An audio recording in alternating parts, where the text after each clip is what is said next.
Hey guys! This is part 4 of What If Naruto Was the Heir of the Senju clan. Hit like and subscribe if you like this one, and don't forget to check the author in the description. Let's start!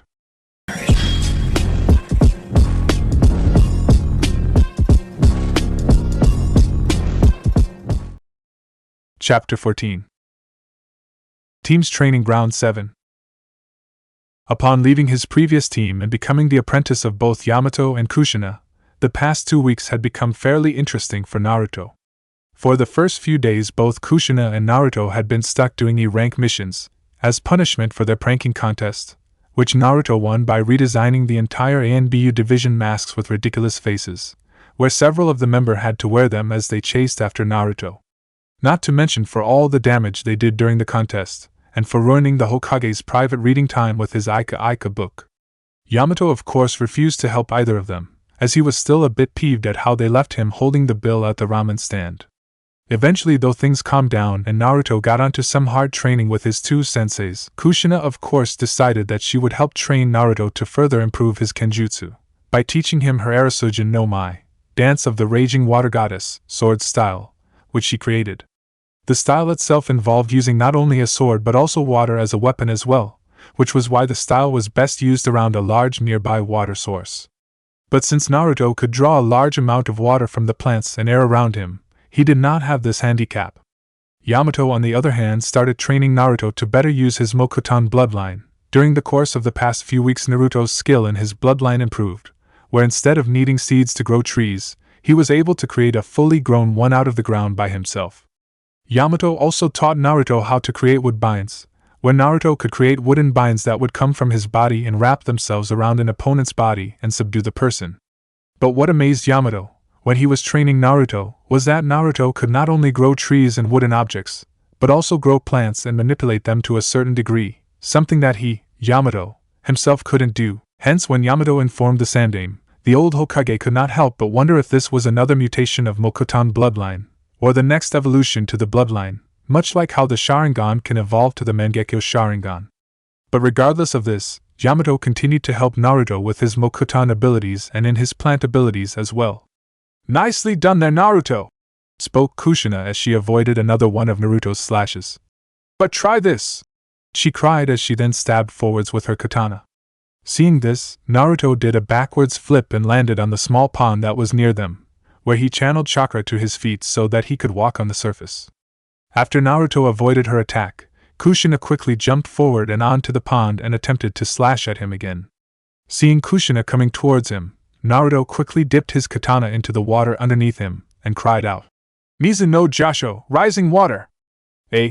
Swinging his kanata upward, creating several waves of water around him and acting like a wall of water, blocking Kushina's attack and making her jump backwards, away from the wall of water. As soon as Kushina jumped away from the wall of water, it quickly collapsed and Naruto then charged forward towards Kushina, swinging his katana in a horizontal slash. When Kushina saw this, she quickly raised her sword to block Naruto's slash with her katana, but when she did, she quickly realized that Naruto's slash was a feint, as Naruto had dropped his katana into his other hand in mid-swing, making Kushina think that Naruto's first slash was real.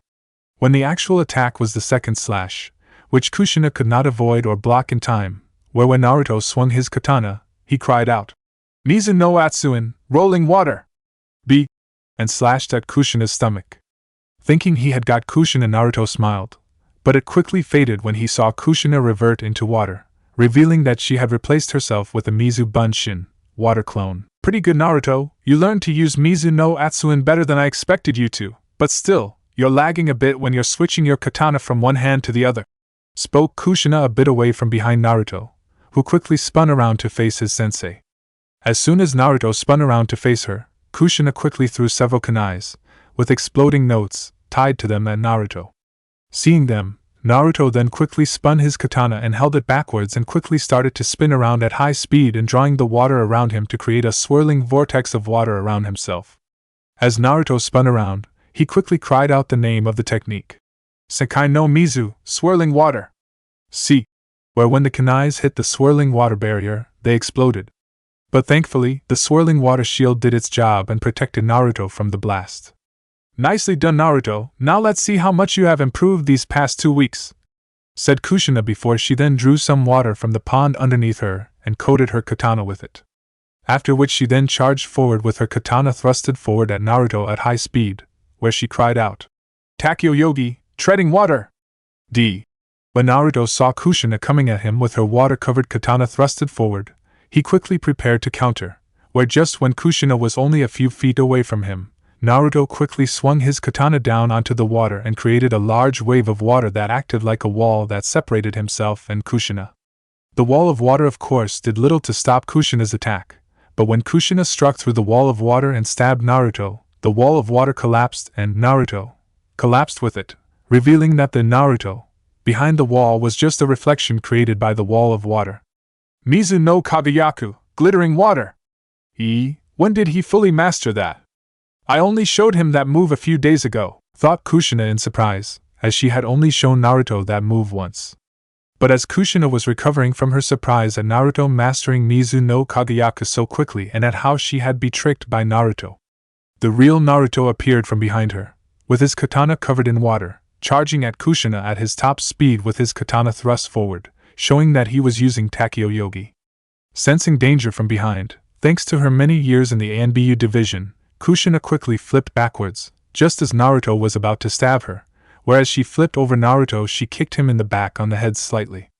This caused Naruto to fall forward and into the water, due to losing his balance as he was charging forward at high speed. Naruto of course quickly regained himself, after falling into the water and immediately swam to the surface. Unfortunately though once he got back onto his feet and onto the surface of the pond, Naruto quickly saw Kushina charging at him with astonishing speed, with her katana ready to slash at him. Knowing that he didn't have time to try and block his sensei's attack, Naruto tried to jump away and avoid the attack. Sadly though it was too late for him to try, as the next second Kushina disappeared right before his eyes and reappeared behind him with her back to him, and holding her katana downward, where she simply said in a calm but serious voice, "It's over." The next thing Naruto knew, dozens of small cuts appeared all over his body and he collapsed onto the water unable to move. 15 minutes later. "Ow! Sensei, that hurts!" cried Naruto in pain as Kushina spread some healing cream over his cuts that her attack made. "Oh come brat, don't be such a baby!" teased Kushina as she continued to spread the cream over Naruto's cuts. "I'm not, you just suck at being a medic. I still don't know why you won't let me treat myself and ow," said Naruto before he cried out in pain from the stinging of the healing cream being rubbed too hard onto his cuts. "You did that on purpose," cried Naruto as he glared slightly at his red-haired sensei, who just smirked.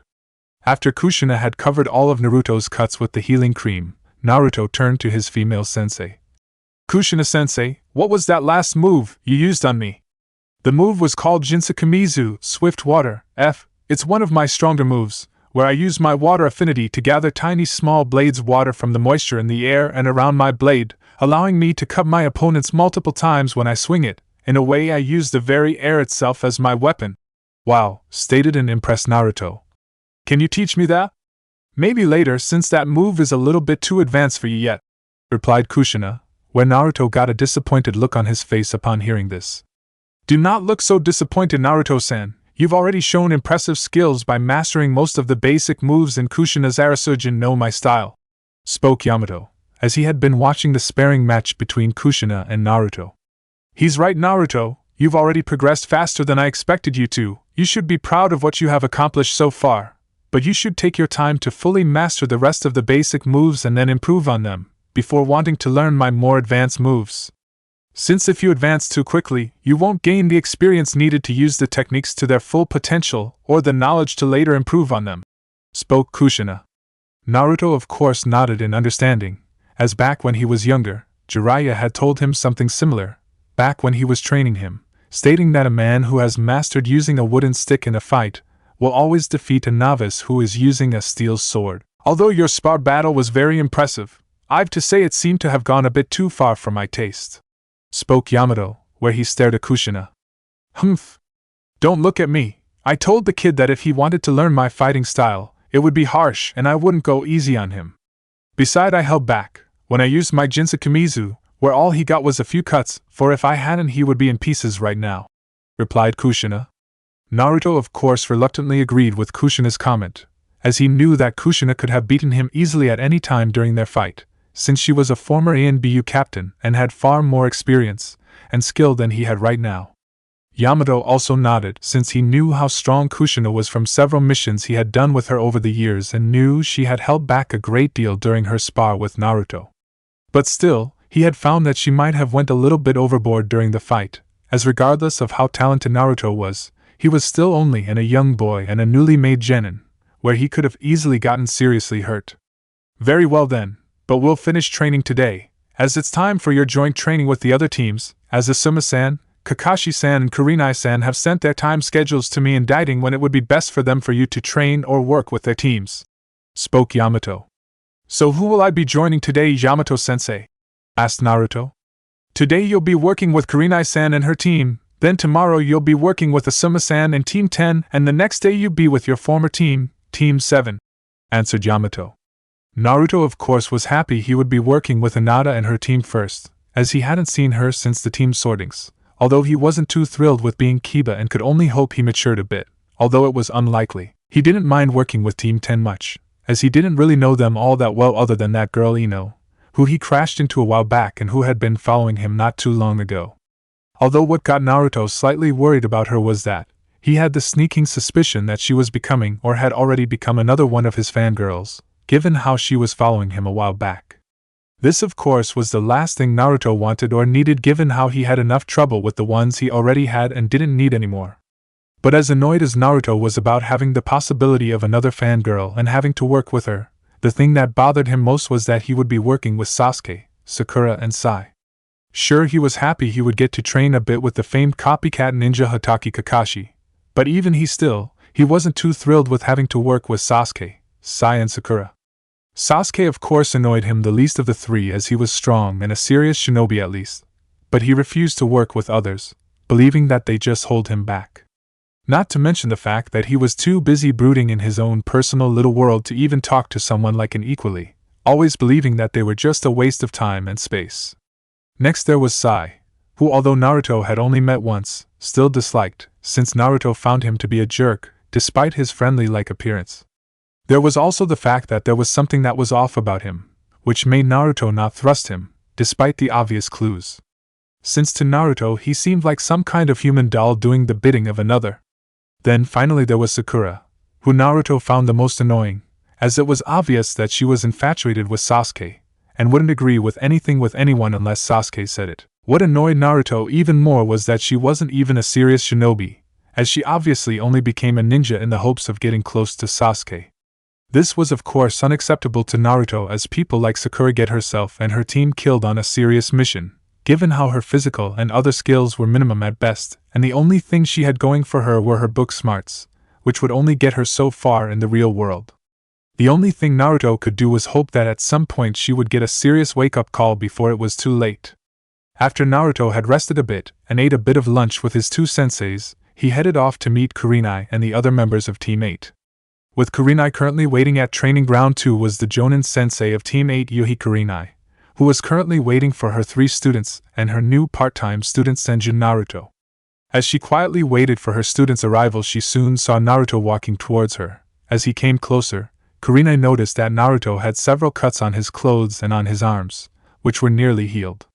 "Greetings, Naruto-san," spoke Kurenai friendly, as she remembered that Naruto did not like being referred to as Sama.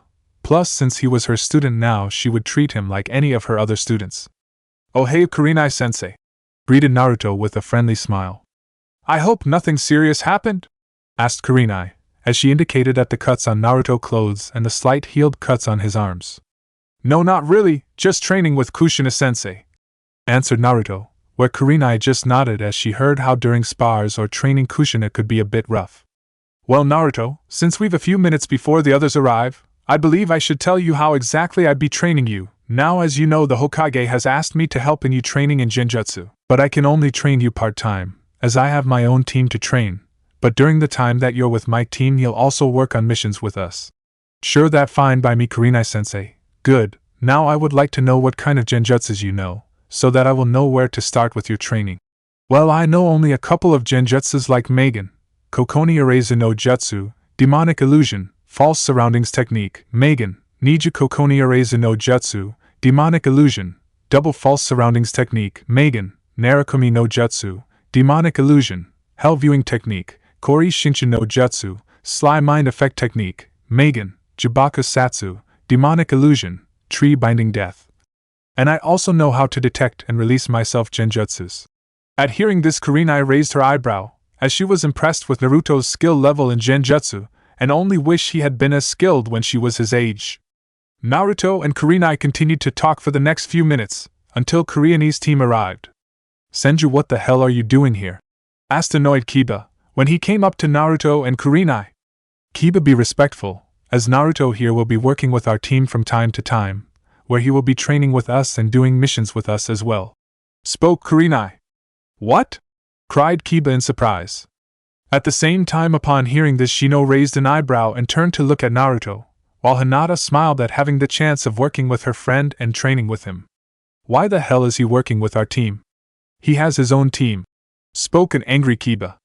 Due to special circumstances that involved Naruto, he was taken from his team and made an apprentice to 2 other Jonin senseis and will work part-time with us and his original team, Team 7, and with Team 10, replied Kurenai. And what are these circumstances? Asked Kiba. I'm afraid I can't tell you, Kiba, as it's on a need to know, answered Kurenai. At hearing this, Kiba just frowned, since as far as he was concerned, Naruto was just getting more special treatment for being the heir of the Senju clan, which proved to him that he was a sliver-spoon shinobi. So what are we doing first, Kurenai-sensei? Asked Naruto. Well, we'll be doing a mission first at the Inuzuka Dog Pound, answered Kurenai, making Kiba groan, as he had been doing that kind of work ever since he had been tricked by Mizuki, hence he was hoping he'd get to do something else. Naruto, of course, couldn't help but smile in amusement, since he knew why Kiba was groaning and was sort of sympathetic to his plight. He was also sort of looking forward to going to the dog pound, since he hadn't seen Kuramaru since he brought him back to the Inuzuka Dog Pound when he saved him, hence this mission was a good opportunity to visit him. As Naruto and Team 8 headed towards the Inuzuka clan compound, Naruto walked next to Hinata and started to talk to her, where the two of them caught up with one another about what had happened to both of them from when they last met. Inuzuka Dog Pound. Currently standing at the main entrance of the Inuzuka Dog Pound was the Inuzuka clan head Sum, along with her parent Kuramaru, who were both waiting for their ordered help with the dogs today. Fortunately, Tsum and Kuramaru did not have to wait for very long, as she soon saw Naruto, Kurenai, and her team coming towards them. Ah, good, you all right on time, although it seems you came with an extra person, spoke Tsum as she looked at Naruto and smiled. Yes, Naruto here is on a joint mission with us. I hope that won't be a problem, Tsum-san? Asked Kurenai.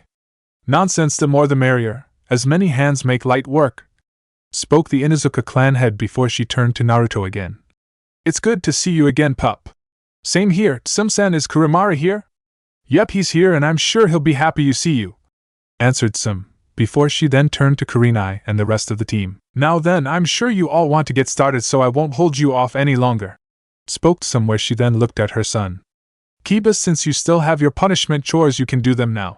When Kiba heard this, he of course groaned, as he was sick of cleaning up the kennels, as whenever he was finished he always ended up smelling like dog poop. Ignoring her son's groans, Tsum turned to her son's sensei. Kurenai-san, you'll be helping my daughter Hana with the medical checkup on the dogs. Upon hearing this, the female Jonin sensei nodded her head, understanding what she was to do. You, Abirame-san, will be doing an inventory of our supplies in the storage room and add in the supplies that we received yesterday's, spoke Tsum when she turned to Shino, who just nodded when Tsum told him what to do. And what would why you like MMET to do, Tsum-sama? Asked the still shy Hinata, who was a bit nervous around Tsum. At this, Tsum just smiled. Well, you'll be working with the young Senju pup here, where the two of you'll be washing the pups, as they already had their checkup with Hana earlier this morning. Sounds like fun, doesn't it, Hinata-chan? Said Naruto with a smile as he turned to the Hyuga heiress. Hi, stuttered Hinata. Once they were all given their orders, Tsum then led everyone, with the exception of Kiba, since he knew where to go, to where they be doing their appointed jobs. When Naruto and Hinata entered the room where they be washing the pups, they saw several large litters of puppies of many different kinds running around the room and barking loudly, playing with one another. Within seconds of entering the room, Naruto suddenly saw a brown blur appear in front of him, where he was knocked down by the blur and soon felt a wet tongue licking his face and tickling him. When the brown blur knocked Naruto down onto the ground, Hinata quickly became concerned about Naruto's safety, but her concerns almost just as quickly left when she heard Naruto laughing and saw a brown wolf-like pup on top of Naruto licking his face. Ha ha ha, stop it Kuramaru, ha ha ha, it tickles, ha ha ha, I'm happy to see you too boy, ha ha ha, laughed Naruto, as the small half-wolf pup was on top of him licking his face. After a few minutes the young pup finally settled down and stopped licking Naruto's face and got off him, and barked a few times, as if greeting him, where Naruto then patted the young pup on the head lightly. Excuse me Naruto-san, but do you know this puppy? Asked Hinata shyly. Yeah, this is Kuramaru. A few weeks back he got lost from the dog pound and was attacked by a group of kids, where I saved him and brought him back here. The two of us then became quite friendly each other, isn't that right Kuramaru? Spoke Naruto, as he panted Kuramaru on the head again, and the little pup barked in agreement with Naruto. At hearing this Hinata smiled, as it proved without a shadow of a doubt that Naruto was indeed a very kind person. Kuramaru, I'd like to introduce you to my friend Hinata, spoke Naruto as he introduced Hinata to the young pup. Kuramaru was of course unsure about Hinata, as the young pup was naturally hesitant of getting close to people, either due to his wolf-like nature or because of what happened with the children that chased after him. But Naruto continued to encourage Kuramaru to go over to Hinata, stating that she was a friend. Eventually though the pup went over to Hinata, where when he was close enough Hinata then knelt down to him. After which she then panted the puppy gentle on the head, and then scratched him behind the ear, much like she would do with Akamaru. Hello Kuramaru, said Hinata as she scratched behind Kuramaru's ear, making the little puppy wag its tail indicating that he liked what Hinata was doing. After introducing Hinata and Kuramaru, Naruto and Hinata then started to work and started to wash Kuramaru and the other puppies, which was difficult enough for Hinata and Naruto, as the puppies would often struggle a bit when they were in the water while Hinata and Naruto were washing them. The puppies would also even try and jump out of the large tub they were in, where some would succeed and run around the room a bit before Hinata or Naruto caught them. Throughout the entire event, both Hinata and Naruto were fairly wet, but they eventually got the puppies to calm down, where they could then finish washing them. But despite the fact that both Hinata and Naruto were fairly drenched from the event, both Hinata and Naruto enjoyed it and had fun washing the puppies. After a while, when they'd finished washing and drying over half the puppies, Kurinai entered the room, where she asked Naruto if he could go help Shino in the storage room with the inventory and the loading of the new supplies. While she, Kurinai, helped Hinata with washing and drying the rest of the puppies. Naruto of course agreed, where he then headed to the storage room to help Shino.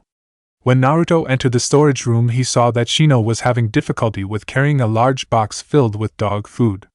Upon seeing this, Naruto quickly went over to Shino and grabbed the other end of the box. Here, let me help you. Seeing Naruto, Shino nodded his head. Thank you Senju-san, your help is appreciated. No prob, replied Naruto as he and Shino carried the large box to one of the lower shelves of the storage room. Once they'd put the box in its place, Shino then turned to Naruto.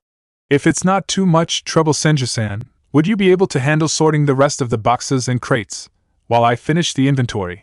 Not a problem, and please call me Naruto. Very well then Naruto-san, replied Shino with a nod and then walked to the other end of the storage room to finish the inventory. For the next few minutes Naruto and Shino worked in silence with one another as they worked together, but after a while Naruto couldn't stand the continued silence between him and Shino. After which Naruto tried to start a conversation between him and young Aburaim Heir. Unfortunately making a conversation between him and Shino proved more difficult than he thought. Not that Shino ignored his attempts to make conversation and did reply to Naruto when he spoke to him. The problem was that after answering a question or a comment from Naruto, Shino wouldn't try to continue on with the conversation, he simply continued to work in silence. Eventually though, Naruto was able to start a real conversation with Shino, by using his knowledge on nature, where although Naruto's knowledge of nature was more into plants and animals, and Shino's was into insects, it was still enough to start a healthy conversation, where Shino found Naruto to be an interesting person. It didn't take long for Naruto and Shino to finish sorting out the boxes and crates into their proper location, but just as Shino was placing a small box of medicine for the dogs on the top shelf, while Naruto was holding the bottom of the ladder for him, a wet Kuramaru suddenly came running in with Hinata right behind him crying out to him to stop. As Kuramaru ran into the storage room, he slipped on the floor due to his fur still being wet, where he then crashed into the shelf that Naruto and Shino were working on, causing it to shake. thereby causing one of the large crates that was on the top shelf right above Kuramaru to fall down towards not only him, but also Hinata, who had just caught Kuramaru. When Naruto saw the crate falling down towards both Kuramaru and Hinata, he yelled out to both of them to move, but knew that they would not be able to in time. Reacting immediately, Naruto quickly channeled his chakra to his feet to increase his speed, where he then sped off towards Hinata and Kuramaru with speed that shocked Shino, who saw what was happening from the top of the ladder. Within seconds Naruto crossed the distance between him, Hinata and Kuramaru, where right before the crate crashed on top of them, Naruto pushed both Kuramaru and Hinata out of the way and narrowly avoided being hit himself. After the crate crashed onto the floor, Naruto found himself on top of Hinata hugging her tightly, with Kuramaru squeezed between them. Due to Hinata holding onto Kuramaru when the crate fell and Naruto grabbing hold of her when he pushed her and Kuramaru away from the falling crate. When Naruto looked at Hinata, he found that the young Hyuga heiress was blushing bright red, due to the fact that she had never been in such close contact with a boy the same age as herself. This was made even worse for her, since not only was Naruto pressed tightly against her chest, but Kuramaru was also caught between the developing parts of her chest. Upon which he began wiggling in between them, hoping to squeeze out between Naruto and Hinata, making the situation all the more worse and embarrassing for the young Hyuga girl. And if Hinata thought things couldn't get even more embarrassing, they did when Kurenai, Kiba, Akamaru, Tsum, Kuramaru, Hana and the three Heimer brothers came running in after hearing the loud crash of the crate. When they entered the room, they were of course surprised to see Naruto on top, Hinata hugging her tightly. Well, I've to say, you certainly move fast, don't chop up. Since I've heard rumors that you were becoming quite popular with the young girls in the village, commented Tsum with amused smirk. But as amused as Tsum was before, the sight of Kuramaru popping his head out between Hinata and Naruto at that moment and wriggling even more, trying to get out between the two genin, caused the female clan head to burst out laughing at the sight.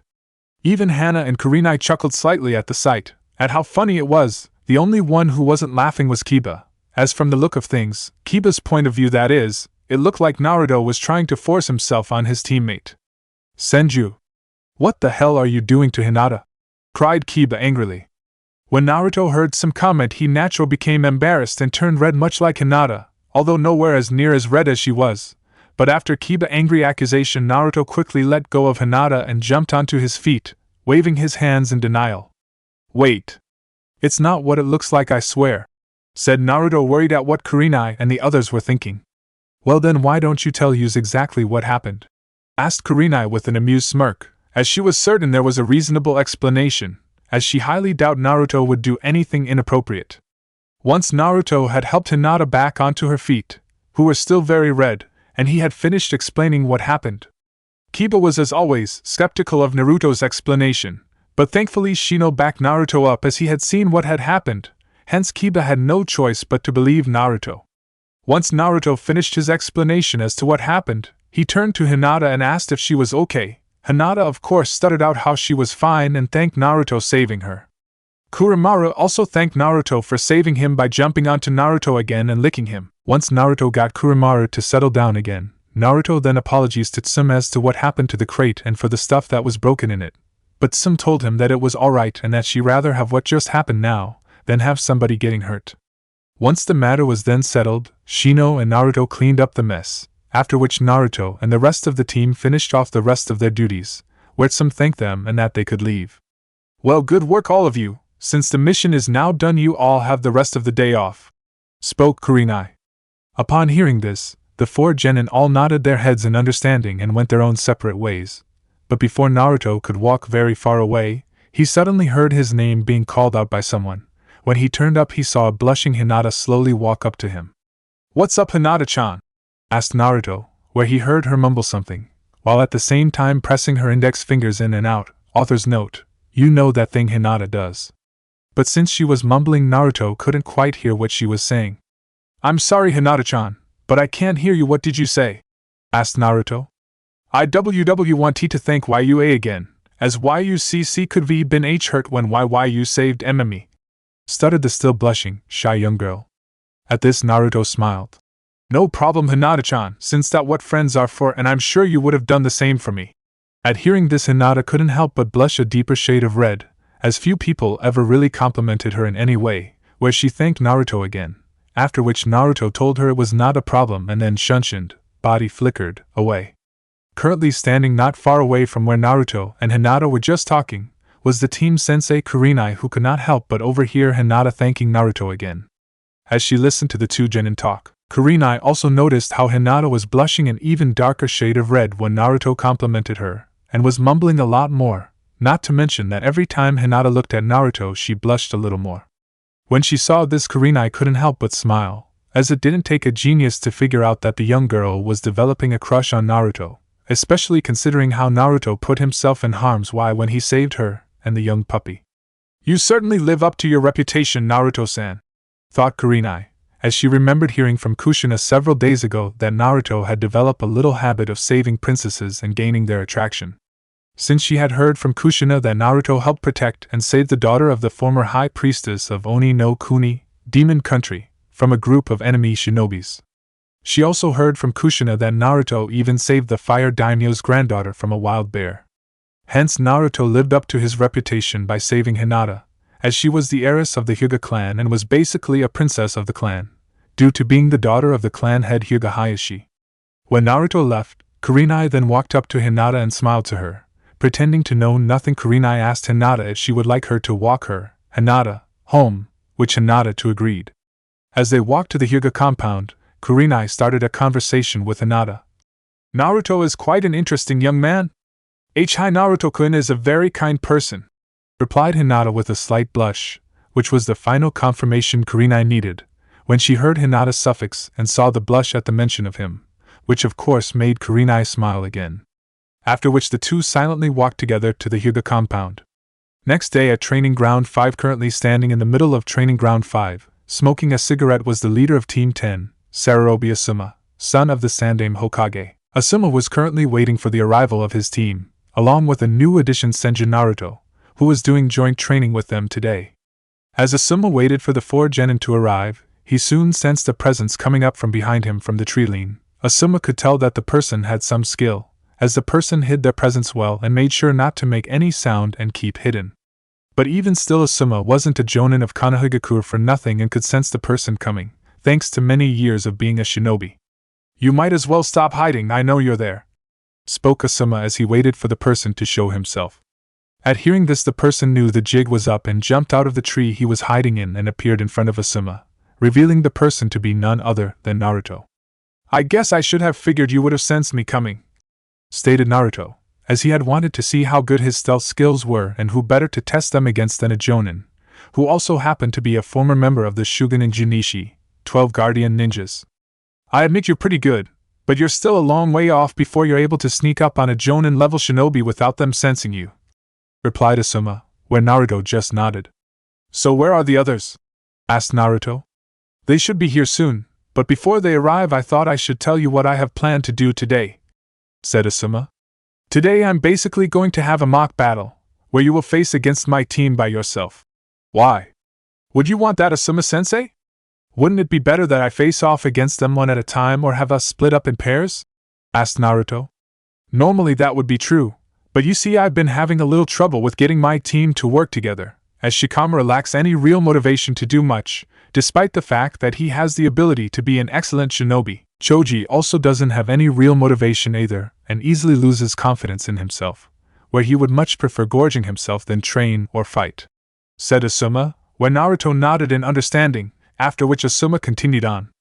"Ino is also another problem, as she has yet to come to realize what the life of a shinobi really is, as she focuses more on how she looks than she does when it comes to training.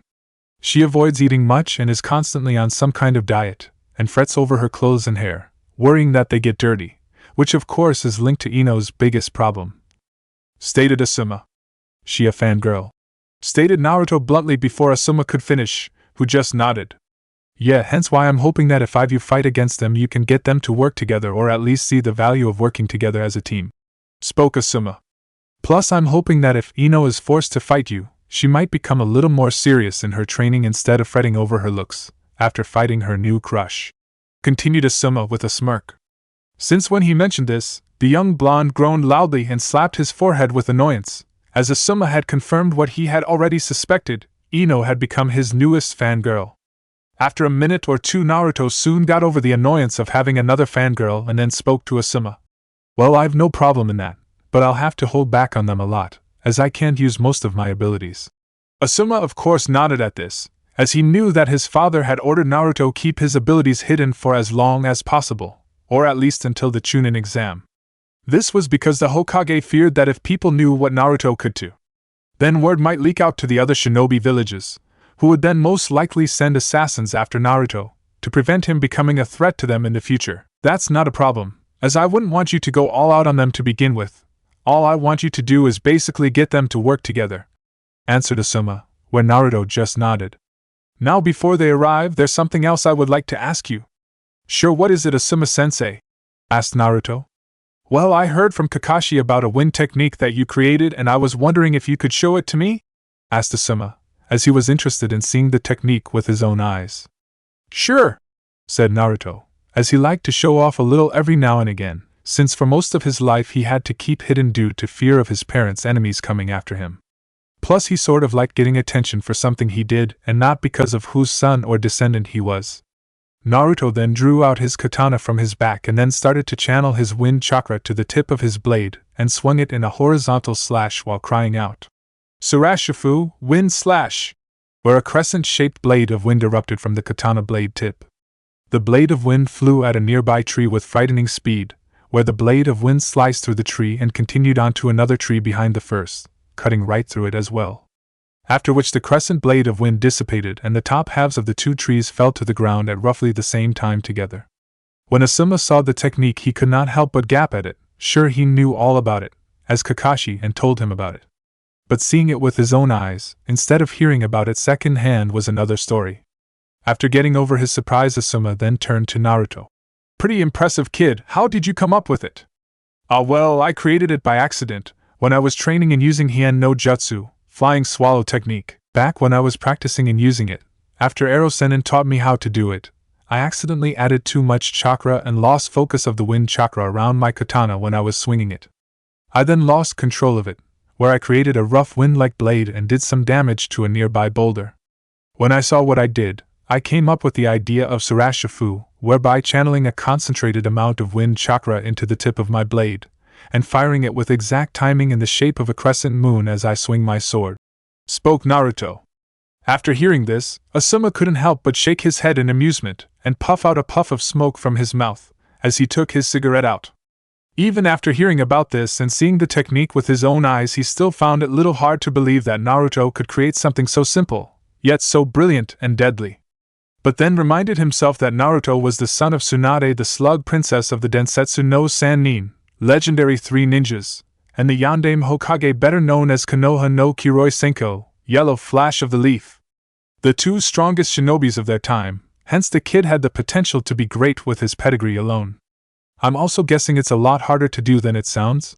Asked Asuma, where Naruto nodded.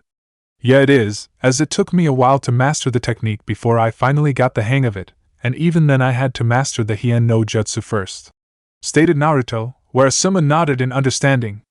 Do you think it'd be possible for you to teach me it? Asked Asuma, as he could see a lot possibilities for that technique, as would a highly useful one to know. Sure, I'd be happy to, said Naruto with a smile and with some pride, as it wasn't every day that a famed and highly skilled and veteran Jonin shinobi would ask a genin to teach him something. At hearing this, Asuma nodded and thanked Naruto. But before they could continue their conversation, they noticed that Shikamaru and the other members of Team 10 were heading towards them. When Shikamaru and the others reached Asuma, they quickly noticed Naruto, which of course surprised the three genin. Hey Asuma-sensei, why is Senju Naruto here? Asked Shikamaru in a bored-like tone, not caring all that much. Well, due to special circumstances, Naruto here was removed from Team 7 and made an apprentice of two other shinobis. The Hokage also decided that since Naruto is not on any genin team now, he will work together with other teams like ours and do missions and training with us from time to time, so that he can learn to work with a team, answered Asuma. At hearing this, the members of Team 10 had different reactions to this new development.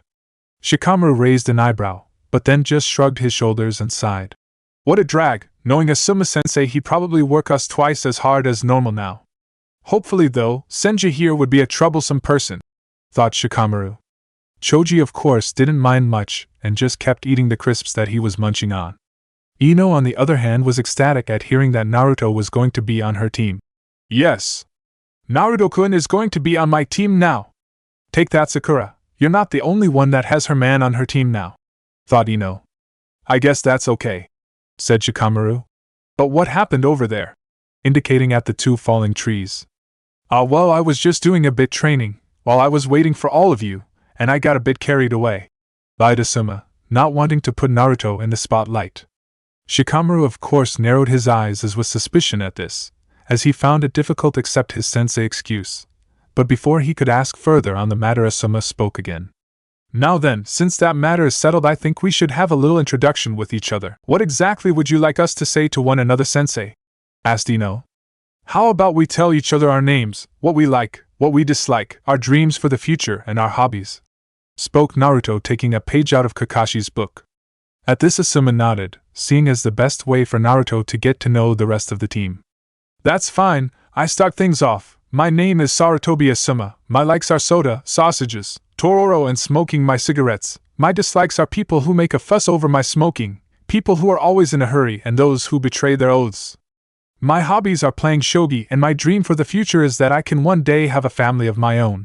Once Asuma finished, Naruto decided to go next and help break the ice. My name is Senju Naruto. My likes include ramen, my Kaa-chan, Shizen Wani-chan, our pet pig Taunton, Erosenin, playing pranks, my friends, training and reading. I dislike bullies, traitors, the 3 minutes that take to cook my ramen, and perverts. My hobbies are training, reading and gardening and making perverts suffer, and my dreams for the future are to be a great medic nin like my Kaa-chan, to restore my clan and to be the greatest Hokage. That way, people will stop always comparing me to the rest of my family and acknowledge me as myself and not someone related to great ninjas, said Naruto. At hearing this, Asuma nodded, Shikamaru just shrugged, Choji just kept munching on his crisps, while Ino had a dreamy look on her face. He's perfect, cried Ino happily inside her mind. He's not some pervert like some guys, he's strong, polite, considerate, kind, likes gardening, and he makes perverts suffer. As Ino was thinking this, she was also dreaming of what it would be like to be the wife of the next future Hokage. Once Naruto had finished his introduction, Asuma then motioned Shikamaru go next, who muttered, troublesome, before he spoke. My name is Nara Shikamaru. My likes are watching the clouds drift by, mackerel and kelp. My dislikes are boiled eggs, troublesome people, especially loud troublesome women. Ow! Stated Shikamaru, before he cried out in pain as annoyed Ino smacked him on the back of the head for his comment. Troublesome, muttered Shikamaru as he rubbed his head, before he continued. My hobbies are playing shogi and taking long naps, and my dream, it too troublesome to talk about. Upon hearing Shikamaru's response, Naruto didn't know what to think, as from the way Shikamaru looked and acted, it seemed that he didn't really belong in the shinobi world. But he quickly put those thoughts aside, as his mother had told him that in the shinobi world, appearance counts for very little. Also, he had heard of Shikamaru's clan form, his mother, where she had told him that despite their lazy-like appearance, or laid-back attitude, they were skilled shinobis and expert and skilled tacticians, making them dangerous people to have as enemies. After Shikamaru had finished his introduction, Asuma then had Choji go next. My name is Akimichi Choji. My like are my friends, eating at Korean barbecue and eating junk food. The things I dislike are stuff I can't eat and people who hurt my friends and who call me fat or any stuff like that. As for my hobbies, well, I like buying and eating food and hanging out with Shikamaru. As for dreams, well, I like to one day run and own my own all-you-can-eat restaurant. With Choji introduction done, Asuma turned to Ino, who was the only one left to do their introduction. My name is Yamanaka Ino. My likes are stylish clothes, cherry tomatoes, and pudding in. Looks at Naruto and giggles, making Naruto silently groan in annoyance. My dislikes are sashimi and disgusting stuff that smells. My hobbies are shopping and my dream. Looks at Naruto again and giggles, making Naruto silently groan again in annoyance, as he had to guess what Ino's dream was. Once all the introductions were done, Asuma then spoke up. Now that everyone gotten to know each other better, we are going to have a little sparring match. Ah man, but I just ate, said Choji, after he finished eating his crisps. You always just ate, you moron, said annoyed Ino, before she turned to her sensei. What kind of sparring match are we going to have, sensei? Asked Ino, where she silently fantasied, her and Naruto fighting side by side, and him protecting her from harm, like in the romance novels she read sometimes. "The match will be between you three against Naruto," replied Asuma. "But Asuma-sensei, that's unfair to Naruto-kun," stated Ino. "Wouldn't it be better if one of us was paired with him?" Where Ino was ready to volunteer herself to join Naruto. "No, you three against Naruto will do fine, as Naruto can more than handle himself in a fight," replied Asuma, where the three other genin looked unsure, but did what their sensei told them. Still unsure about the way the match was laid out, Team 10 quickly went into their designated position at the other end of the training field. As they walked over to their position, Shikamaru suddenly spoke up. "Hey guys, listen. I think I know why Asuma-sensei is having us all go against Naruto." "Why is that, Shika?" asked Choji. "Asuma-sensei wants us to work together against Naruto, in the hope of improving our teamwork skills," spoke Shikamaru. "Are you sure about that, Shika? Because I don't think it would be much of a match with three of us against him," said Choji. "No way. Naruto-kun is way stronger than you think, Choji," said Ino. "As troublesome as it is, I agree with Ino on this one, since other than what he did in the Genin exams, what do we really know of Naruto's skill?" At this, Choji had no real answer to Shikamaru's question, as to be perfectly honest, with the expectation of his introduction and what he did in the graduation exam, they didn't really know all that much about Naruto, as he was a total mystery to them. "Ino, you and Sakura are back to being friends again, right?" asked Shikamaru, where Ino just nodded, stating that they were. "Then did Sakura tell you anything about what he could do? Since they were both on the same team together during their team test, before Naruto was transferred from the team," asked Shikamaru. "No, she didn't, as she was forbidden from telling anyone what Naruto-kun could do until it officially declared, by order of the Hokage. If she or Sasuke told anyone, they would have their ninja licenses revoked, their chakra sealed and charged with endangering village security and spend 20 years in a maximum security cell. I know that was true since my dad told me there was a council meeting about Naruto-kun, but he wouldn't tell me what it was about," stated Ino, where Shikamaru and Choji nodded as they had heard similar things from their own fathers. "The only thing she could tell me was that Naruto-kun was amazingly strong, stronger than Sasuke," finished Ino, where caused Shikamaru to frown further and caused Choji to worry. As they both knew that out of all the members in their old class, Sasuke was the strongest, and if Naruto was stronger than Sasuke, then that meant that they were in serious trouble. "The only chance we now have in beating Naruto is if we work together, okay?" stated the young Heir, where both Ino and Choji nodded. Once the four genins were in opposite ends of one another and Asuma was standing in between them, he raised his arm up into the air and shouted out, "Begin!" As soon as Asuma did this, Choji quickly did his Nikuden Sasha, human bullet tank, and charged straight at Naruto at full speed. Normally when faced with a situation like this, Naruto would have used his superhuman strength, or used one of his Doton Jutsus or his Surashifu to stop his opponent. But since this was basically a mock battle, he couldn't go all out, especially since he was ordered by his grandfather the Hokage, 1. To not reveal his true abilities, unless he absolutely needed to. Hence Naruto knew he had to make do by using limited abilities. Reacting quickly, Naruto quickly jumped out of the way of the oncoming Choji. But when he jumped out of Choji's path, he came under assault by a small hail of kunai and shurikens from Ino. Seeing them, Naruto immediately took out his katana and skillfully deflected the kunais and shurikens. But as he did, he suddenly realized that the kunais and shurikens from Ino were just a distraction. For out of the corner of his eyes, Naruto saw a long stretching shadow moving towards from his left.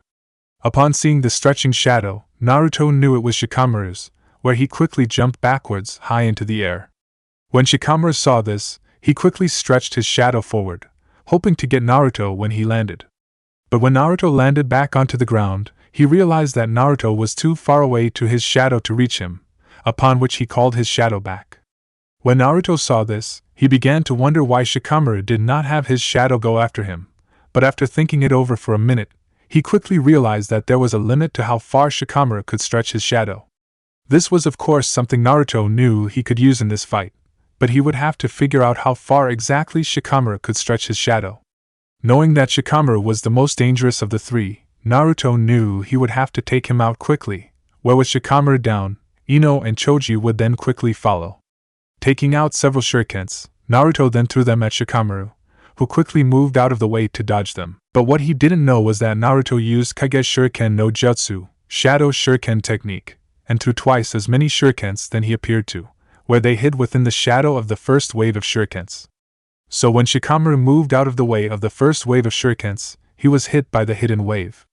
Fortunately though, despite being caught unguarded with Naruto's little trick, Shikamaru was still able to guard himself, where the most he got was a few scratches on his arms.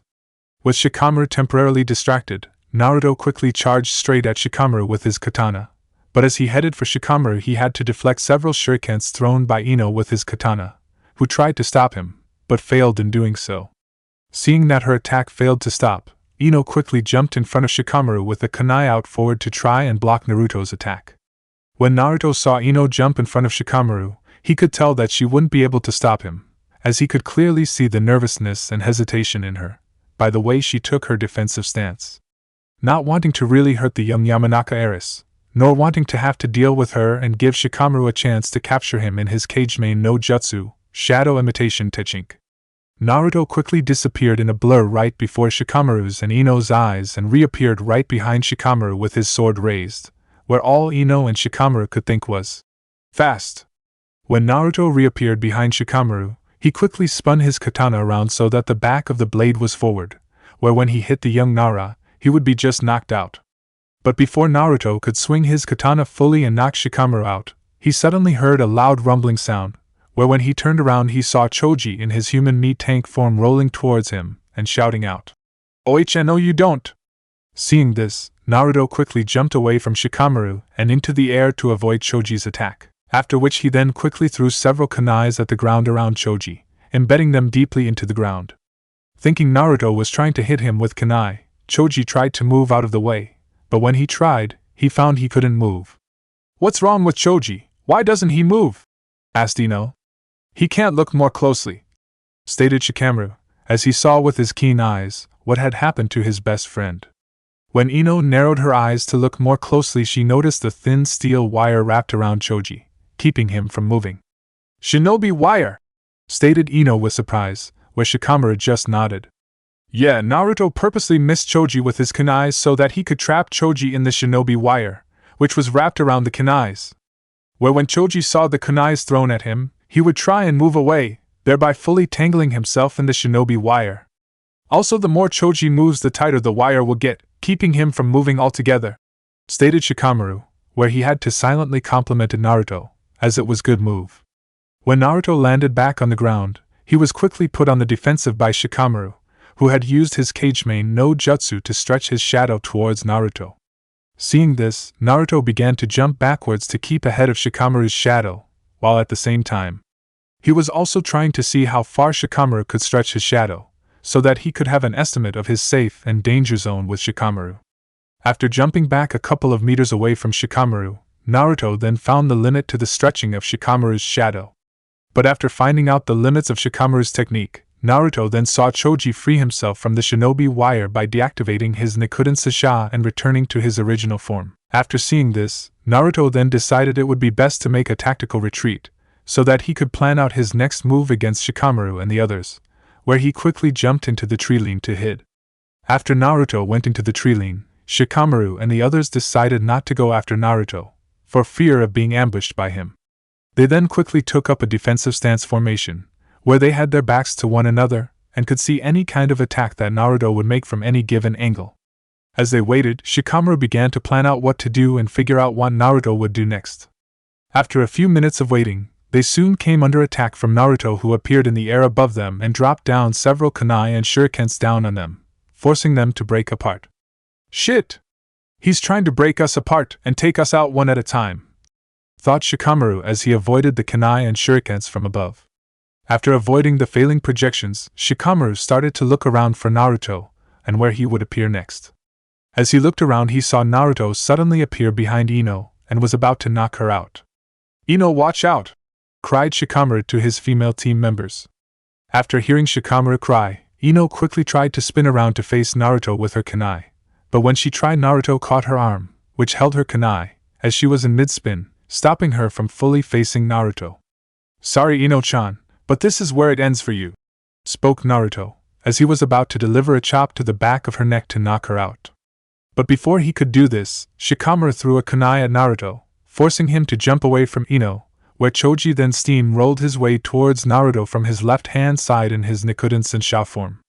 Knowing he didn't have much time, Naruto quickly took out a kunai with a low-medium level exploding note tied to it and threw it at the ground a few feet from him. When Choji rolled across the kunai, it exploded and blasted him up into the air and sent him crashing into several trees. Fortunately though, due to being in his human bullet form and the fact that the exploding note was a medium level one, no real harm was done to Choji. After dealing with Choji, Naruto suddenly saw a shadow tendril heading for him. Upon seeing them, Naruto immediately started jumping backwards to avoid Shikamaru's shadow, knowing there was a limit to how far he could go. When he got to the point where he knew Shikamaru's shadow could no longer reach him, he stopped, knowing he was safe, and as he suspected, Shikamaru's shadow stopped a foot away from him. "Nice try, Shikamaru, but I know you can't reach me from here with your shadow, as this is as far as it can go," said Naruto with a smile, which quickly faded when he saw Shikamaru smirk. "I wouldn't be so sure of that, Naruto," replied Shikamaru, where the next thing Naruto knew he found himself frozen. What?" cried Naruto in surprise as he found that he couldn't move. Deciding to let Naruto in at what happened, Shikamaru turned his head around, making Naruto do the same and allowing him to see how Shikamaru caught him. When Naruto turned around, he saw a shadow tendril come up from the shadow of a nearby tree and merging with his shadow. After which, when Naruto turned back to face Shikamaru, where he saw a second shadow tendril coming from Shikamaru's, merging with another tree's shadow. After seeing this, Naruto realized how Shikamaru caught him. He had realized that Shikamaru had tricked him by using the first shadow tendril to keep him, Naruto, distracted and make him go where Shikamaru wanted him to go. While at the same time, Shikamaru sent a second shadow tendril into the shadow of one of the nearby trees, thereby using it as a sort or rely with the other shadows of the trees, allowing him to extend the reach of his shadow farther than it normally could, as well as use it to sneak up on Naruto from behind, when he least expected it. When he realized this, Naruto had to hand it to Shikamaru, as he had played him, Naruto, perfectly and caught him. "I'm afraid this is checkmate, Naruto," stated Shikamaru, believing he had it won, after which he turned to his female teammate. "Ino, I need you to take control of Naruto's body, so that I can realize him from my Kage main no jutsu and we can tie him up." "Right," replied Ino with a nod, where she then a few quick hand seals. "Sorry, Naruto-kun. Shintenshin no jutsu, mind-body switch technique." After doing the technique, Ino's body slumped over and Ino's voice suddenly spoke from Naruto's. "Okay, Shikamaru, I'm in control, you see, eh?" spoke Ino, but before she could finish speaking, Naruto puffed away in a puff of smoke, after which Ino was sent flying back into her body, where she fell onto her back. "What the hell just happened?" cried a surprised Ino, which quickly turned to panic when she no longer saw Naruto. "Did Naruto-kun suddenly commit suicide and blow himself up?" "Calm down, Ino, you're being troublesome again. Naruto didn't blow himself up, as that wasn't the real Naruto, it was some sort of clone," replied Shikamaru with a frown. "But how? He felt real?" asked Ino, as she knew that the Naruto, whose body she entered, was real and no illusion. "TCH. I don't know," replied the annoyed Shikamaru, as things were just getting more complicated. "What a drag. I knew this Senju guy would troublesome, but I didn't think he'd be this troublesome. If I knew what he could do, I could make up a proper plan to get him, but since I don't, our chances of beating him are very low. Man, I don't even know why I even have to put up with stuff like this. I much prefer taking a quiet nap and watching the clouds go by," thought annoyed Shikamaru. As Shikamaru was thinking over what to do next, he suddenly heard Ino shout out to him, where when he turned he saw 3 kunai flying towards him at high speed from some bushes from the tree line. After seeing them, Shikamaru quickly tried to move out of the way, but couldn't avoid them fully, where he was cut by them in both arms and his right leg, causing him to fall to the ground. When he hit the ground, Shikamaru then saw the real Naruto appear out of the bush from where the kunais came from. Upon seeing Naruto, Shikamaru immediately realized that Naruto had sent his clone in to attack them, so distract them and keep them busy so that he could wait for an opening to appear and attack them. "Shit! I walked right into this 1-inch," thought Shikamaru angrily. "Man, that was close. If I had gone myself, instead of sending a clone, there's no doubt that Shikamaru would have caught me. But still, I'd better end this now and not give him any more chances, as he's too dangerous to ignore," thought Naruto, where he redrew his katana from his back and prepared to take care of Shikamaru and Ino. Unfortunately, before Naruto could finish of Ino and Shikamaru, he suddenly heard a familiar rumbling sound, where the next thing he knew, Choji came bursting from the tree line in his Nikuden Sensha form. After which he made a sharp turn and sped straight for Naruto, forcing Naruto to move away from Shikamaru and Ino, where Choji then followed after him. Not wanting to waste the opportunity that Choji gave him, the young Nara quickly formed the necessary seals needed to do his Kageme no Jutsu, where he formed a shadow tendril and connected with the shadows of the trees, just as he did when he faced against the Naruto clone. He then used the shadows of the trees as rely points for his own shadow to extend its lengths, where he then created several small tendrils and had them come up from behind Naruto and surround him from multiple angles, where they all converged on him. At the same time, as he was avoiding Choji, Naruto saw out of the corner of his eyes the different shadow tendrils surrounding him and converging in on him on multipliable sides, with Choji coming at him head-on. "Shit!" muttered Naruto, when he saw this, as he knew he was trapped. The next thing Ino and Shikamaru saw was Naruto being caught in Shikamaru's Kageme no Jutsu, freezing him in place and Choji crushing him under his attack. "Naruto Kyuen!" cried Ino as she saw her new crush being steamrolled by her teammate. But as Ino was about to break into tears over the loss of her new love, Shikamaru suddenly spoke up. "Calm down, Ino, and stop being so loud," spoke Shikamaru with a slight annoyed tone, where he muttered, "Troublesome woman." "But Naruto-kun is," cried Ino, but was interrupted by Shikamaru before he could finish. "Isn't dead, look," spoke Shikamaru, as he indicated towards the believed to be crushed Naruto, where when Ino looked she saw a crushed wooden log, showing that Naruto had used the Kawarimi no Jutsu, body replacement technique, at the last second, allowing him to avoid being captured in Shikamaru's Kageme no Jutsu and before Choji could flatten him with his Nikuden Sensha. At seeing this, Ino sighed with relief, at Naruto not being dead, while Shikamaru just frowned, as he knew that the longer this battle went on, the worse things would get from him. Since he knew that they needed to capture Naruto now and take him out, as they knew too little about his abilities to beat him in a drawn-out battle. Soon enough Choji joined up with the rest of his team, where Shikamaru began to plan out their next move. But just as soon as they regrouped, 8 Narutos appeared out of the tree line and charged straight at them, half of them carrying kunais and the other half holding katanas. "Crap! How did he make so many clones?" cried Choji in surprise, where Shikamaru just narrowed his eyes. Once Naruto and his clones made their appearance, they quickly charged at the members of Team 10 and attacked them, where they forced them to break apart from one another. Despite the fact they were forced away from one another, the members of Team 10 were able to hold their own against the clones, where Choji used his Nikuden Sensha to flatten 3 separate clones, causing them to puff away. Shikamaru also had some success with them, where he caught 4 more of them with his Kageme no Jutsu and got them to destroy each other. This of course left the last Naruto, who was fighting Ino, meaning he had to be the real Naruto, where Choji and Shikamaru were about to go over to help their female teammate and surround Naruto. But just when things seemed to be going well for the members of Team 10, Naruto took out a handful of smoke bombs and threw them onto the ground, creating a large cloud of smoke that covered the training area. "Cough, cough, damn it, cough, I need to get out of here fast, cough, cough," said Shikamaru, as he made his way out of the smoke-filled area. At the same time, standing outside the smoke-filled area, on a thick tree branch of a tree, was the sensei of Team 10 Sarutobi Asuma, who had been watching the battle. "Not bad, Naruto, using the clones to separate Shikamaru and the others and then using the smoke as a screen to keep them apart and take them out one at a time. But still it'll take more than this to defeat Shikamaru, as he won't fall for such obvious tactics," thought the son of the Hokage. Once Shikamaru made his way out of the smoke-filled area, he immediately started to look for the members of the rest of his team, since it was obvious to him that the smoke screen was to help further separate them from one another.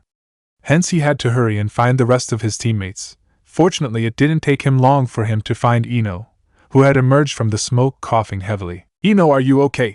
asked Shikamaru as he went up to the blonde-haired girl. "Cough, cough, yeah, I'm fine, but's where Choji?" asked Ino.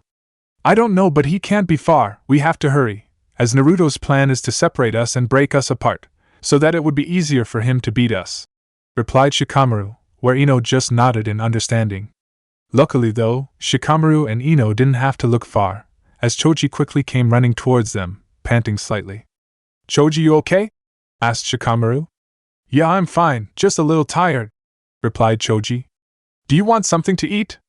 As I've some chocolate in my pouch. Nah, I'm not hungry, thanks though. At this Shikamaru just nodded, where he turned and looked at Ino's dress where he saw something. Hey Ino, you've some dirt on your dress. Huh? Said Ino as she looked at the spot Shikamaru indicated. Oh yeah. It must have happened when I was stumbling through the smoke. It's nothing, I'll clean it later. At Shikamaru just nodded again, where he then said that they should go and find Naruto. But after only walking a few feet, Shikamaru suddenly took out a kunai with his left hand and spun around, where he pointed it at Choji's neck. Shikamaru, what are you doing? Cried Choji in surprise and confusion. Can the act? I know you're not Choji, stated Shikamaru with usual seriousness. What are you talking about? Of course I'm, stated Choji, but was interrupted by Shikamaru. I know you're not the real Choji, because I know Choji better than anyone and I know that Choji would never pass up on free food, spoke Shikamaru. But as he said this, he found a kunai pointed at his head by Ino. Very impressive, Shikamaru, but even still you lost, replied Ino, who suddenly revealed to be Naruto.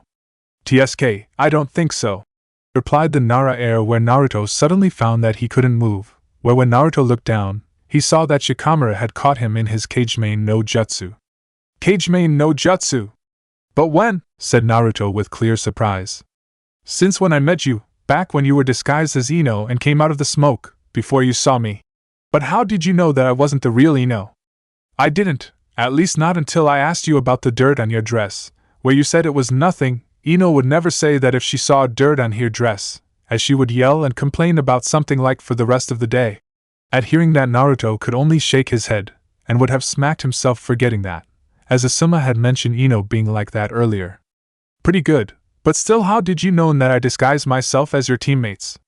Your plan was good but fairly obvious, where you had your clones attack us and then separate us from one another, where you then created that smoke screen cover the entire field.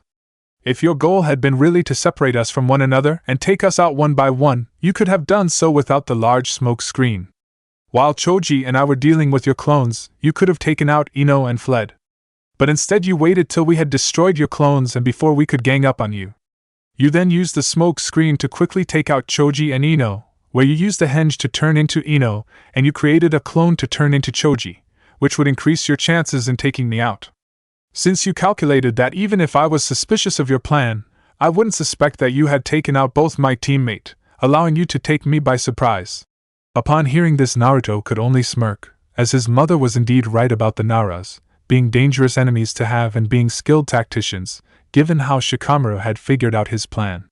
Well, you sure left me feeling like a dope, but even still, Shikamaru, this doesn't change the fact that I've won, as you can't stab my clone, without having me stabbing you at the same time, thanks to your Kage main no jutsu making me follow your moves, hence my clone can move out of the way and attack you, stated a confident Naruto, but immediately frowned when he saw Shikamaru smirk again.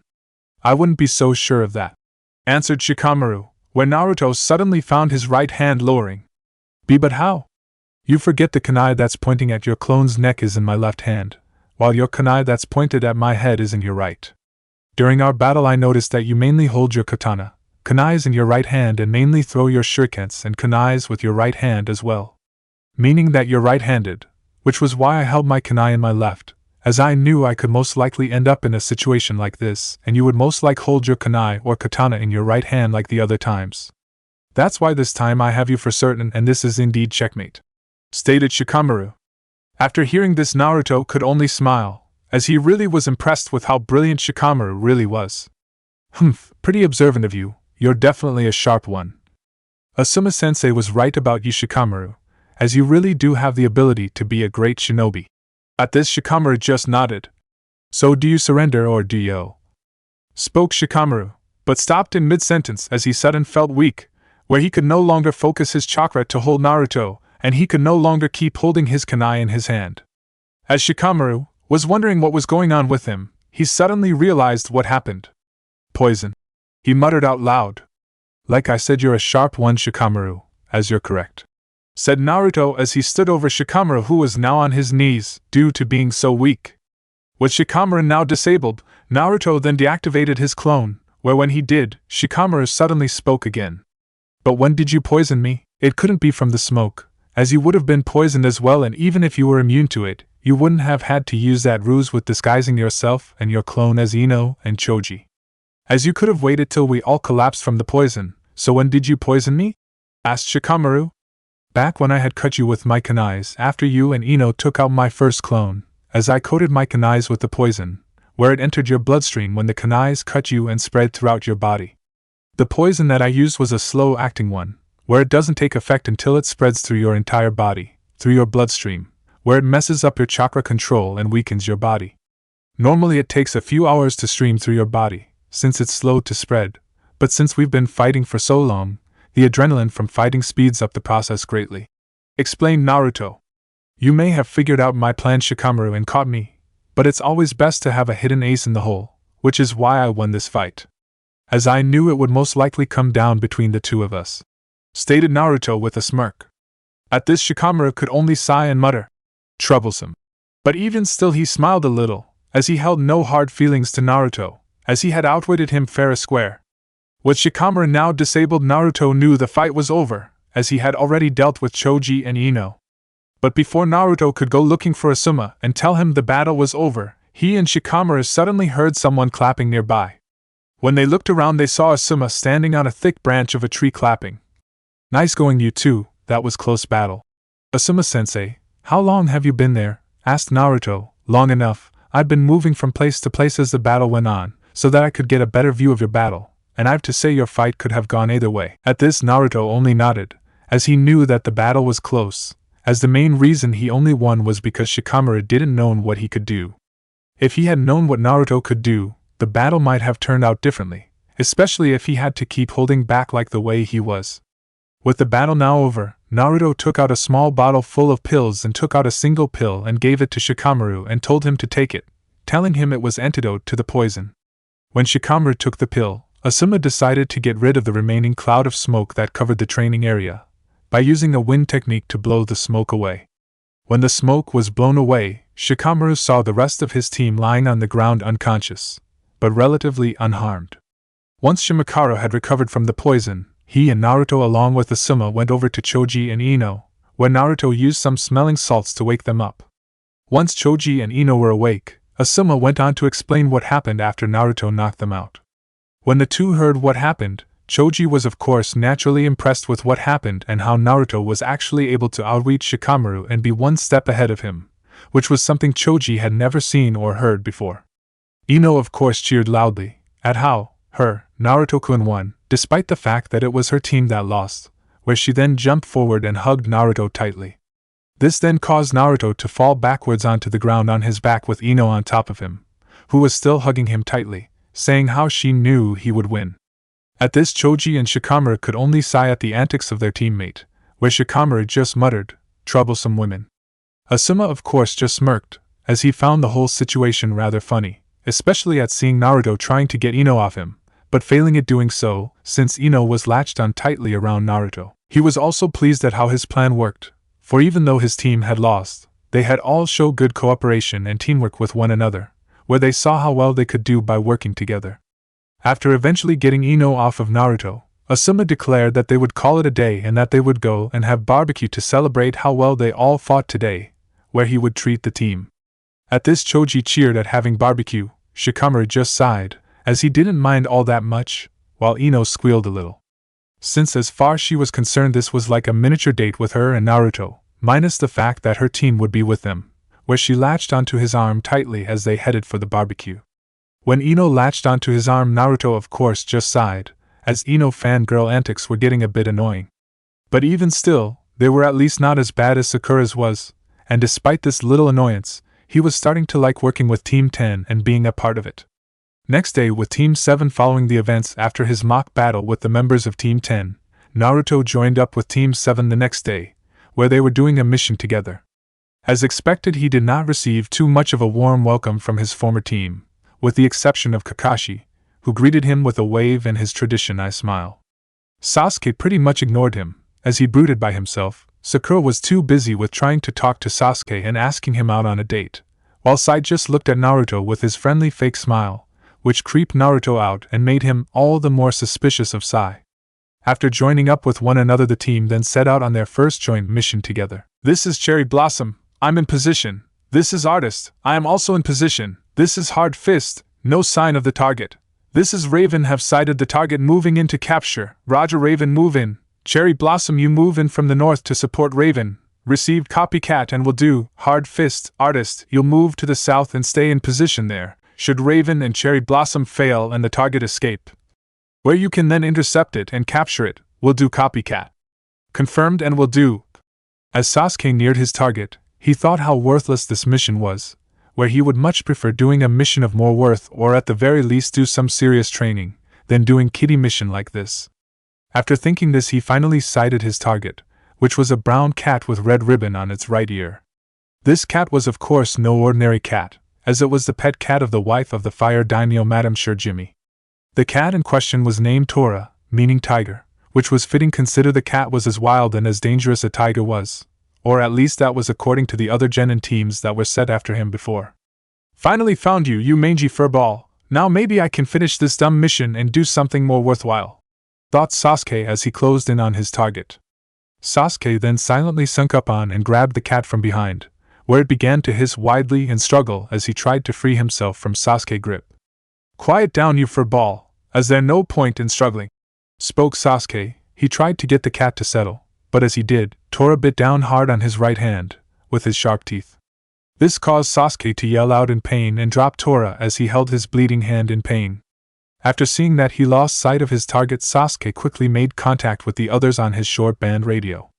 I lost the target, it's heading your way, Sakura. Right. I get him, replied Sakura, where she got ready to catch the target. Sakura of course didn't have to wait long, as she soon saw her target running straight towards her. But when Sakura appeared in front of Tora ready to catch him, Tora quickly jumped up into the air and onto Sakura's face, where he proceeded to claw at Sakura's face, causing the pink-haired girl to scream in pain. After the cat scratched Sakura's face up, it then quickly jumped off Sakura's face and ran in a different direction. After getting over the pain of her face being scratched up by the ribbon-wearing cat, Sakura quickly made contact with the rest of her team. I lost the target and I have no clue as to where he's gone, spoke Sakura over the radio. Receive, Cherry Blossom, Artist, Hard Fist, try and locate the target and capture him, spoke Kakashi over the radio. Roger, copycat, replied Naruto, where he then turned to Sai. So any ideas on how to get our target? I believe I have 1 inch, answered Sai. After separating with Sai, Naruto stayed hidden in the bushes, where he waited for Sai to lure out Tora. Fortunately, Naruto didn't have to wait long, as Tora soon appeared chasing after several mice made out of ink. When Naruto saw Tora, he had to admit that the plan was pretty smart, and couldn't help but wonder why they did do this in the first place. As Tora chased after the ink mice, Naruto quickly did 3 sets of hand seals and slammed his hands into the ground, where several pieces of wood sprung up from the ground and formed around Tora and into a small wooden cage. When Tora found himself trapped inside the small wooden cage, the feline naturally tried to claw itself out, but found that the chakra-enhanced wood was too strong, and its claws did little to nothing to the cage. Once Naruto saw that Tora was caught, he could not help but smile at his work, as his Mokutan skills had improved a lot thanks to his training with Yamato. Sorry, Tora, but you're going back home now, said Naruto as he walked over to the wooden cage and picked it up, with the hissing and angry cat inside it. Ah, good, so you did catch. It seems my plan worked, spoke Sai, after he jumped down from one of the trees to Naruto's right. Yeah, you plan worked like a charm, replied Naruto. Only thanks to you, Naruto-san, replied Sai with a smile, where Naruto just narrowed his eyes slightly, since he knew Sai's smile was fake. But as he narrowed his eyes, Naruto couldn't help but wonder why Sai was trying to be so nice to him. But before Naruto could think any more on Sai, Kakashi, Sakura and Sasuke quickly appeared in front of them. Nice work, you two, spoke Kakashi when he saw Naruto holding the cage Tora, where they then headed back to the mission office and hand in Tora. Tora-chan! Cried the fire daimyo's wife when she was handed the struggling cat, where she proceeded to squeeze the life out of the cat. When Naruto saw this, he finally understood why Tora was always running away, as given the circumstances, he would probably do the exact same thing as Tora. As Naruto watched what could be considered animal cruelty, Naruto of course could not help but feel sympathetic for the poor thing. Although not everyone was feeling sorry for Tora's plight, In fact, two people would gain sadistic pleasure from the cat's suffering. These two were none other than Sasuke and Sakura, who enjoy every minute of seeing the cat that caused them so much pain and trouble, being slowly squeezed to death by the fire daimyo's wife. "Ha, serves you right, you miserable hairball," thought Sakura. "Sha! That'll teach you from scratching up our face!" cried inner Sakura inside Sakura's mind. Once the fire daimyo wife and paid the Hokage, who was sitting at the mission desk, handing out different mission and receiving the money for the mission's completion. Madame Shirjimi began to walk out the room with the squirming Tora held rightly against her bosom. But as she was walking by Naruto and Team 7, she noticed a silver ring with a phoenix on Naruto's right middle finger. Upon noticing the ring, she looked more careful at Naruto. "Excuse me, young man, but would you happen to be Senju Naruto, son of Tsunade?" Yes, I am. It's nice to meet you, Madame Shirjimi," said Naruto respectfully, since he didn't know what Madame Shirjimi was like and didn't want to get in trouble with her if he sounded disrespectful to her. But as soon as Naruto answered the Madame Shirjimi, she let out a large cry, and much to the surprise of everyone in the room, including the Sarutobi, she grabbed Naruto in a one-armed hug with her right arm, where she then proceeded to nearly squeeze the life out of Naruto, as she smothered him in her chest, all the while still holding Tora in her left arm, who was still struggled to try and get free. "Oh, how wonderfully! I've been dying to meet you for years, as my granddaughter Rurakayo speaks of you all the time and how you saved her from that horrid bear. But she never said how handsome you were. I could just eat you up," cooed the large woman, where she continued to squeeze Naruto tighter and tighter, much like she did with Tora.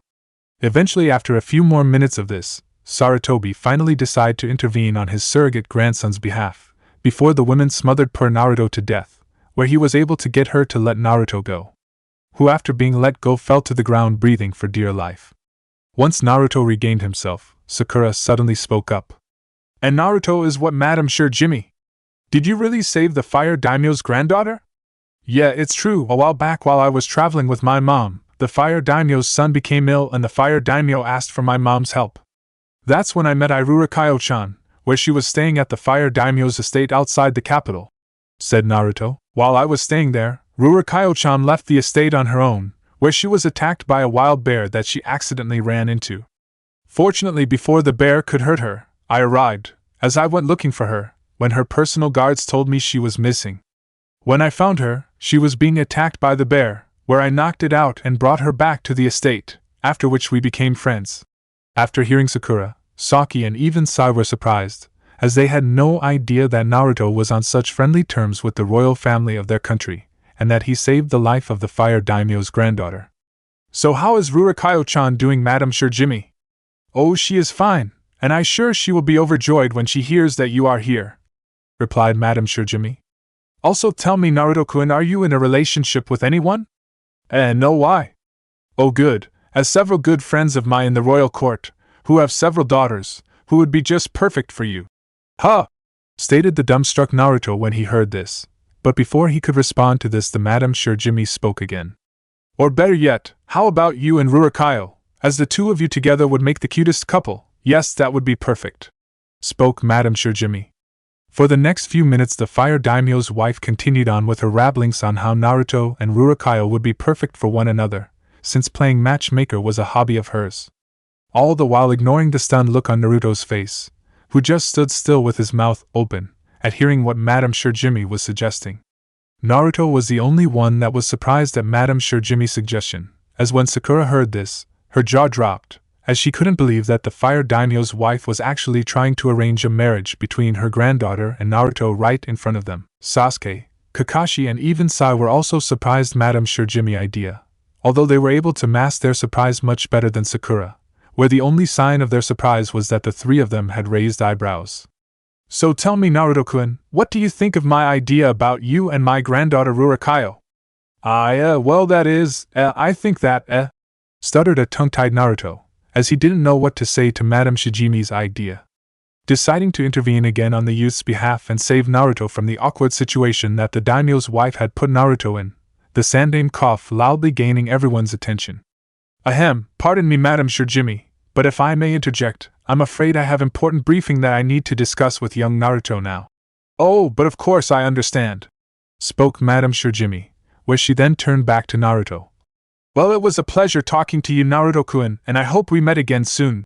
It was nice talking to you too, Madam Jimmy, replied Naruto respectfully, where he then gave his surrogate grandfather a grateful glance for getting him out that situation with Madam Jimmy.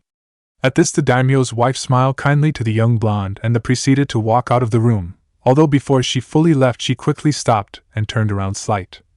Also Naruto-kun, please consider my suggestion on you and my granddaughter, as I certain that they too would match up handsomely with one another. I will, Madam Jimmy, replied an uncomfortable Naruto, where Madam Jimmy just nodded and then left the room.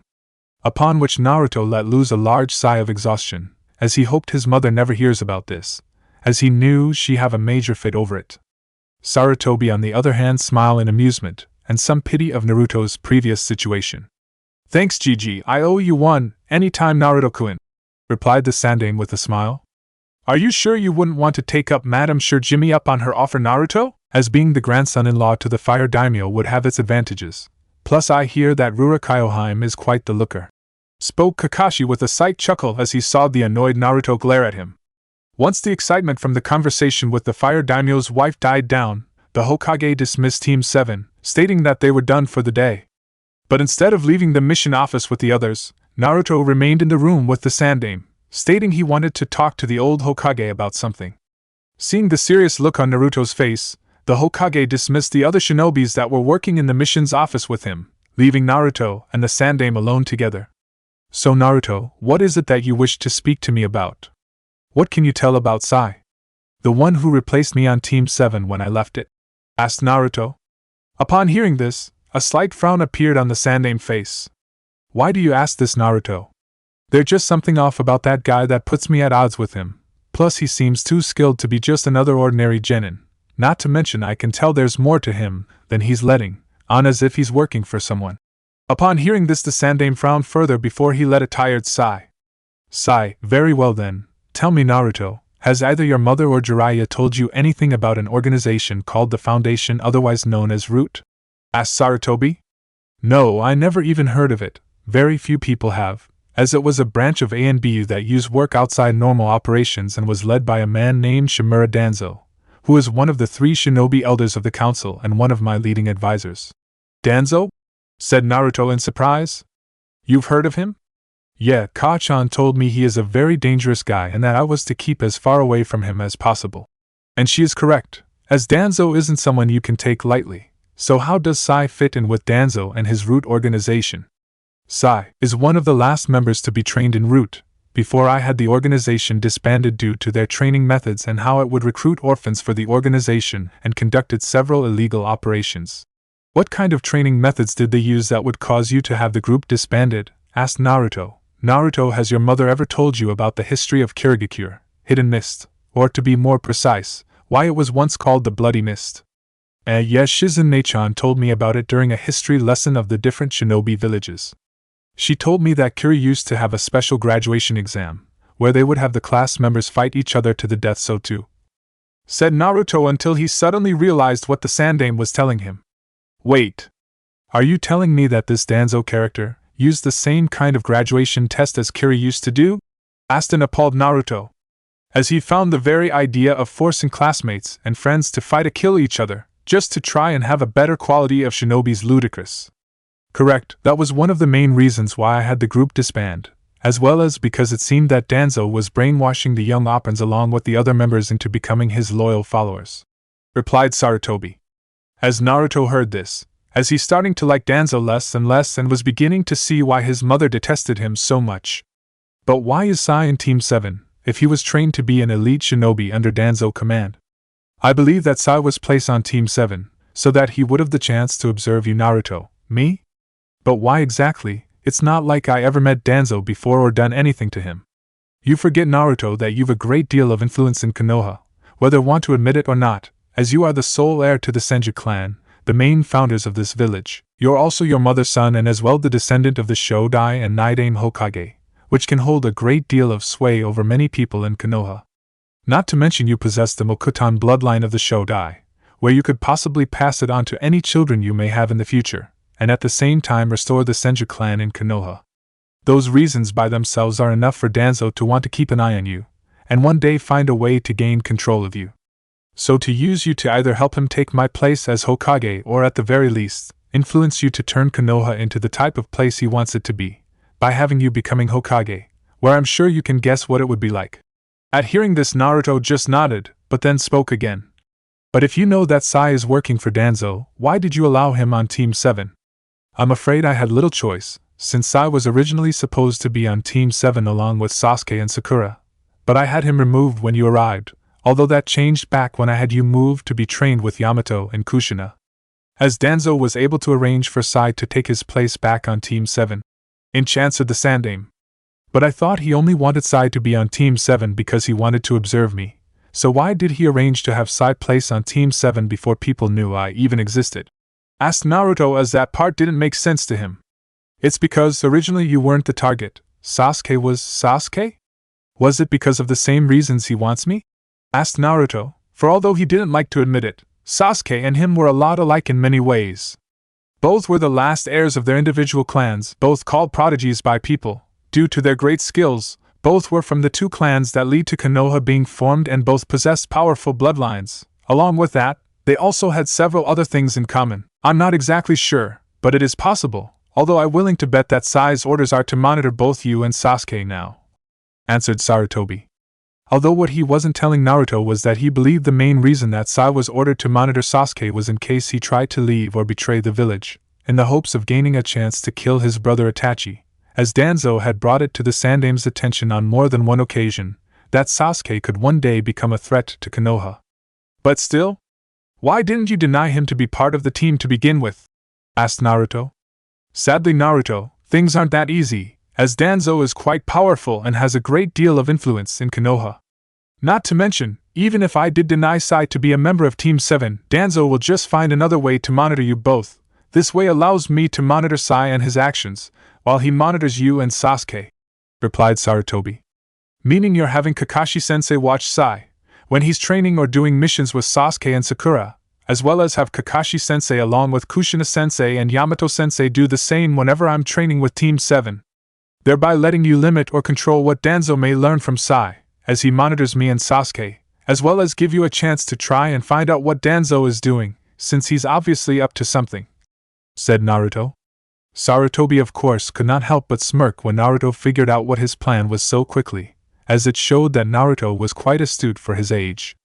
Very good, Naruto, I'm very impressed, spoke Sarutobi, before he became serious. But still I want you to be careful around Sai and not let on that you're on to him.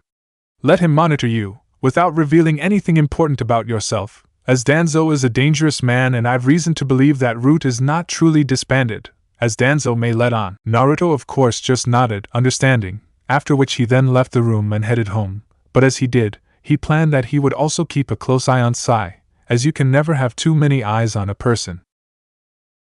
Chapter 15 Wave. The Hokage Office.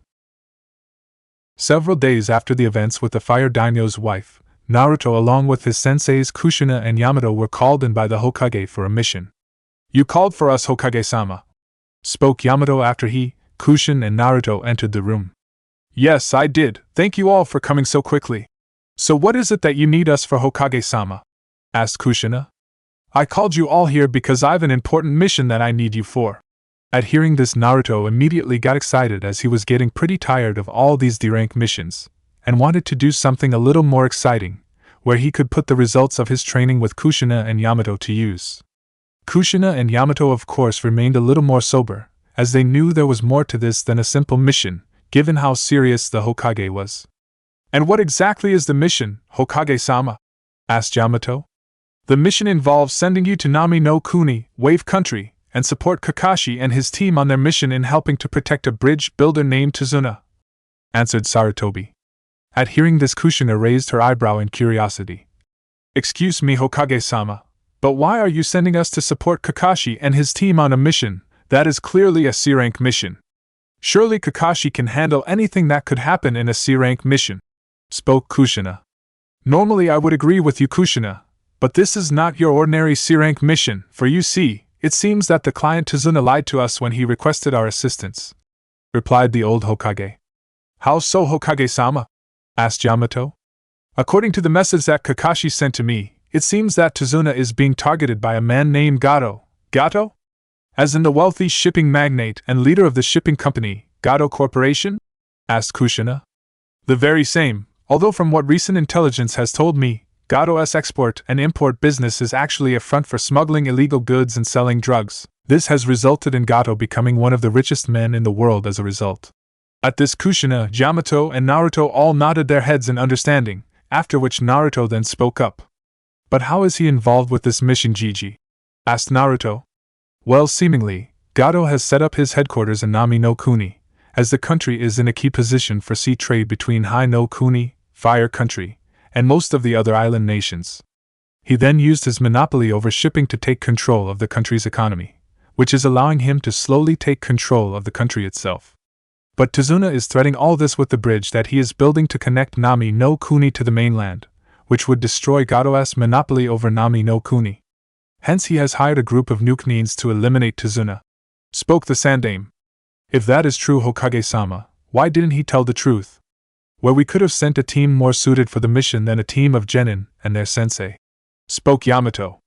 Seemingly from Kakashi's message to Tsunade-san, and his people have spent most of their remaining money on the equipment and materials needed to build the bridge, and did not have much left to request a higher rank mission, hence why he lied when he requested our help.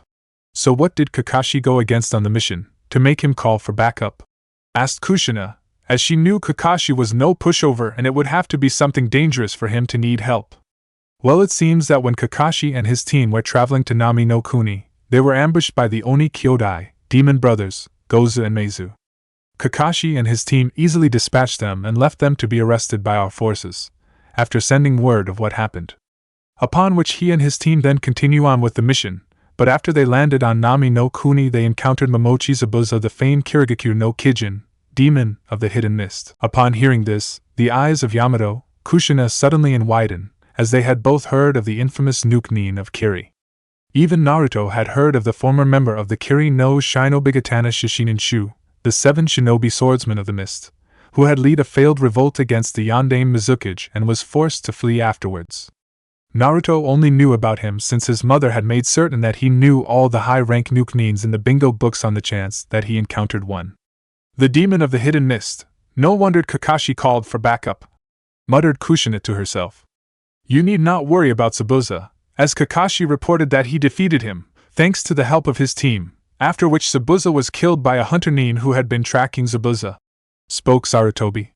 This of course surprised the 3 shinobi, especially Naruto, since he knew that the only way that Sasuke and the others could have helped Kakashi in any way would be if they worked together. This of course was surprising, since he didn't think Sasuke would work with his teammates, let alone that they all could work together to begin with. But if Zabuza is dead, why do we need to support Kakashi team? Asked Naruto. Although Zabuza is dead, we don't know for certain that he and the demon brothers were the only ones that Gato hired to take out Tsunade.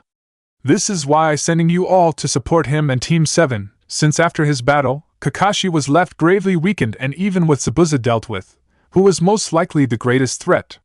Kakashi will be in no shape to defend Tsunade for a while, answered the Sandame. At this the 3 shinobis nodded again in understanding, although Yamato suddenly spoke up again. If I may, Hokage-sama, why are you sending us on this mission, as surely this would be something for a more senior team? Asked Yamato. Normally I would do so, but unfortunately our forces are spread rather thin, where if I were to send a more senior team, it would weaken our defensives, which is why I'm sending you 3. I have no doubt that whatever happens on this mission you and Kushina can handle it with Kakashi's help. While Naruto, as you both know, is already a skilled shinobi who can hold his own in most situations, not to mention he is also skilled in medical ninjutsu thanks to his mother's training, where he can help Kakashi recover more quickly. Also Naruto already has some experience in combat thanks to the incident in Oni no Kuni, Demon Country, so I've no doubt he will be of help, whatever happens. After hearing this Yamato only nodded, upon which Kushina and Naruto left the room to pack for their mission, where 2 hours later they left the village and headed for Nami no Kuni. 3 days later near Tsunade home after 3 days of traveling from Konoha to Nami no Kuni, Naruto and his senseis arrived at Nami no Kuni, where they entered the nearby village. When they arrived at the village, they found it in an appalling state, where most of the people were in tattered ragged clothes, with sorrowful looks on their faces, as if their spirits had been broken. The children were even in worse shape than the adults, as they were all skinny and dirty with tattered clothes and just sitting on the ground, with blank looks on their faces. When Naruto saw this, he could not help but become angry at seeing all this, as he knew that Gato was responsible for all these people's suffering. Soon enough, though, they found a person who directed them to where Tsunade home was. When they arrived at the gate, they all sensed a familiar presence nearby watching them, but before any of them could call to the person to come out, the person in question jumped out in front of them from a nearby tree. When the person appeared in front of them, Naruto and his two senseis saw that the person that had been watching them was Sai, who had been keeping guard of the house in case of any sneak attack. "Greetings, so you're the ones who the Hokage has sent to assist us," spoke Sai. "Correct, could you please bring us to Kakashi-senpai?" spoke Yamato, where Sai just nodded and led them into the house. When Yamato, Kushina and Naruto followed Sai into the house, they saw a young woman in a small kitchen cooking what most likely was evening dinner for the group. They then saw an old man, who was most likely the bridge builder Tsunade, sitting at a table drinking sake. While sitting in the far corner was Sasuke with his eyes closed, only to open them when Naruto and his senseis entered the house. When Naruto and his group arrived, the young woman in the kitchen quickly turned around and smiled. "Oh, new arrivals, are these the people that Kakashi-san said would arrive to help?" "Indeed we are," replied Yamato. At hearing this, the woman's smile grew. "Then you've our gratitude. My name is Tsunami. It is a pleasure to meet you. My name is Yamato. This is my partner Uzumaki Kushina, and this is our student Senju Naruto. It is very nice to meet you all. Please make yourselves at home. I will prepare some more things for dinner," spoke Tsunami. "That is very kind of you, thank you," spoke Kushin respectfully. "Humph. Another brat. But at least this time they sent some people that might actually be of some help to us," spoke the slightly drunk bridge builder. At hearing Tsunade calling him brat, Naruto scowled. "I suggest you be more grateful, you old fart, as it was brats like me that helped save your sorry ass earlier," retorted Naruto, remembering the Hokage report of what happened with Kakashi and his team. When Sasuke heard this, he could not help but smirk at Naruto putting the old drunk in his place, as he had received such similar remark from Tsunade when he and his team first met him. At hearing this, Tsunade scowled at Naruto's remark, but before he could retort back, Naruto continued. "Besides that, you should also be grateful that our village even sent us to help you, as our Hokage could have easily just called Kakashi-sensei and his team back, like most shinobi villages would. Especially after you lied to our village about the dangers of the mission and put Kakashi-sensei and his team in danger and nearly got them killed." Tsunade was of course taken back by Naruto's response, and as much as he hated to admit it, Naruto had a point, and was indeed correct, as he nearly did get Kakashi and his team killed, because he held back information from them and lied to them. But even still, he was a stubborn old man and wouldn't back down in argument, especially to someone Naruto's age. Thankfully, though, before an argument could break out between them, Tsunade placed her hand gentle on her father's shoulder, stopping her father from making the argument go any further. Yamato also did the same, by placing his hand on Naruto's shoulder, calming the hot-headed young blonde from fighting with Tsunade anymore. "Please forgive my father, he gets rather moody when he is drunk," spoke Tsunade, as she apologized for her father's remark. "Of course, and allow me to apologize for my student, as he can be rather hot-headed at times," replied Yamato. Tsunade of course nodded, after which Kushina asked where Kakashi was, where Tsunade pointed to the room next to them, indicating that Kakashi was in there. When they entered the room, the team found Kakashi lying flat on his back, with a blanket over him and Sakura sitting next to him, making sure that he was okay. When Kakashi heard the door to his room opening, he lifted his head up slightly to look up to see who was entering the room. When he saw that it was Yamato, Kushina and Naruto, along with Sasuke and Sai, who had followed Naruto and his senseis, he greeted them and gave them his traditional one-eyed eye smiles, while keeping his Sharingan eye closed. After entering the room, Naruto then began to do his checkup on Kakashi to see the extent of his injuries, which were remarkably minor, much to Naruto's surprise, as he expected a great deal more damage from Kakashi, after he fought and defeated the infamous demon of the Hidden Mist. "Well, Kakashi-sensei, your injuries aren't as bad as I thought they would be, and I healed them all.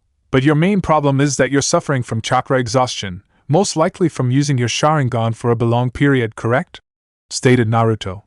As Jiraiya had told him a while back, that due to the fact that he wasn't an Uchiha and didn't possess the Sharingan naturally, Kakashi couldn't turn off his Sharingan, nor could he use it for long periods as it drained too much of his chakra. Kakashi of course just nodded as what Naruto said was correct. Well, I'm afraid there is little I can do there, as it's best to let your body rest and recovery by itself, so as long as you don't do anything too strenuous and keep resting, you should recover in a couple of days' time, stated Naruto, where Kakashi just nodded again. Once Naruto had finished his checkup on Kakashi, Kushina then spoke up. So Kakashi, why don't you tell what happened in detail with you and Zabuza? Kakashi of course complied with his former senior ANBU captain question and began to describe in detail what happened between him and Zabuza.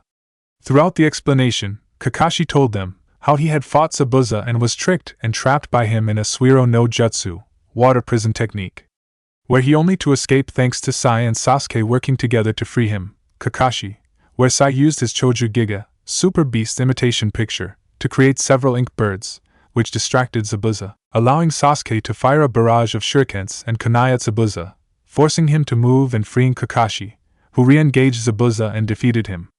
But before Kakashi could finish him off, a hunter nin arrived and stabbed Zabuza in the neck with some Saban needles. Using Saban needles? That's an unusual choice of weapon for a hunter nin, commented Kushina. At hearing this, Naruto began to frown, as something didn't settle with him. Kakashi-sensei, do you know where exactly the hunter nins hit Zabuza with the Saban needles in his neck? Kakashi nodded, where he then indicated on his neck with his hand, where exactly the Saban needles hit Zabuza. When Kakashi showed Naruto where Zabuza was hit in the neck with the needles, he frowned, as Kakashi confirmed what he feared. Zabuza isn't dead, spoke Naruto suddenly, gaining everyone's attention. What do you mean, Senju? Of course Zabuza dead, we saw it with our own eyes, spoke Sasuke. What you saw was what Zabuza wanted you to think, replied Naruto. What do you mean by that? Asked Sakura, not getting what Naruto meant. It's simple, like Kushina-sensei said, Saban needles are an unusual choice of weapon for a hunter nin to use. But they're a perfect weapon for a medic nin like me, especially if you want to do something to someone's body without doing any serious harm. From the points that Kakashi-sensei indicated, Zabuza was put in a near-death state by the hunter nin, where Zabuza's heart rate was slowed down to a point where it can be barely felt, even if you checked for it.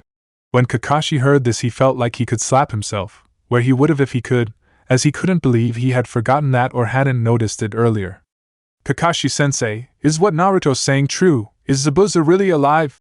Asked Sakura with some worry, at the idea of Zabuza still being alive. I'm afraid so, Sakura, as what Naruto said is indeed true, not to mention another fact that I didn't notice earlier, where the hunter nin did not cut Zabuza's head off when he killed him. As a hunter nin is to decapitate his or her target on the spot and then destroy the body, so that there is no chance of enemies learning any secrets of the village from the body, while the head is used to prove that the target has been eliminated, spoke Kakashi, cursing himself for not seeing it sooner. It seems that you're losing your touch, Kakashi, spoke Kushina. You might be right, Kushina-senpai, replied Kakashi with a sigh. Clearly the hunter nin was in league with Zabuza, where he watched your battle in case Zabuza lost, so that he would intervene and save Zabuza before you could kill him, and you would believe that he is dead, giving Zabuza the chance to attack you when your guard is down, spoke Yamato, where he had to admit it was a clever ploy, which could fool most people. Naruto himself also had to admit that the fake hunter nin was also very skilled, maybe as skilled if not more skilled than him, as it would take keen knowledge on the human anatomy. Not to mention to be highly skilled in Saban needles, to precisely hit the small points on Zabuza's neck with just the right amount of force and put him in the near-death state, while at the same time, doing it all without killing or permanently paralyzing Zabuza. Well, there is a bit of good news, spoke Naruto, gaining everyone's attention again. Which would be? Asked Sai. Well, Zabuza won't be able to make any kind of attack on us for a little while, as the side effects of putting someone in the near-death-like state is that the person will be unable to fully move their body for some time, answered Naruto. How much time would we have exactly? Asked Yamato. Well, given the injuries he suffered after fighting Kakashi-sensei, along with being put in the death-like state, I would say just over 2 weeks, but if the hunter nin is as a skilled medic as I think he is, given how he saved Zabuza, I would cut that recovery time in half, and given the time that has already passed, we only got a couple of days. After hearing this, Kakashi, Yamato, and Kushina frowned, as that didn't give them much time to plan what to do. Sakura, of course, began to worry, while Sai remained emotionless and Sasuke actually looked eager at the idea of going against Zabuza again. Well, it seems that we have quite the situation here, and if we want to survive it, we're going to have to make you guys even stronger, spoke Kushina, as she looked at the members of Team 7. At hearing this, Sasuke actually looked even more eager than before, especially at the idea at becoming stronger. Very well then, we'll start training tomorrow, spoke Yamato, after which the Konoha group began to talk over what they would do tomorrow, right up until they were called by Tsunami for dinner. The next morning in a small clearing in the woods of Nami no Kuni, the members of Team 7 along with Kushina, Naruto, and Yamato prepared to do some training. When they were planning on what to train Team 7 in last night, Naruto and his senseis learned that Kakashi had yet to teach Sasuke and the others tree climbing. This of course surprised Yamato, as tree climbing should have been taught in the second week of taking in a team, or at the very least before the team took on a C-rank mission. Kushina of course rebuked Kakashi for not teaching his students something so basic and important sooner. Kakashi of course tried to explain that he had been busy training to get his team to work together. Normally such excuses would not work, but when considering how badly the members of Team 7 were getting along with one another, and how until only a few days ago, couldn't work together, Yamato and Kushina could understand where Kakashi was coming from, but even still, Kushina did reprimanded Kakashi for not teaching his team simple tree climbing before they took this mission. Kakashi himself was back at Tsunade home, where Tsunami made sure he did nothing too strenuous so that he could rest and recover more quickly. Normally this would be no problem for Kakashi, as he would use such time to read one of his Ika books. But sadly when Naruto was doing his checkup on Kakashi, he took the book from Kakashi, stating that he needed to focus more on recovering than on reading his book. Although Naruto also stated that he was taking Kakashi's book as punishment for not training his students in tree climbing before they took the mission. Well now, since we're all here and we know what we're going to do for the next few days, I believe we should give a demonstration of how exactly tree climbing is done. Naruto, would you care to show them how it's done? Spoke Kushina, as she then turned to Naruto. Naruto of course nodded, where he started to channel his chakra to his feet, while explaining it all to Sasuke and the others. Once he had finished explaining to the others on what to do, he then simply walked up the tree and up to a large thick branch on a high part of the tree. Seeing this, both Sasuke and Sakura looked surprised at this, as neither of them had seen anything like what Naruto was doing before. Sai on the other hand remained as emotionless and as blank as always, not showing the slightest sign of surprise. After Naruto had shown them what to do, he quickly jumped down to the ground, upon which Kushina then told the 3 other genin to attempt it as well. The 3 genin of course nodded, and where they each took their own individual trees and channeled their chakra to their feet and attempted to walk up the tree. Sakura was able to walk up the tree she had chosen on the first attempt with no difficulty, which was of course no surprise to Kushina, Yamato, as they had read Sakura's academy report, where it showed that much like Naruto, she had flawless control over her chakra. Sasuke on the other hand was having difficulty climbing the tree, where each time after only taking a few steps, he would fall to the ground, whether it was from streaming too much or too little chakra to his feet, to keep himself on the tree. Sai also seemingly had the same problem as Sasuke, where he kept adding too much chakra to too little, although Naruto believed he was doing it on purpose, so to stay close to Sasuke and keep an eye on him. Naruto guessed this, since he highly doubted that Danzo wouldn't have already trained Sai to do the tree climbing exercise. Yamato and Kushina were of course of similar minds as Naruto, as they had heard from the Sandaime that Sai was a spy belonging to Danzo. Seeing that Sakura could already do the tree climbing practice, Kushina decided that she would send Naruto and Sakura to guard Tsunade, while he and his men built the bridge. Both genins of course nodded, as having no problem in doing what Kushina asked them to, where they left together for the bridge. Soon after, Yamato left to head back and guard Tsunade's family, in case Garo's men tried to kidnap them and force Tsunade to submit, while leaving Kushina to watch over Sasuke and Sai. Next day at Tsunade home after another day, the members of Team 7 along Naruto and his senseis were sitting down around the small table in the living room with Tsunade family, eating dinner. Also among the group was Kakashi, who was now well enough to move around a little, and Inari, Tsunade's grandson, who mainly kept to himself. Naruto and Sakura had spent much of the day guarding Tsunade and his workers as they worked on the bridge. Naruto even helped a bit where he created clones to help the workers build the bridge. Yamato had also kept guard over Tsunami and Inari as well as Kakashi, while he was recovering.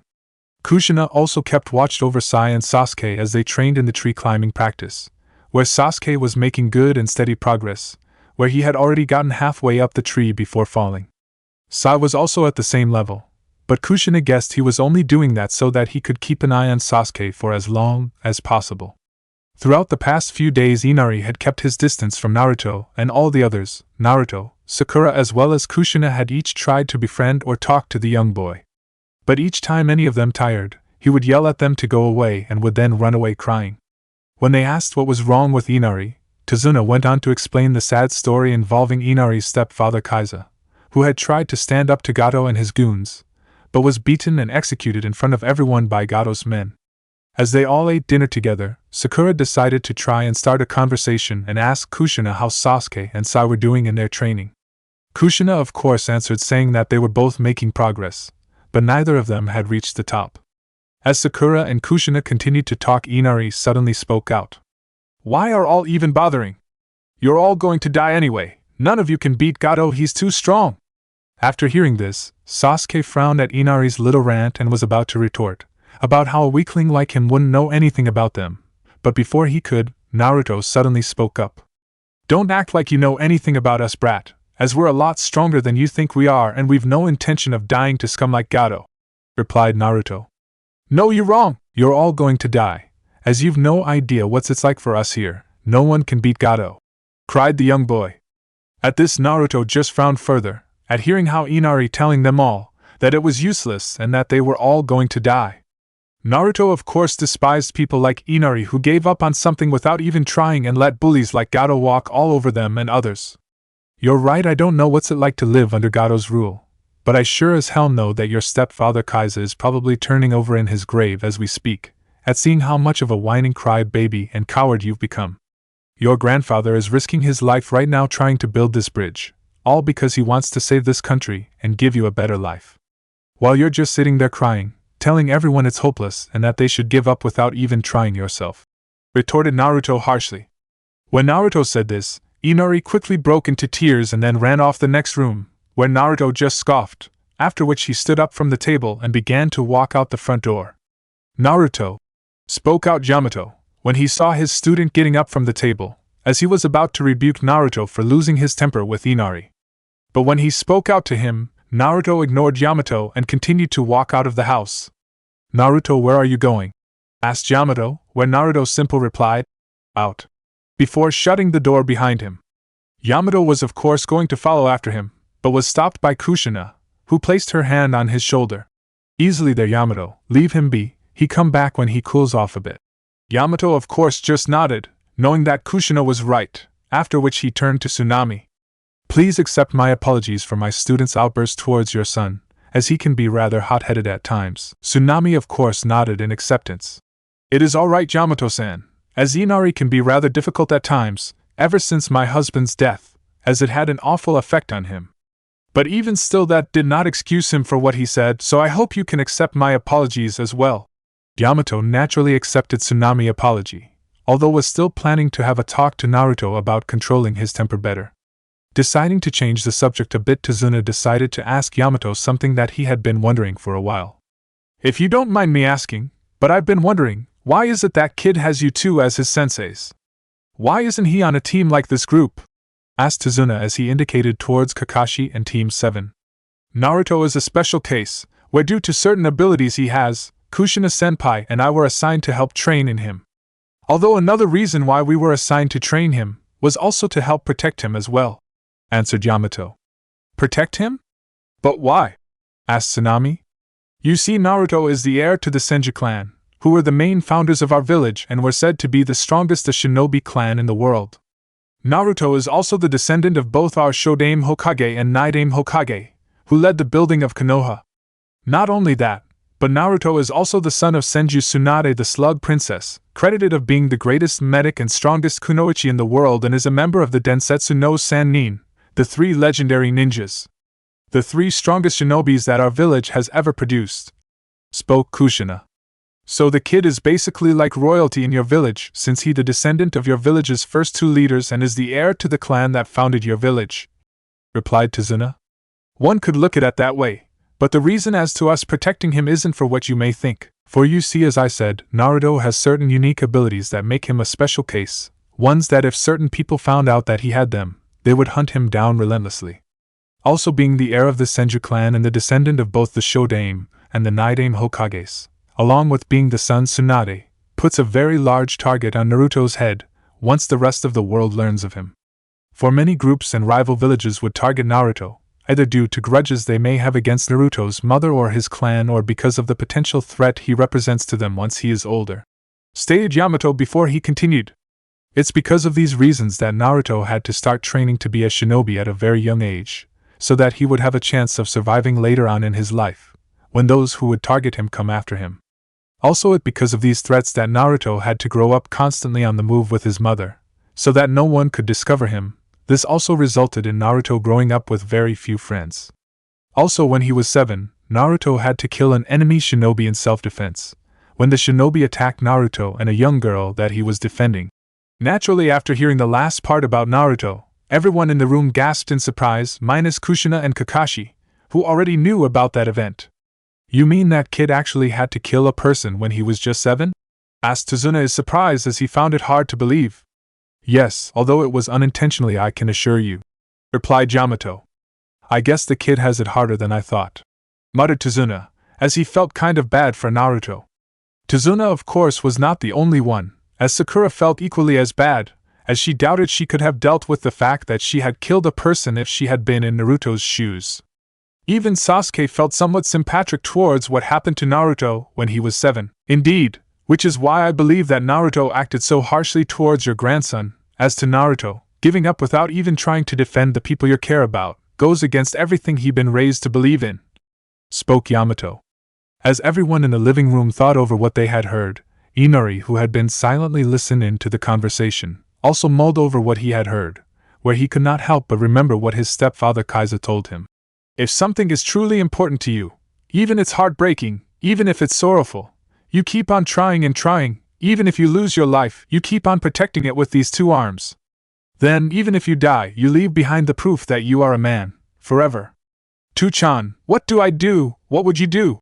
Thought Inari sorrowfully, as a tear fell down his already tear-stained face. Next morning in Zabuza's hideout, currently sitting beside Zabuza's bedside, as he recovered from his battle with Kakashi, was Zabuza apprentice Haku, who had been treating Zabuza's wounds for the past few days. Haku had also been protecting him as well from Gado, who had appeared yesterday with his two wannabe samurai goons Zora and Waraji. When Gado tried to touch Zabuza, when he was in his weakened state, Haku had broken his arm and then quickly subdued Zora and Waraji. When he left, Gado had stated that Haku would pay for breaking his arm. As Zabuza lay on his bed, Haku saw the light of the early morning sun shine through the window. Seeing that Zabuza was still sleeping and due to the early hour, when no one would be up, Haku decided to get more herbs to treat Zabuza's injuries. Quickly changing into a pink sleeveless, low-cut kimono, with pale red edges and decorated with small plum-colored swirls, Haku began to silently walk out of the room. But before Haku could leave, a now awake Zabuza suddenly spoke up. Where are you going, Haku? After hearing Zabuza's voice, Haku quickly spun around. Forgive me for waking you, Zabuza-sama. It wasn't my intent to wake you. I was only going out to gather herbs to help treat your injuries. Humph. Fine, just don't be too long, replied Zabuza, before he closed his eyes again, when Haku nodded and left the room. After an hour and a half, Haku had gathered all the necessary herbs that would be needed to help heal Zabuza, but just before Haku could start heading back, the young Hayaton, Ice Release, user noticed several trees that had been seemingly cut down. Deciding to investigate further, Haku walked up to where the cut trees were, upon which Haku then came upon a large clearing, where there were several more trees that had been cut down, by seemingly a single cutting slash. After studying under a former member of the Kiri no Shinobigatana Shishinshu, Haku of course knew a little about swordsmanship. Hence Haku knew that whoever did it had some skill to be able to cut down a large tree with a single slash. Looking more around the clearing, Haku noticed that there were several large dents on the ground, as if being punched by someone or thing. Haku also noticed that there were several large dried patches of grass and flowers, where they all seemed to be brown and shriveled up, as if all the moisture had been drained from them. It was after seeing this that Haku noticed that there was a person lying on the ground among a large patch of flowers in the clearing. As Haku looked closer, it almost seemed like the flowers were thriving around him, as if the flowers were growing stronger from being next to him. Once Haku came up to the person, Haku saw that the person in question was a young blonde-haired boy, holding a long katana in his hand, as well as wearing a black sleeveless vest with a green sleeveless zip-up top over it. He also wore green pants and black boots with green elbow pads and green fingerless gloves with S-bead-like bracelets on both his wrists. But what caught Haku's attention the most was the Konoha headband that was wrapped around the boy's head. A Konoha shinobi, but not one of the group that Zabuza-sama met when he fought Hatake Kakashi. Did they call for reinforcements? If so, why did they send a young boy, as he looks no older than the genin from Kakashi's team? He must be with another team, and if so, there must be others, thought Haku with concern, as Kakashi was a dangerous enough opponent to face against. I must eliminate him here and now, as given the state of this area he clearly has some skill and could be a danger to our mission, thought Haku further and drew out a set of Saban needles. But before Haku could make even an attempt on Naruto, the young Hayatan user heard a groan coming from Naruto, where his eyes began to slowly open. Seeing this, Haku quickly put away the Saban needles before Naruto fully woke up. As Naruto was waking up, Haku spoke. Are you alright? Huh? Spoke Naruto as he fully woke up, where he looked straight up at Haku. Sorry, did you say something? Asked Naruto, as he rubbed the sleep out of his eye. I said, are you alright?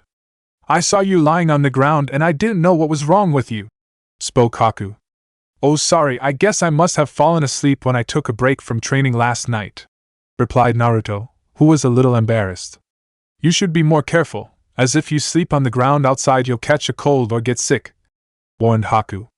Nah, I be alright, I've never gotten sick in a day in my life, said Naruto, which was true as it helped to have the world's greatest medic as your mother, to keep you from getting sick.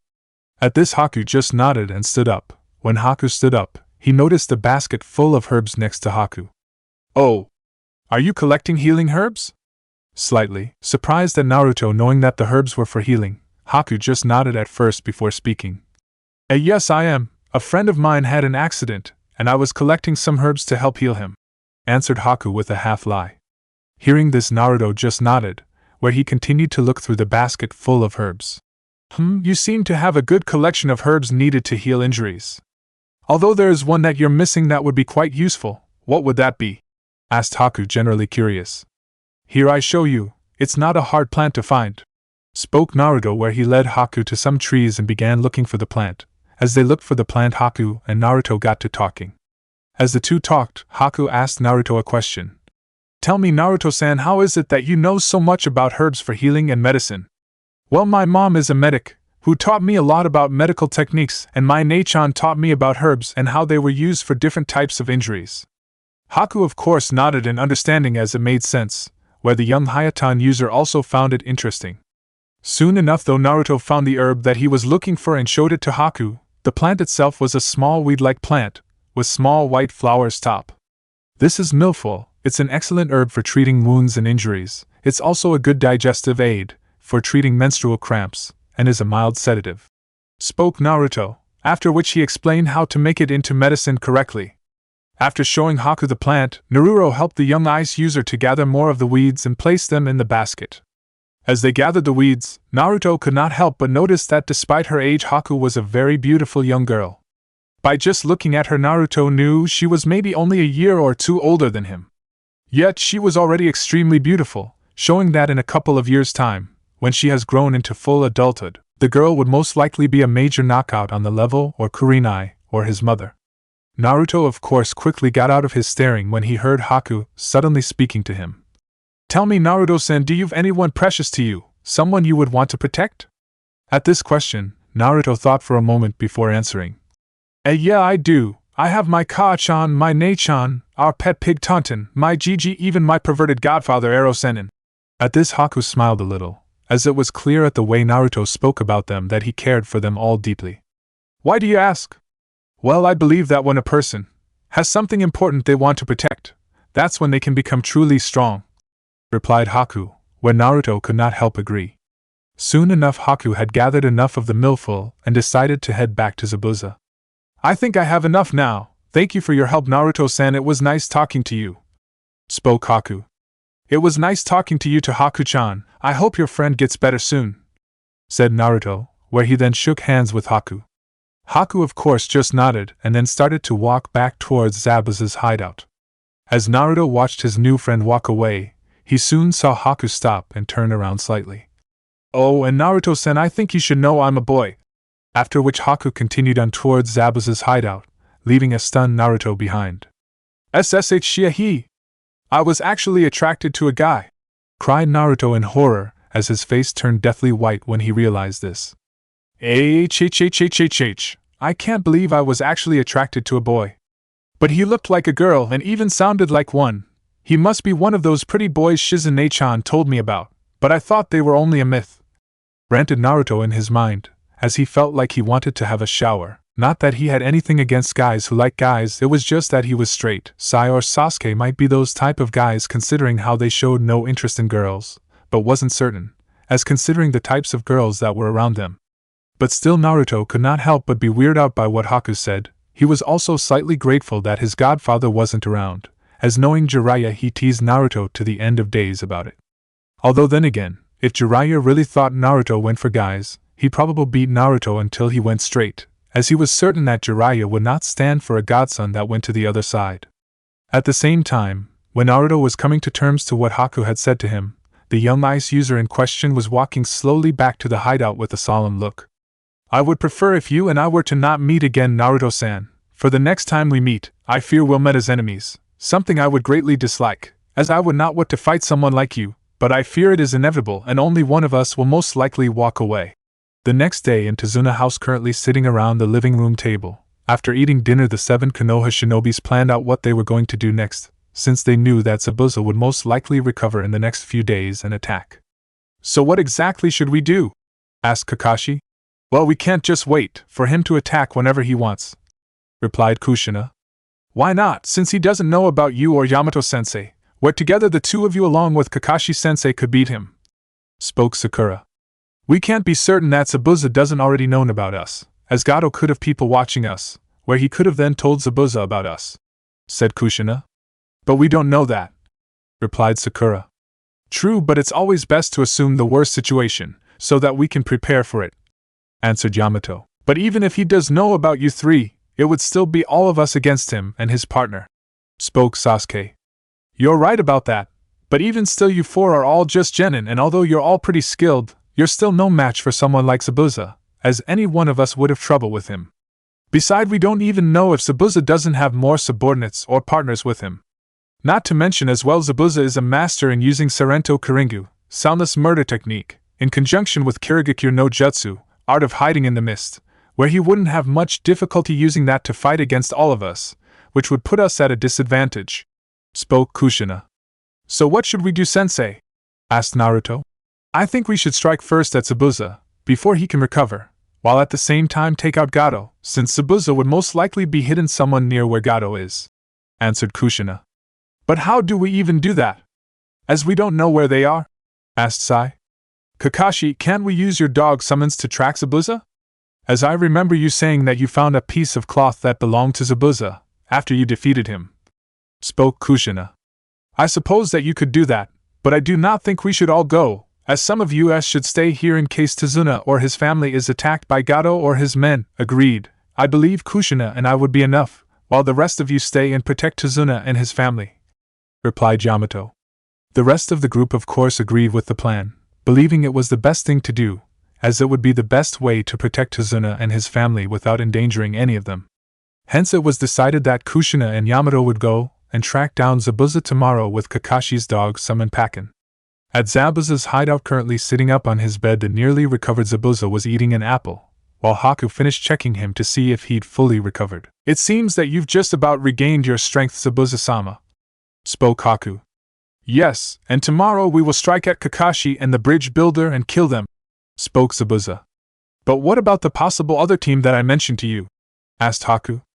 Given how the boy you met was just a genin, it just means we'd be dealing with another team of genins and their jonin sensei, which won't be too much trouble for us, as we'll crush them, spoke Zabuza as he crushed the apple in his hands next day at the bridge dash.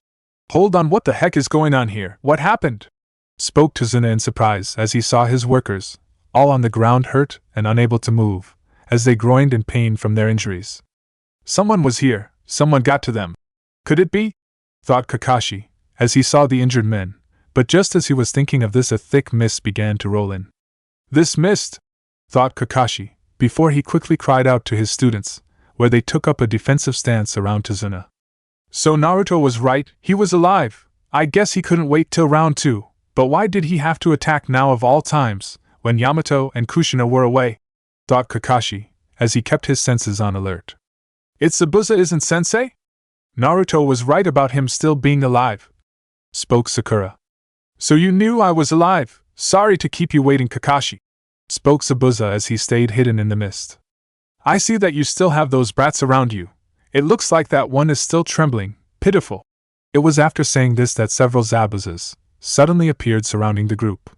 Upon seeing this, Sasuke just smirked, which surprised Zabuza. I trembling with excitement. After hearing this, Zabuza just smirked, amused at what Sasuke had said. Go ahead, Sasuke-sai, said Kakashi, knowing that his 2 students could handle this.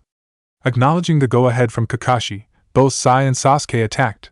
The 2 genin charged forward with impressive speed, where within the space of only a few seconds, the 2 genin easily dispatched the Zabuzas that surrounded them, where they all reverted into clones.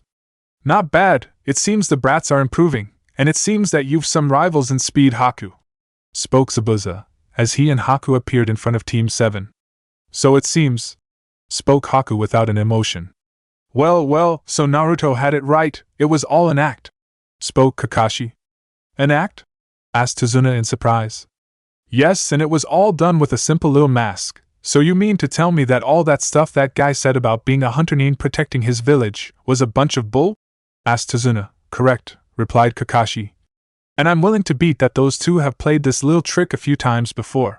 That mask guy is mine, I'm taking him out, spoke Sasuke with determination, where he and Haku then charged forward at one another. Tsunade home at the same time that Team 7 and Kakashi were facing against Zabuza and Haku. Tsunade's daughter Tsunami was washing the dishes from breakfast.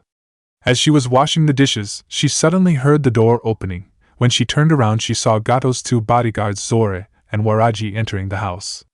So you're Tsunade's daughter, huh? Too bad for you, as you'll have to come with us, spoke Zore.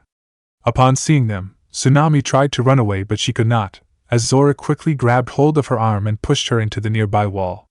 Hearing his mother screams and the sound of things breaking, Inari quickly ran into the living room to see what was happening. When Tsunami saw her son, she told him to run away. Seeing Inari, Waraji quickly grabbed hold of Inari and pushed him into the other side of the room opposite his mother. Should we take this kid as well? Asked Waraji. No, Gato's asked for just one hostage, replied his partner. When Inari heard this, he then realized that Gato wanted to use his mother as a hostage and force him to give up. Well, that's fine by me, let's waste him, said Waraji with a sadistic grin as he drew his katana out. Wait, please don't hurt my son, he's just a boy, he hasn't done anything wrong. I do anything, just don't hurt him, spoke Tsunami. Fine, then you will come with us, without any resistance, said Zora before he turned to the teary and scared young Inari and smirked. Guess it's your lucky day, kid. Your mom just came through for you. After seeing his mother being tied up by Waraji and Zora and walking out the house with her, Inari began to cry even more and telling his mother that he was sorry over and over again and how he couldn't, as he was too scared. But as he was crying, he began to remember what his stepfather told him and what Naruto told him at the dinner table. Realizing that he could not just sit back and cry and let Waraji and Zora take his mother away, Inari knew he had to save his mother. As Waraji and Zora led Tsunami, Waraji turned around and cupped Tsunami's face, where he had a perverted-like grin.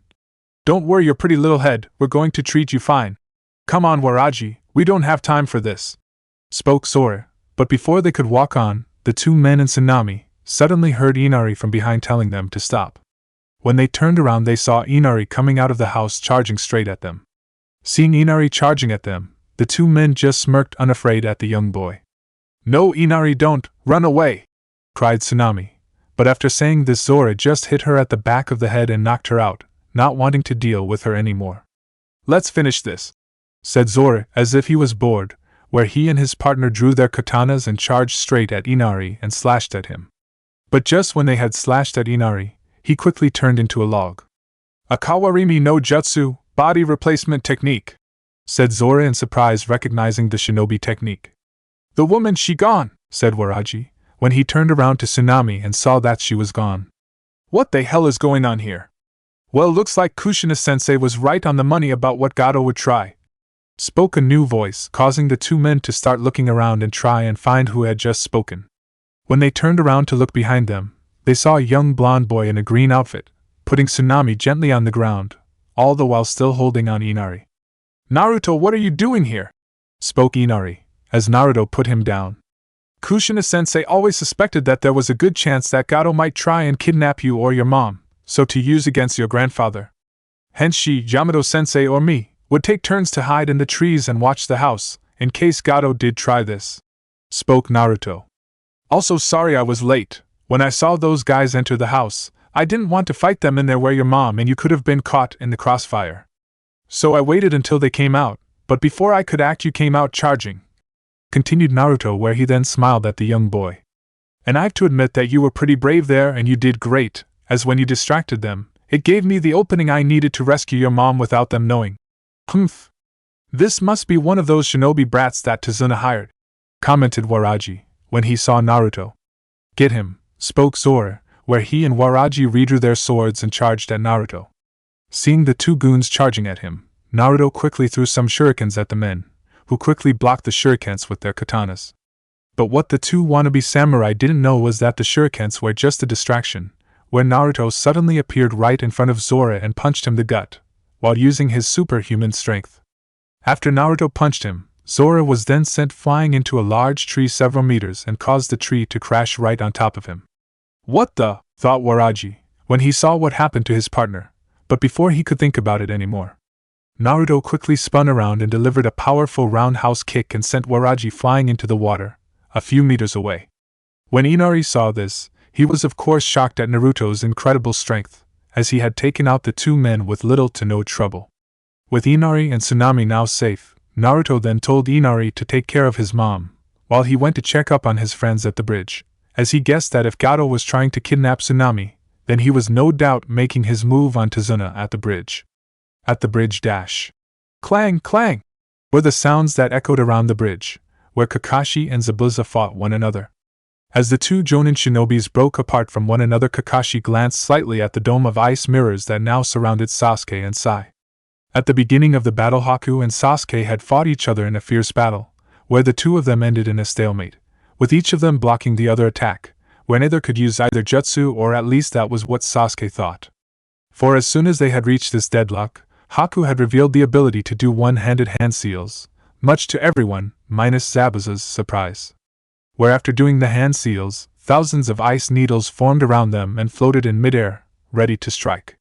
Seeing that Sasuke was in trouble, Sai had moved in to help Sasuke, by appearing behind Haku, where he tried to stab Haku in the back with his tanto. Unfortunately though, Haku expected something like this, where before Sai could stab the young ice user, Haku quickly jumped into the air to avoid the stab, while at the same time firing the ice needles that surrounded Sai and Sasuke. Luckily though, thanks to the tree climbing exercise, Sasuke as well as Sai were able to avoid being hit by the needles, by channeling their chakra to their feet and jumping up high into air. After avoiding Haku's needles, Sasuke and Sai quickly went on the offensive, where Sasuke threw several shurikens and Sai used his Choju Giga, Super Beast imitation picture, to create several lions. Seeing the attacks, Haku skillfully avoided them, but as soon as he did, he was put on the defensive as Sai and Sasuke attacked him from different direction. Eventually though, Haku was beaten, where after avoiding a strike from Sai, Haku was sent flying by Sasuke, who had appeared next to Haku and delivered a strong kick to his mask-covered face. Naturally, when Zabuza saw this, he had been surprised, as he never thought that mere brats could defeat Haku. But just when the two young Konoha shinobis thought they could win, Zabuza revealed that Haku had been going easy on them. After which Haku revealed his strongest technique, the Makio Hyosho, demonic ice crystal mirrors, where he created a dome of ice mirrors around them. Upon which Haku then merged with the mirrors and attacked Sai and Sasuke from all directions, making it virtually impossible for them to defend themselves. Kakashi had of course tried to help them, but Zabuza had intercepted him, forcing Kakashi to fight him. After glancing towards Sasuke and Sai, Kakashi quickly glanced at Sakura, who was staying with Tsunade to defend him, in case Zabuza somehow got by him, Kakashi, and went for the bridge builder. Seeing Kakashi glancing at his students, Zabuza smirked in amusement. I would be more worried about myself than those brats if I were you, Kakashi. At this comment Kakashi did not respond, but narrowed his one visible eye and readied himself to continue the battle. As Kakashi and Zabuza faced off against one another, Sai and Sasuke were having trouble with their opponent, where both were heavily injured, with several needles sticking in them. Both of them were also having trouble moving, due to several needles that were stuck in the acupuncture points of their bodies. Even after they pulled some of them off, the effects of being hit in the points by the needles were slow to leave. This the end for you both. Please do not bear any ill will towards me, as I do this only because I must, spoke Haku sadly from the mirror. After which images of Haku appeared on all the mirrors, making it impossible for Sai and Sasuke to tell which one was the real Haku and which direction the ice user would come from. Once the images of Haku appeared on all the ice mirrors, Haku then fired another barrage of needles at the two genin. But upon doing this, Haku, Sai and Sasuke suddenly heard a familiar voice cry out Surashifu, wind slash. After which the top mirror that was directly above Sasuke and Sai shattered, where a crescent-shaped blade cut through it, and they made a large cut on the ground. After which a green blur suddenly entered the ice dome, and the sound of metal clashing with metal was heard. It was after this that Sasuke and Sai turned around to the side and saw another person standing next to them, who had defended them for Haku's assault with his now drawn katana. The person in question was none other than Naruto. So it seems that we were indeed fated to meet as enemies, Naruto, thought Haku sadly. Your time is quite impeccable, Naruto-san, spoke Sai, with some small ounce of gratitude, where Naruto just nodded. You should have just stayed outside the dome, dope, as you would have actually have been of some use out there, spoke Sasuke, as he didn't want to admit that he owed Naruto one.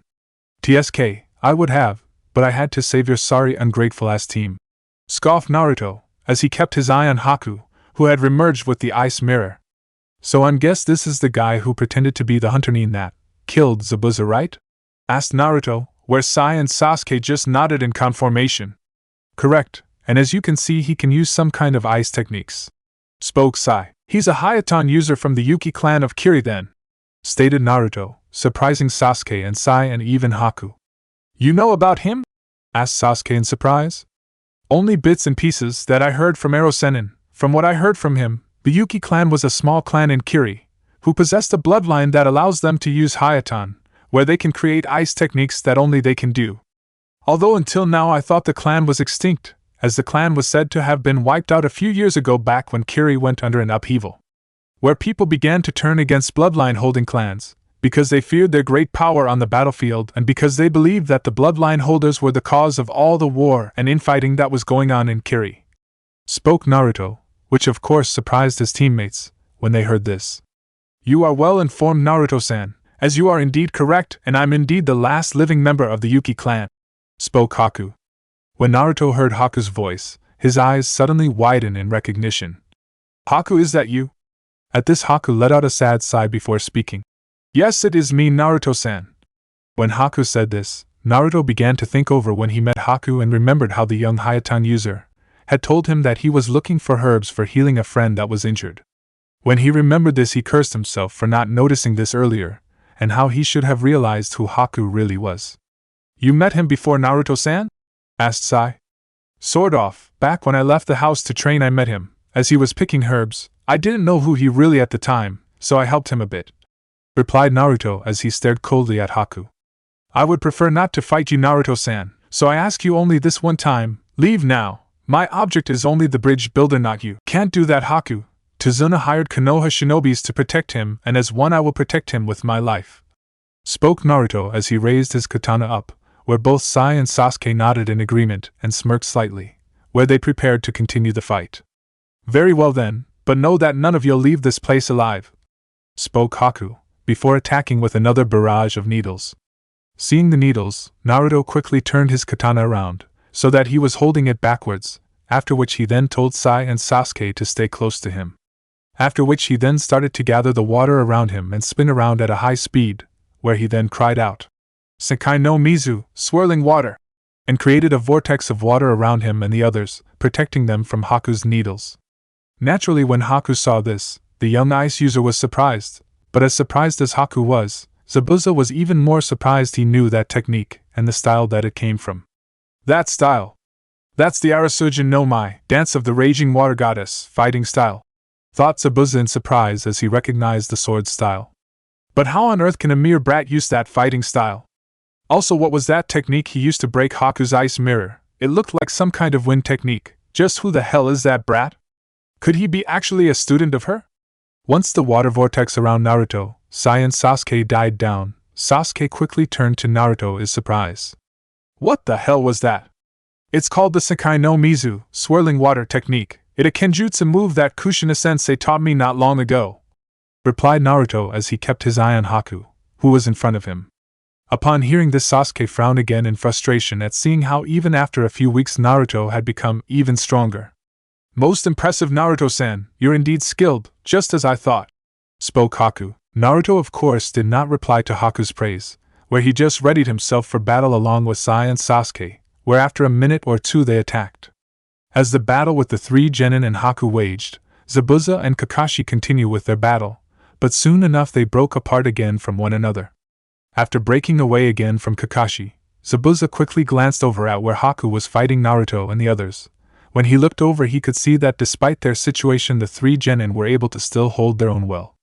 As whenever two of them went of the offensive, the third member would defend the others from any attacks from behind by Haku. Zabuza also saw that Naruto was actually able to do some damage to Haku Mirror Dome, much to his surprise, where Naruto had used his Surashifu to destroy several of the mirrors. But luckily though, Haku was able to reform the mirrors just as soon as Naruto destroyed them. Seeing this, Zabuza turned back to look at Kakashi and smirked slightly behind his mask. That's quite the impressive brat you got there, Kakashi. I'm afraid I can't take credit for him, Zabuza, as he isn't exactly my student, or at least not my full-time student, replied Kakashi, which made Zabuza frown, not fully understanding what Kakashi meant by that. Well, even so, those three brats are as good as dead, as no one can escape Haku's technique, not even me, replied the confident Zabuza. I wouldn't be so sure of that, Zabuza, especially when it comes to Naruto and Sasuke. Oh, and what makes you so sure of that? Asked Zabuza, generally curious as to what Kakashi had such faith in Naruto and Sasuke. Well, it quite simply really, since I know what both those boys are capable of, and you would understand as well if you knew who they really were, answered Kakashi. And what exactly do you mean by that? Asked Zabuza. Well, you see, both Naruto and Sasuke are the heirs of the two most powerful clans in Konohagakure, who founded it, replied Kakashi. At this, Zabuza's eyes widened in surprise when he realized what Kakashi was saying. You mean? Yes, Sasuke's full name is Uchiha Sasuke, and the unique bloodline of the Uchiha clan runs through Sasuke's veins, and the Sharingan is his birthright, stated Kakashi before he continued on. And Naruto's full name Senju, Naruto, sole heir to the Senju clan, the main founders of Konoha. I had heard the rumors that a single young boy had survived the tragedy of the Uchiha clan. No wonder he advances so quickly. But I don't believe you on that other brat. There's no way that brat could be of the Senju clan, as that clan is extinct. The only actually living member is, spoke Zabuza confidently until it suddenly hit him, where his eyes widened in shock. No! It's not possible! At this, Kakashi smirked behind his mask, seeing that Zabuza had realized the truth. Oh yes, it is, as Naruto is the son of Senju Tsunade of the Sannin, as well as the direct descendant of the Shodame Hokage, Senju Hashirama, and the Nidame Hokage, Senju Tobirama. Tsunade of the Sannin had a child? Said Zabuza in surprise, as he couldn't believe what he was hearing. No wonder that brat is so strong. He the son of one of the Sannin, correct, and I tell you little something else about him, spoke Kakashi as he lifted his headband to reveal his Sharingan. Naruto's potential surpasses my own. At hearing this, Zabuza's concerns grew as he was beginning to doubt Haku's chances to win, as Sasuke would be trouble enough.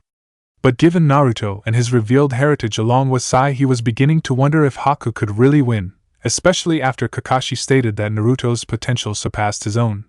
As Zabuza knew that Kakashi wouldn't say something like that unless he believed it to be true. Blast, I can't afford to toy with Kakashi anymore, as I need to take care of the bridge builder and Kakashi now and then help Haku. Not to mention, if I'm right about who trained the boy, given his kenjutsu style, some serious trouble is most likely on the way here, thought Zabuza with a frown. After which he used his Kirkakyu no Jutsu to make the mist thicker and disappear, so that Kakashi could no longer use his Sharingan on him. When Kakashi and Zabuza recommenced their battle, Naruto and the others continued with their battle.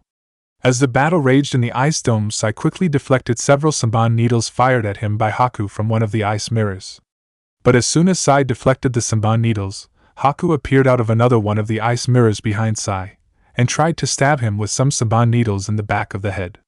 But before Haku could hit Sai, the young ice user suddenly heard Sasuke's voice cry out, "Katan, Gokaku no Jutsu, fire style, great fireball technique."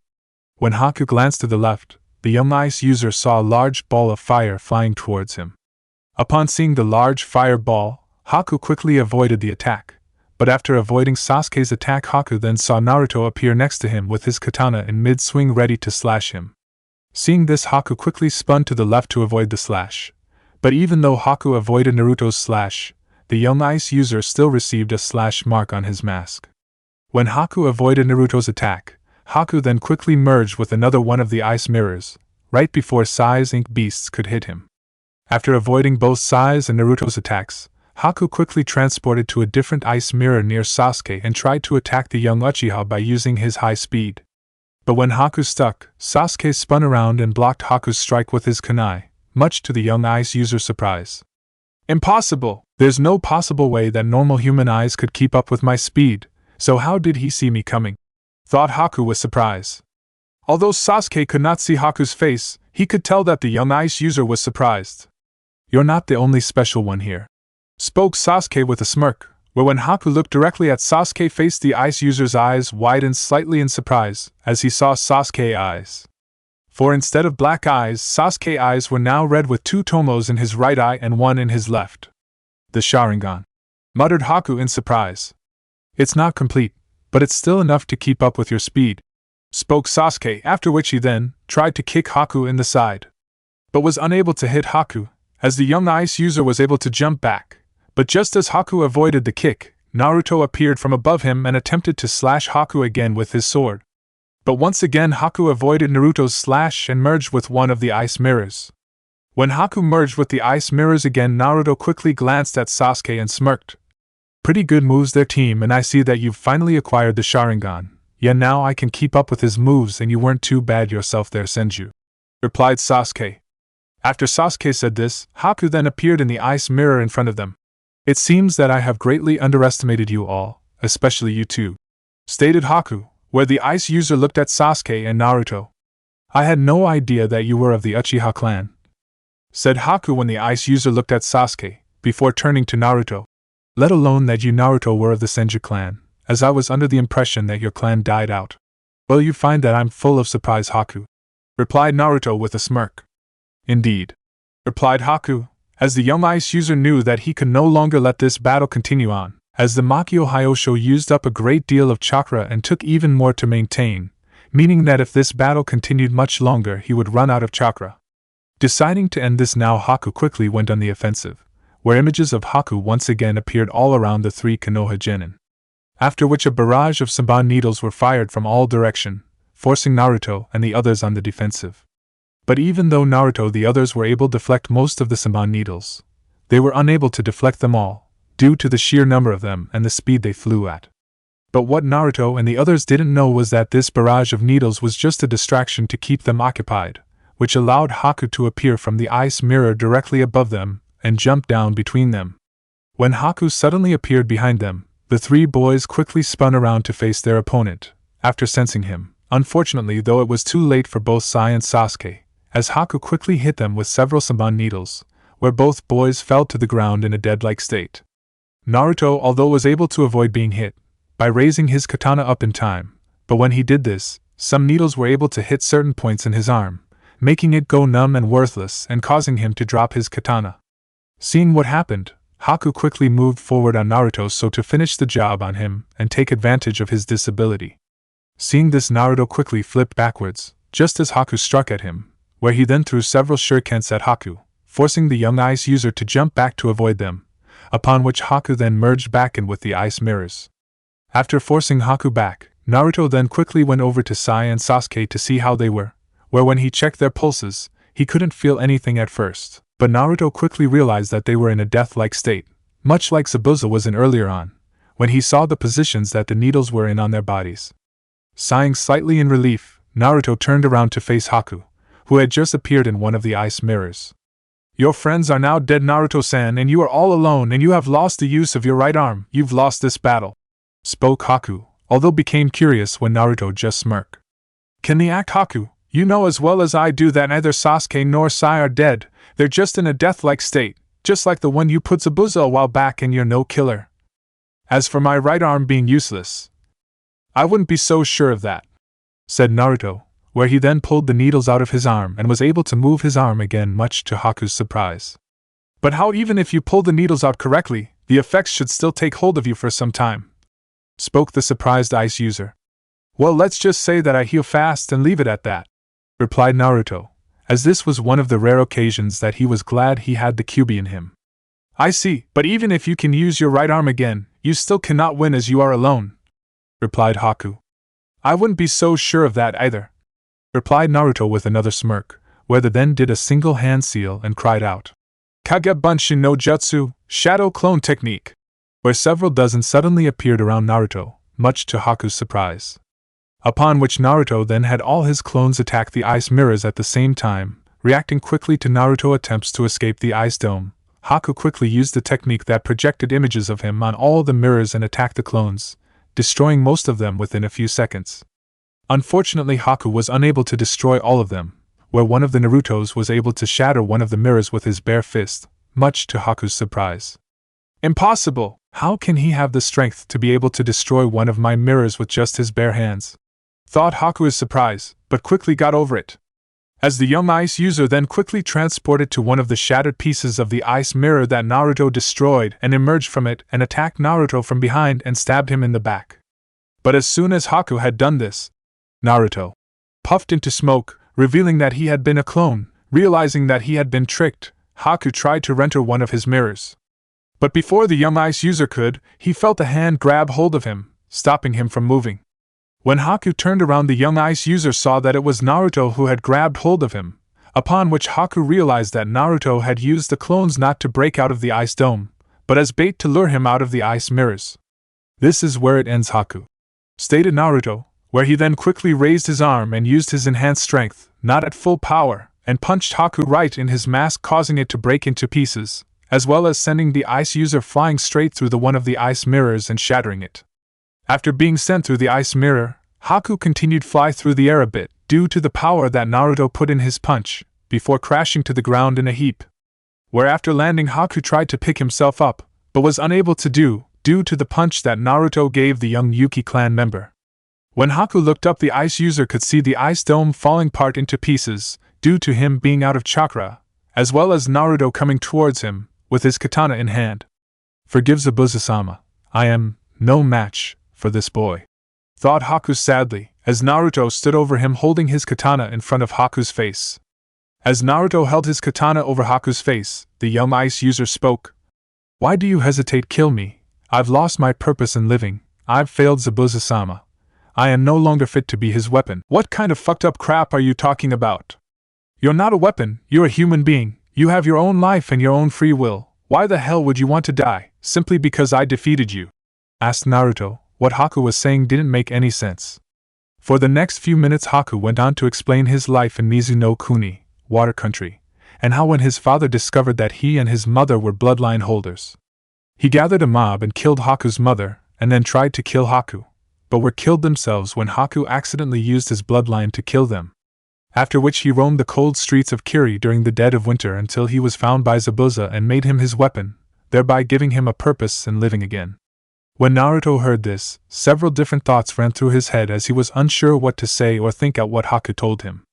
I can understand why you feel that you owe Zabuza after he took you in, but that still doesn't make it right that he views you and treats you like some kind of weapon, spoke Naruto.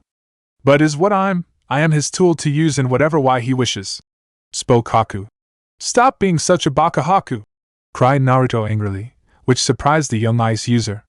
You're a human being, just like me. You're not a tool. You feel pain, you feel joy, you feel sorrow, and you have your own dreams just like me or anyone else. The only person that has a right to decide how you live your life is yourself, as it's your life, not his. As Haku heard this, The young ice user understood what Naruto was saying, but even still he was too loyal to Zabuza. If you say that I can choose how I live my life, Naruto-san, then I choose to serve Zabuza-sama as his weapon. As that is my purpose and my dream is to help him to achieve his dream, for he is my precious person and I would gladly give my life up for him, so kill me now and be done with it. Ack, cried Naruto in frustration. Damn it, Haku, I won't kill you, simply because you think you should die. At this, Haku couldn't not help but smile kindly despite the situation he was in, as the young ice user could tell that Naruto was a kind individual and that the two of them were a lot alike many ways. But as Haku and Naruto were talking to one another, the two shinobis heard a cry of pain, after which the mist slowly began to die down, where they then saw Zabuza a pack of on top of Zabuza, biting deeply into his arms and legs, preventing him from moving. Also at the same time they heard a large chirping noise, where when they looked they saw Kakashi holding his right hand, which was now covered in lightning. Shit's that Kakashi-sensei Raikiri, lightning cutter! Thought Naruto in surprise at seeing the jutsus with his own eyes for the first time. As he had heard about it from his godfather, as it was one of Kakashi's strongest moves and was the advanced form of his only originally jutsu, the Chidori, 1000's birds. He had also heard from his godfather that Kakashi had given the technique this name after he cut a bolt of lightning with it. Upon seeing that Zabuza was in trouble, as well as seeing that Naruto was monetarily distracted, as he was looking towards Kakashi, Haku quickly took advantage of Naruto's distraction and spun around, kicking Naruto off his feet and making fall onto his back, after which Haku then quickly got back onto his feet. But before he raced off towards Zabuza, Haku turned to look at Naruto sadly, who was still on the ground. I'm sorry, Naruto-san, if he had met at another time and in another place, I believe we could have been friends. But we're friends, Haku, spoke Naruto as he tried to stop the young ice user, as he knew what Haku was planning to do. At hearing this, Haku could not help but smile sadly before disappearing and using the last of his chakra to create an ice mirror so to appear next to Zabuza. Damn it, Haku, you baka! Muttered Naruto as he got back up, where when he saw Kakashi racing towards Zabuza, he knew he wouldn't be able to stop Haku in time, leaving him with only one other option left, where he then started doing some quick hand seals. I'm going to be in some much trouble after this. This is the end for you, Zabuza, your future is death, stated Kakashi as held up his Raikiri and charged straight at Zabuza. But just as he was charging at Zabuza, Kakashi suddenly saw an ice mirror appear next to Zabuza, where Haku suddenly emerged from it and stood in front of Zabuza to shield him from Kakashi's attack with his own body. Kakashi of course could not stop or avoid Haku in time, and just when he was about to stab Haku right through the heart with his lightning-covered hand, he suddenly heard someone cry out, Sway-tun, Teppadama, water style, gunshot! Where a large blast of water crashed right into him in the side and sent him flying sideways and onto the ground. Surprised by this, Haku and Zabuza both quickly turned to where the blast of water came from. When they did, they were surprised to see that it had been Naruto who had fired the jutsu. Naruto, what the hell are you doing? Why did you just attack Kakashi-sensei? Cried Sakura in surprise as both she and Tazuna had seen what had happened. I'm sorry, Kakashi-sensei, but I couldn't let you kill Haku, it wasn't right, spoke Naruto. Naruto, thought Haku, as the young ice users didn't know what to think, as Naruto had just attacked his own comrade just to save him. Mahahaha, ha ha ha, well Kakashi, it seems that you were wrong again about me dying, spoke Zabuza as he looked over toward Kakashi, who was just picking himself up after being hit by Naruto's attack. And this time I was saved by one of your own students, continued Zabuza, where despite his injuries from Kakashi's ninja dogs, who had returned home, right when Kakashi charged at Zabuza, Zabuza lifted up his arm and took hold of his sword and pushed Haku to the side and charged straight at Kakashi. Seeing Zabuza was coming towards him, Kakashi quickly prepared to defend himself, but just as Zabuza had crossed half the gap between them, Zabuza suddenly found himself being wrapped around by a chain, which pinned him arms to his body and forcing him to stop. After which Zabuza found an unknown Konoha ninja standing behind him with a kunai against his neck. Nice timing, Yamato, spoke Kakashi as he greeted his comrade, who nodded. Zabuza-sama, muttered Haku, who was about to go help Zabuza. But before the young ice user could, he found the tip of a blade at his neck, where when Haku looked to the left, he saw Naruto standing next to him with a serious look that said, Not this time. When Zabuza saw the situation that he and Haku were in now, he knew they had lost, where he cursed himself several times over, as he had become too focused on his battle with Kakashi, that he had forgotten about Naruto-sensei's Well, it seems that the big bad demon of the hidden mist was all talk just like I thought. You couldn't even kill a simple old man. Spoke a new voice, where when Zabuza, Haku, Tazuna and the Konohanines looked to the end of the bridge, they saw Gato along with 100 or so of his hired goons. Gato! What the hell are you doing here? Asked Zabuza angrily when he saw the greedy businessman. Isn't oblivious, I'm here to do the job you couldn't, as it's clear that you weren't up to the task, but it's just as well as I never planned on paying you to begin with, and since most of you are all tired out and hurt from fighting each other, my men will have no problem taking you all out. Gato, you piece of vermin! Cried Tazuna out angrily. Sticks and stones, Tazuna, sticks and stones. Besides, I suggest that you not resist, not unless you want that lovely daughter of yours to be hurt, as I sent my 2 best men to your house and they should be here any minute now with her. Sneered Gato. When Tazuna heard this, he was about ready to tear Gato apart, but before Tazuna could say or do anything, Naruto spoke up. If you're talking about those 2 wannabe samurai who you sent to kidnap Tsunami, then I guess I should tell you not to expect them anytime soon, as they're taking a long nap and won't be doing anything for a long time. Upon hearing this, Tazuna sighed with relief at his daughter being safe and planned to thank Naruto later. While at the same time Gato frowned at this information, as he had begun to wonder what was taking his men so long. Huh! It doesn't matter as you're all going to die here, replied Gato with a sneer, before he turned back to his men. Alright you lot, I don't want a single one of them left alive, and there's a 10,000 Rio bonus for the man who kills the bridge builder and a 50,000 Rio bonus for the head of Zabuza's brat, as I want him to pay for breaking my arm. At this the small army of thugs cheered loudly at the idea of being paid bonuses. When Zabuza heard what Gato said, he turned to Kakashi. It seems that our fight has come to an end, Kakashi, and we are no longer enemies. So it seems, replied the copy-nin, where he signaled to Yamato that he could let go of Zabuza, as with Gato betrayal, Zabuza no longer had a reason to be their enemy, and they were now on the same side. Yamato of course loosened the chain around Zabuza, letting him go, although did stay near him, on the chance that he might try something against them.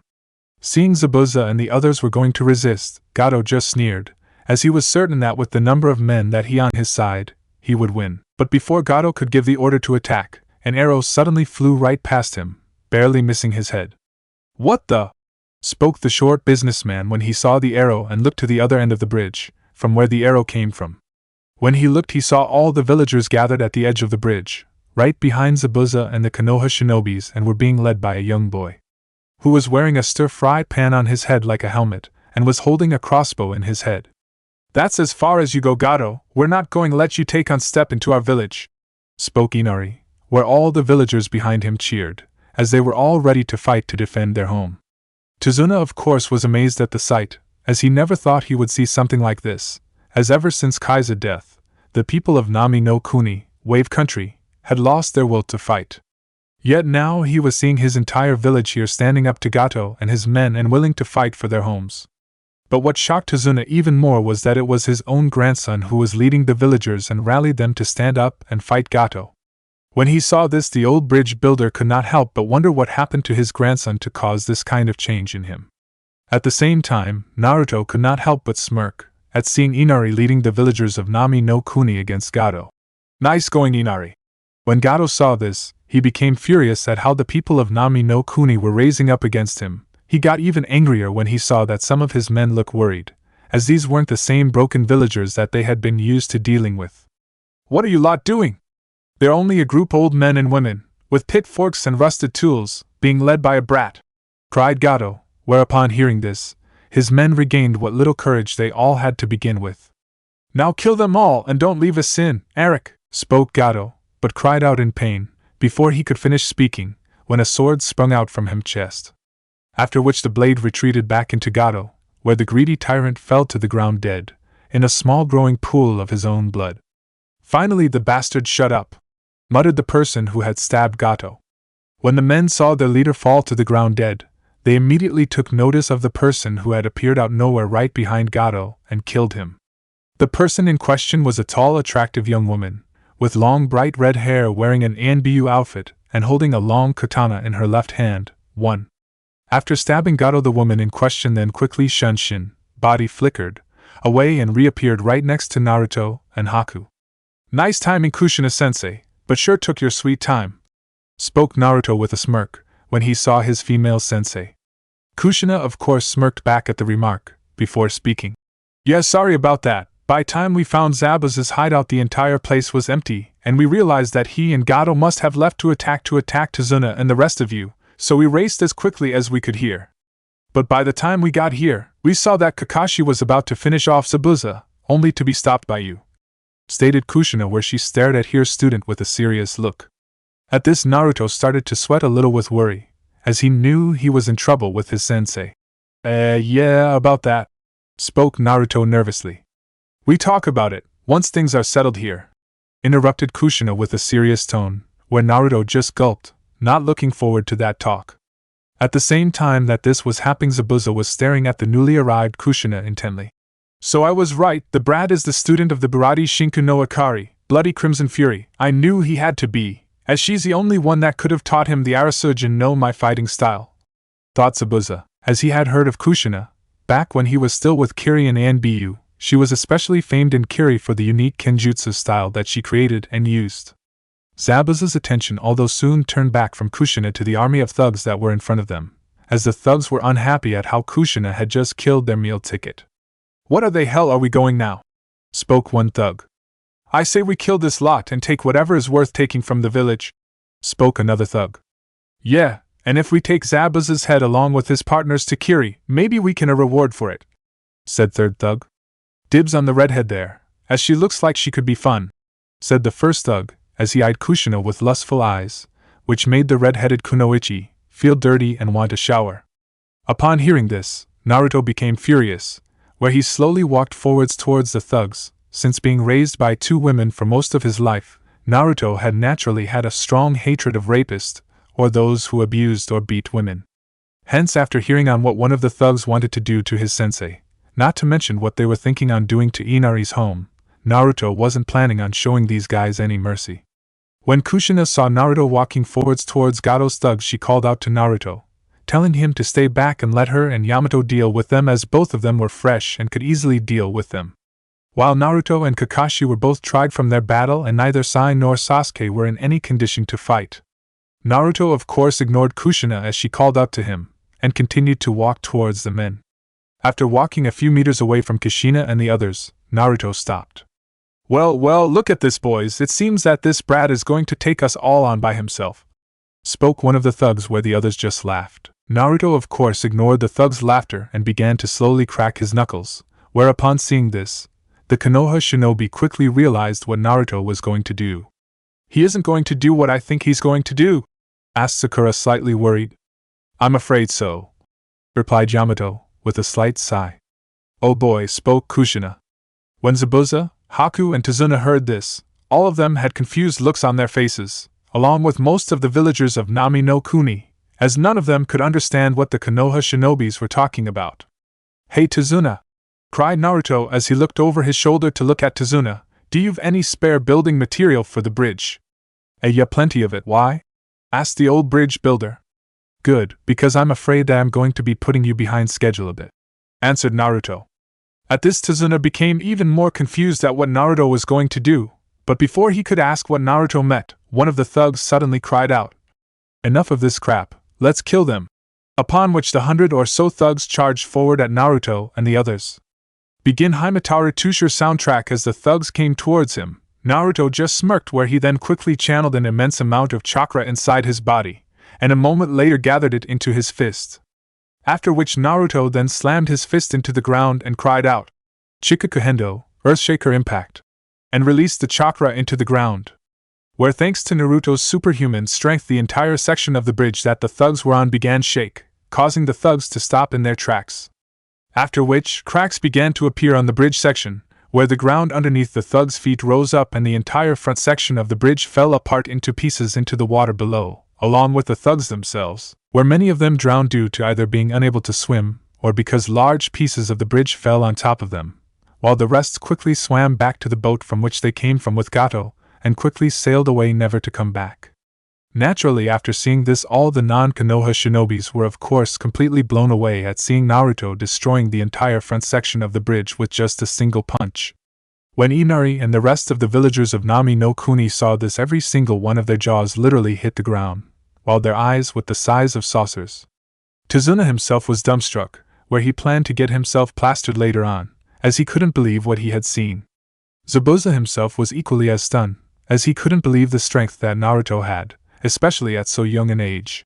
Unbelievable! They boy really is the son of Tsunade of the Sannin. Amazing, muttered Haku with a shocked look, as the young ice user still found it hard to accept that Naruto possessed that kind of strength and held it back during their battle. End Himataru Tushur soundtrack dash. Figures Brat had to hog all the glory for himself, muttered Kushina with an amused smirk, while her partner Yamato just sighed at what Naruto did, as he was getting more and more like his mother, where he would cause more and more excessive destruction. Kakashi himself let out a tired sigh, after his battle, where he just sat on the ground and smirked behind his mask as he looked at Naruto. You certainly have a knack for the dramatics, Naruto, mused the copy-nin, as Naruto had ended this battle in a way that no one would forget it any time soon. Several days later, the next several days after the battle on the bridge had been fairly calm in Nami no Kuni, for Naruto and the Konoha-nin, with the exception of a few incidents. After the battle, both Kushina and Yamato spoke to Naruto about interfering with Kakashi's battle with Zabuza. When Naruto told them his reason as to why he attacked Kakashi, both senseis were somewhat understanding towards Naruto's plight and why he did what he did. But even still, Kushina and Yamato had to punish him, as things could have easily had gone wrong. Hence Naruto was giving several intense training regimens, along with helping with the building of the section of the bridge that he destroyed, as well as helping to heal and care for Kakashi while he recovered from his injuries and from using his Sharingan for so long. Kakashi of course made sure to milk as much as he could out of the situation, where he had Naruto wait on him nearly hand and foot, where he Naruto do thing likes, getting him something to eat or drink, as well as feeding him, having him hold up his Ika book, which Yamato forced Naruto to give back to Kakashi, and turn the pages for him, as well as many other things. Naturally, Naruto had been fairly ticked off with how he was like Kakashi's slave, but knew he had little choice, given how he did technically attack him.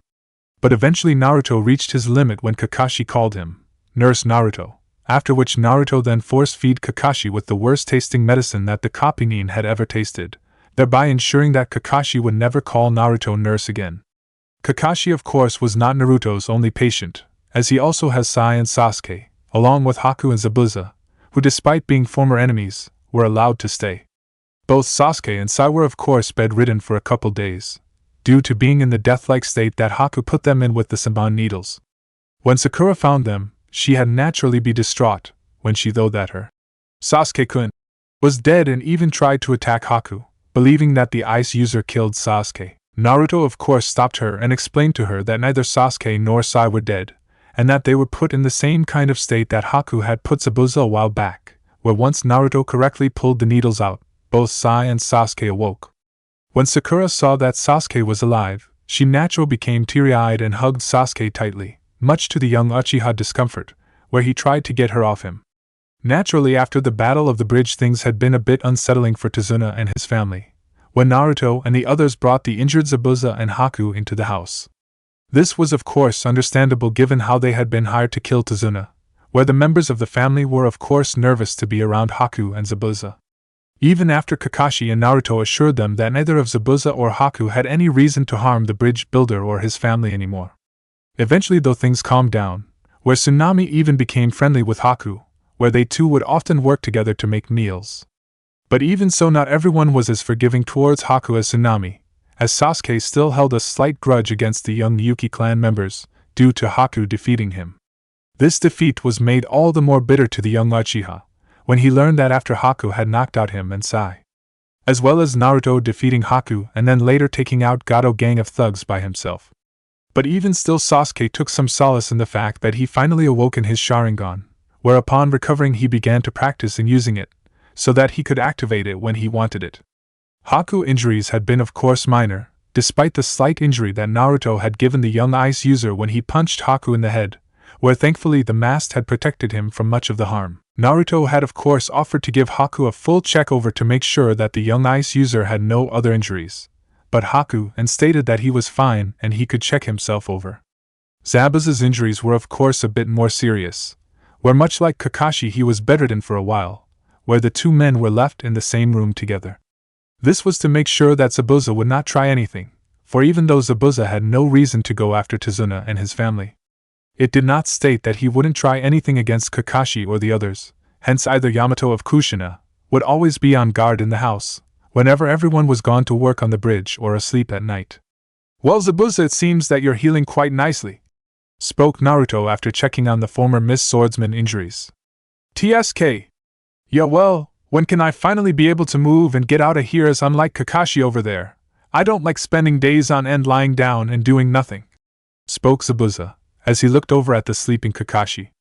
"Well, I'm afraid you just have to bear it for a little while longer, as although you're healing well, your wounds can still easily open up, meaning you've to stay in bed for a while longer and rest," answered Naruto. Naturally, Zabuza was not pleased to hear this, as he wanted to be on the move as soon as possible, before Kiri's Hunterine squads caught on to him and Haku. "Since you'll be with us for a little while longer, there is something I want to talk to you about," spoke Naruto. "What about?" asked Zabuza. "It's about Haku." "What about Haku?" "What is Haku to you?" "What do you mean?" "What I mean is, what do you think of Haku? Do you think of him as a friend, a comrade, or something else?" asked Naruto. "Haku is just a tool to me, a weapon that I use against my enemies, nothing more," replied Zabuza without any emotion, but as soon as he said this, Zabuza found a scalpel blade pointed right at his throat, with an angry Naruto standing over him. "You dare call Haku that again, and I swear I open you up and gut you like a fish, here and now," spoke Naruto in a deadly tone. Surprised but unafraid by Naruto's threat, Zabuza raised his eyebrow. "Why do you even care what I think of Haku? Better yet, why do you even care about Haku to begin with?" asked Zabuza. Since this was the second time that Naruto had defended Haku, the first being when he stopped Kakashi from stabbing the young ice user with his Raikiri. "Because Haku is my friend and I won't stand for anyone attacking or insulting my friends," replied Naruto, which surprised the former demon of the mist, at how Naruto called Haku his friend so easily. "You may be skilled, boy, but you're naive in the real world of the shinobi, as I'm merely using Haku's skill and power for my own use, just as Gato tried to use me," replied Zabuza. "So mean to tell me that all those years you and Haku spent together, fighting alongside one another and traveling together, meant nothing to you?" spoke Naruto. "Because if you do mean that Haku means nothing to you, then you're an even bigger fool than I thought you were." At this comment, Zabuza did not reply and simply looked away from Naruto. When Naruto saw this, he became even angrier. "Why you? After everything Haku has done for you, he lived for you and was willing to die for you without a second thought, and yet you're telling me he meant nothing to you at all? Haku has given up everything just to help you achieve your selfish dream of becoming Mizukage, and you've never once considered letting Haku live his own life his way. You never let him have his own dream or give him a choice in anything. You are probably the closest thing that Haku has to a family, and you treat him like a disposable tool instead of human being. That isn't right. Haku deserves better, you know it and I know it." After saying all this, Naruto saw that Zabuza kept looking away him, refusing to look at Naruto. When Naruto saw this, he grew angry, but quickly got up and walked out of the room, refusing to waste any more of his time on the man. Once Naruto left the room, Zabuza remained silent for several minutes, going over what Naruto had said to him, and as much as he hated to say it. Naruto's words had gotten to him. They had cut deeper than any blade or injury that he had received over the years. As Naruto had been right, Haku did mean something to him, no matter how much he denied it to himself.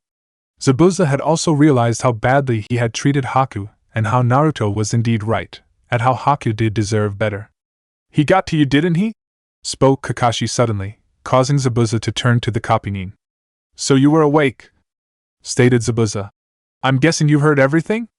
"Pretty much," replied Kakashi with a slight smirk behind his mask.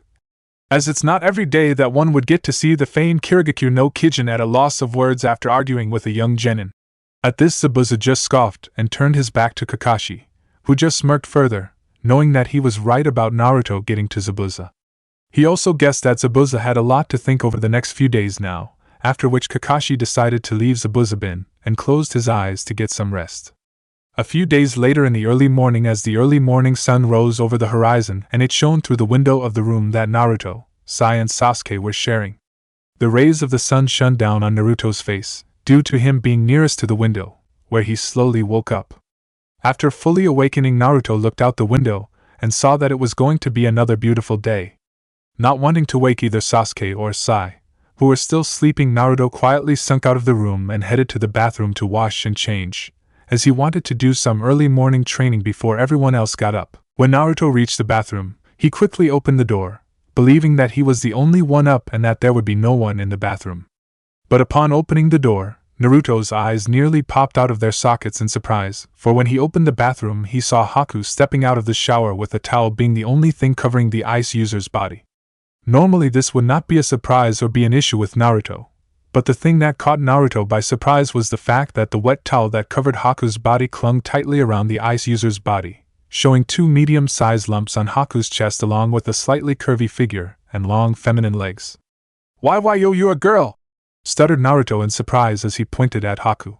For a moment or two, the two of them just stared at one another, frozen in surprise, but that soon came to an end when Haku then let out a loud scream in horror, before the now revealed female Haku began to grab onto anything she could grab hold of and throw at Naruto, who did his best to avoid everything that Haku had thrown at him, although eventually Naruto was hit right between the eyes by a large bar of soap that Haku had thrown, causing the young Senju to fall backwards and out of bathroom.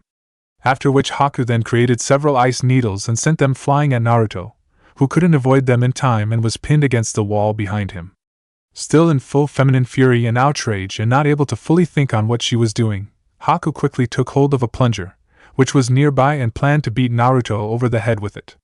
But as soon as she stepped out of the bathroom and into the hallway, she found Tsunade, Inari, Tsunami, Sakura, Yamato, Kushina, Sasuke, Sai along with Zabuza and Kakashi, who were now well enough to walk around, standing in the hallway, hearing Haku's scream and believe that they were under attack, staring at her towel-covered body. When the rest of the household saw the towel-covered Haku, the majority of the group, with the exception of Zabuza, were shocked at Haku being actually a girl, as they were seeing the same things as Naruto did when he entered the bathroom. Seeing that everyone was now staring her and Naruto in the state that they were both in, with Naruto in just boxers and a shirt and her in a wet towel, Haku's face quickly turned bright red, not unlike a certain Hyuga heiress. Upon which she quickly dropped the plunger she planned to beat Naruto with, and quickly ran into the bathroom and slammed the door shut behind her, at which point Kushina spoke out. "Well, that was interesting," leaving everyone to have large sweat drops on the back of their heads, not knowing how to comment on what just happened.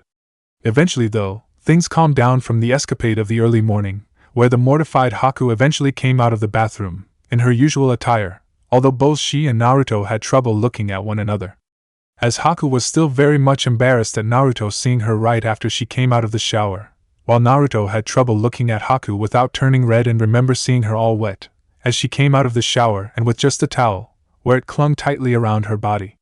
When everyone asked why both Zabuza and Haku had played the whole facade of Haku being a boy, Zabuza explained that after he and Haku left Kiri, he had Haku tell everyone that she was a boy and had her dressed the way she did, so to hide her figure, so to prevent any other Nookneens that they might work together with from trying to harm Haku. At first the group had trouble believing it, but as they thought about it, it did make sense, where although Haku's voice and face did look feminine, she still kept her figure hidden, making hard for people to dispute whether Haku was a boy or a girl. Plus, given how most of them did believe Haku was a boy for most of the time, it showed that it did work, as most people wouldn't feel comfortable asking someone like Haku if she was girl after she stated she was a boy. Naruto himself was also slightly grateful that Haku really turned out to be a girl, as the idea of him being even momentarily attracted to a boy who looked like a girl creeped him out. Once the excitement of the morning died down, Zabuza later on took Haku away, stating that he had something important to talk to the now revealed female ice user about. The two of them of course did not return until several hours later, where Haku's eyes were buffy red as if from crying a lot, although instead of looking sad, she looked happy. She also then later went up to Naruto and hugged him tightly and said thank you to him before giving the young blonde a kiss on the cheek, much to Naruto's and everyone's surprise. Naruto was of course confused by all this until Kakashi explained that seemingly his little talk with Zabuza had gotten through to the demon of the mist, and seemingly had forced him to reevaluate his views on Haku, which was seemingly what he and Haku went off to talk about. When Naruto heard this, he was of course glad he gotten through Zabuza, and hoped that things would of course be better for Haku now. A week later, after almost 2 weeks since the battle on the bridge had finally been completed 2 weeks ahead of schedule despite the delay, when Naruto destroyed a section of it. This was of course thanks to the help of Naruto and the others, including Zabuza and Haku, who had decided to help, since they didn't have much to do, as they couldn't really leave the island until the bridge was finished. With the bridge now finished, the mission was finally over, when Naruto and the others would be heading back to Konoha the next day. As Naruto and the others walked back to Tsunade's home, Naruto decided to ask Zabuza something he had been wondering the past few days. So Zabuza, what do you and Haku-chan plan to now, with Gato dead? To be honest, kid, I'm not exactly sure, as considering recent events, I'll have to rethink some of my plans, replied Zabuza, where he glanced at Haku for a moment and smirked a little. Although one thing will be for certain, either Haku or I can stay here much longer, as Kiri's Hunter Nin squads are certain to come after us. But why don't you head back to Kiri? Asked Naruto. At this, Zabuza looked at Naruto as if he was nuts. Are you insane? The moment that we step foot in Kiri, the Yandere Mizukage will have our heads. Naruto of course tried to reply to this comment, but before he could, Zabuza and Kushina and even Sai suddenly drew their swords, while Yamato and Kakashi took out their kunais and Haku took out her senbon needles. Kakashi-sensei's, what's wrong? Asked Sakura, not understanding what was going on. It seems that we've an unexpected visitor following us, answered Kakashi, where he put his senses on high alert, as he and the others had just sensed an unknown person nearby. Make that a group of unexpected visitors, spoke Kushina, as he or she has some friends with them. She right, spoke Zabuza. I can sense them, there are about 4, no, make that 5 of them, and given the way they got so close to us without us knowing, I would say they are at ANBU level. Agreed, spoke Yamato, as he could tell that the people that they were sensing were quite skilled. At hearing this, Sasuke, Sakura quickly drew their own kunais, along with Naruto, who drew his own katana, while Tazuna stood in the center of the group of ninjas, where they all took a circle-like formation with their backs to one another. Soon enough, though, the identity of the unknown party was revealed, with 4 masked shinobis appeared on both sides of the groups, surrounding them. When the masked shinobis revealed themselves, Zabuza and Haku, along with Kakashi and his fellow jonins, Kushina and Yamato realized that the shinobis were Hunter Nins from Kiri, due to their masks. Shit! They found us quicker than I thought they would, thought Zabuza, before he turned slightly to Kakashi. Kakashi, you and your team should take the bridge builder and get out of here while you can, as they're after us, not you. Before Kakashi could respond to this, the 5th person that they had sensed earlier appeared in front of the group and spoke up. That won't be necessary, Zabuza, as we aren't here to fight you. Upon hearing this, the group quickly looked towards the person who had spoken. When they looked forward, they saw the person in question was a middle-aged man, wearing the same kind of uniform that Haku wore, and had blue hair and a patch over his right eye, along with the talismans on each ear with the kanji for a humble form written on them twice on each side. Ayo!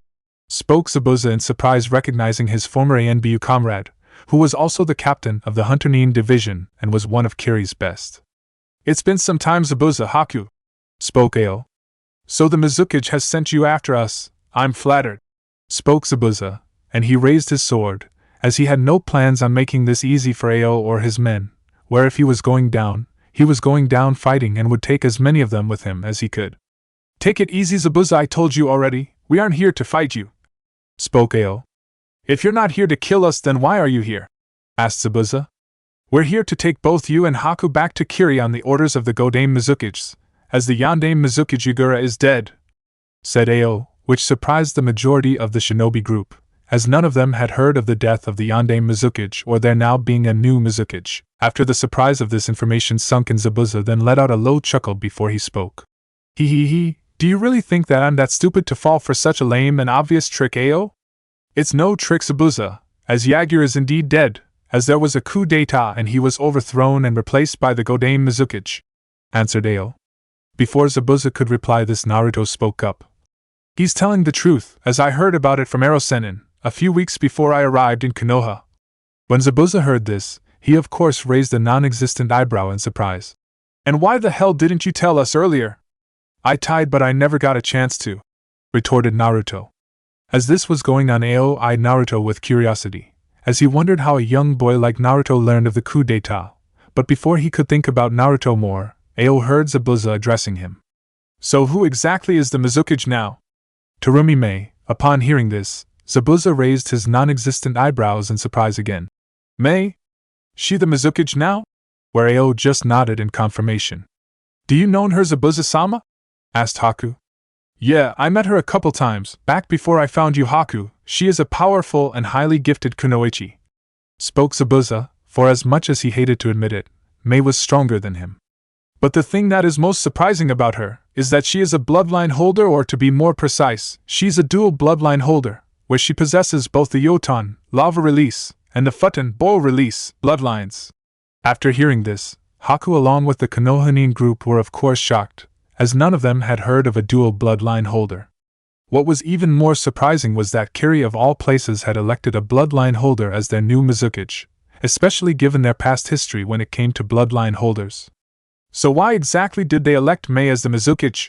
Asked Zabuza. When the Yonde Mizukage was killed, the elders decided that to help heal the wounds of the bloodline purge between the remaining bloodline holders and the rest of the people, they would elect the Mei-sama as the new Mizukage, along with the fact that she was the strongest shinobi in the village. At this Zabuza just nodded again. So why does the Godame Mizukage want me to come back to Kiri? Does she hope to make a mark for herself by having me executed in front of the village?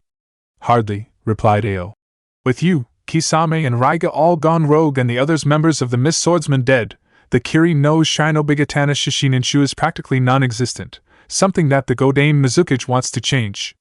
That's why she sent me to find you, as she wants to rebuild the Kiri no Shinobigatana Shishininshu, and with you back in Kiri, it would be possible. Why me? Generally curious at how the Godame Mizukage was willing to overlook the fact that he once tried to take over Kiri for himself.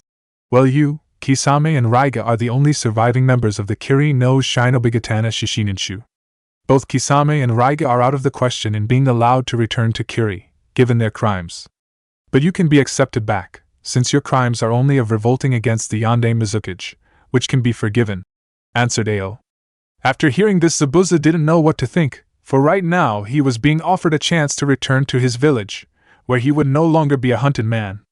But if he accepted, he would then most likely have to give up on his dream on being Mizukage, but given his own situation now, the chances of him ever becoming Mizukage were highly unlikely. As Zabuza thought more on Ao's offer, he glanced at Haku and remembered Naruto's words on how he had never considered Haku when it came to the decision he made.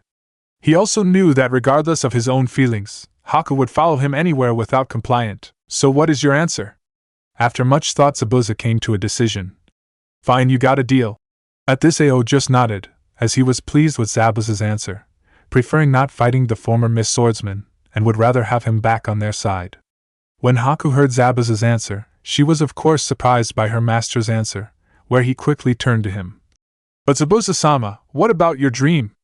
Some dreams are meant to just stay as dreams, besides for the past few years you've been helping me trying to achieve my dream. It's time that you've a dream of your own and live your own life as how you see fit, as staying on the run with me isn't a life for you nor one you deserve. And if that means I must give up on my dream on becoming Mizukage and return to Kiri, then it's a price I'm willing to pay. After Haku heard this, she didn't know what to say and her eyes became teary-like, but quickly wiped them away before they could fall. After which she then looked up at Zabuza and smiled, said thank you. With the matter of Zabuza and Haku returning to Kiri settled, the two groups headed back to the Wave Village, as there was going to be a party in the village, in celebration of finishing the bridge and Gato being gone, where Naruto, Kakashi and all the others were all invited as honored guests. The next day at the newly finished bridge, the following morning, after the celebrations in the village ended, the two Konoha teams were about ready to head back home to Konoha. Tazuna and the villagers of Nami no Kuni were of course all there to bid farewell to them, along with Zabuza and Haku, who were accompanied by Ao and his team, as they would be leaving right after Naruto and the others left. Although not everyone was a clear head or as happy due too many people were suffering from severe hangovers, due to drinking too much. Well, this is where we part ways. Thank you all for everything you done. We won't forget what we done for us, especially you Naruto, spoke Tazuna. Not a problem, Tazuna, spoke Naruto, before turning to Inari. Make sure to take care of your gramps and mom, Inari. Don't worry, Naruto and I will, replied Inari with a smile.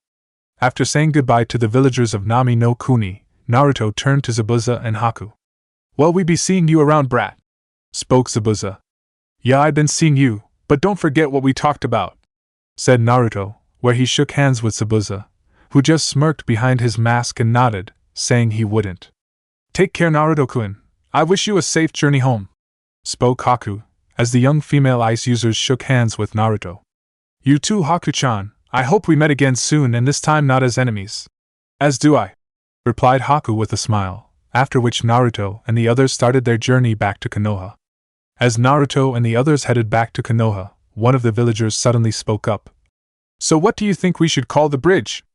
"How about the Bridge of Hope, as this bridge was the hope our country," spoke another villager, where many muttered in agreement. "I've a better idea. I think we should call it the Great Naruto Bridge, in honor of the boy who helped save our country and helped give us back our hope and courage. Besides, I think the name would help bring good luck to the bridge, as I'm certain we'll be hearing many great things in the near future about that boy," spoke Tsunade, where everyone in the village quickly approved of the bridge's name. Zabuza and Haku of course both smiled at hearing this, as they both could not help but concur with what Tsunade said, as they were certain that they would be hearing great things about Naruto as well in the near future. After which the two of them, along with Ao and team, began their journey back to Kiri. Chapter 16 Reaction. After the events in Nami no Kuni, Wave Country, Naruto and his senseis as well as Team 7 returned to their village to report to the Hokage of their successful mission. Naturally, when the Hokage heard what had happened, he had been surprised, as he had not expected things to get so dangerous. But even still, he was pleased with how well Naruto and the members of Team 7 acquitted themselves on the mission. Upon hearing the full story, the Sandaime had decided to give each of the members of the two teams the payment of an A-rank mission, for doing so well on a dangerous mission, even though the mission was still classified a C-rank mission. Naturally, after hearing this, all the members of the two teams were pleased with the extra pay boost, where after they were dismissed by the Sandaime, they each went to celebrate their successful mission in their own way. Kakashi went off to read an Ika book somewhere quiet. Sasuke went off to train more in Sharingan. Sakura followed after Sasuke, asking him for a date to celebrate accomplishing their first real shinobi mission, where Sasuke naturally replied with a "no" each time the pink-haired girl asked. Naruto, Kushina and Yamato went to a Chiraku ramen stand to celebrate, although this time Yamato was going to make sure that he wasn't stuck with the bill this time. While Sai went off to give his report to his leader. Root secret quarters dash. "And that is what happened, Danzo-sama," said Sai as he knelt before the leader of the, suppose, disbanded ANBU division Root aka the Foundation, Shimura Danzo. Interesting. It seems that the boy is progressing faster than I anticipated, as I did not expect him to master Kushina's Kenjutsu style to that point so soon quickly, and his strength is clearly growing with how easily he destroyed the bridge.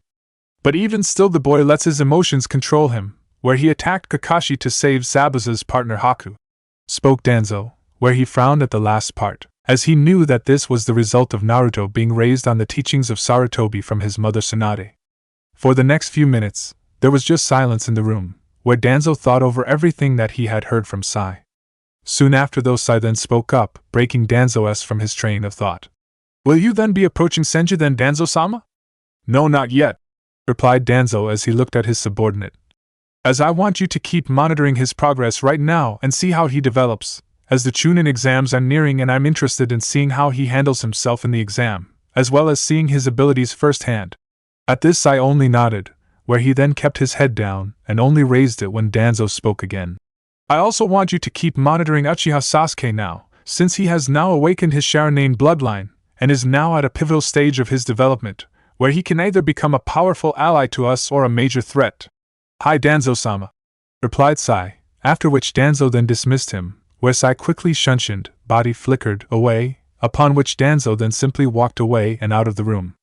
A few days later at Konoha's main gate, several days after the events in Nami no Kuni, Naruto was once again ready to do another mission, where much to his pleasure his sensei Yamato told him that they were now going on their own official C-rank mission. Although on this mission it would only be the two of them, since Kushina had been called up by the Hokage to do a high-rank mission for him, where she would not for some time. Naruto was of course a little down with this news, but understood, as Kushina was only assigned as an assistant sensei, where she would be only with Naruto and Yamato part-time, as Yamato was his official sensei on paper, along with his godfather Jiraiya and his mother. Naruto of course did not have to wait long for Yamato, as unlike Kakashi, Yamato was extremely punctual.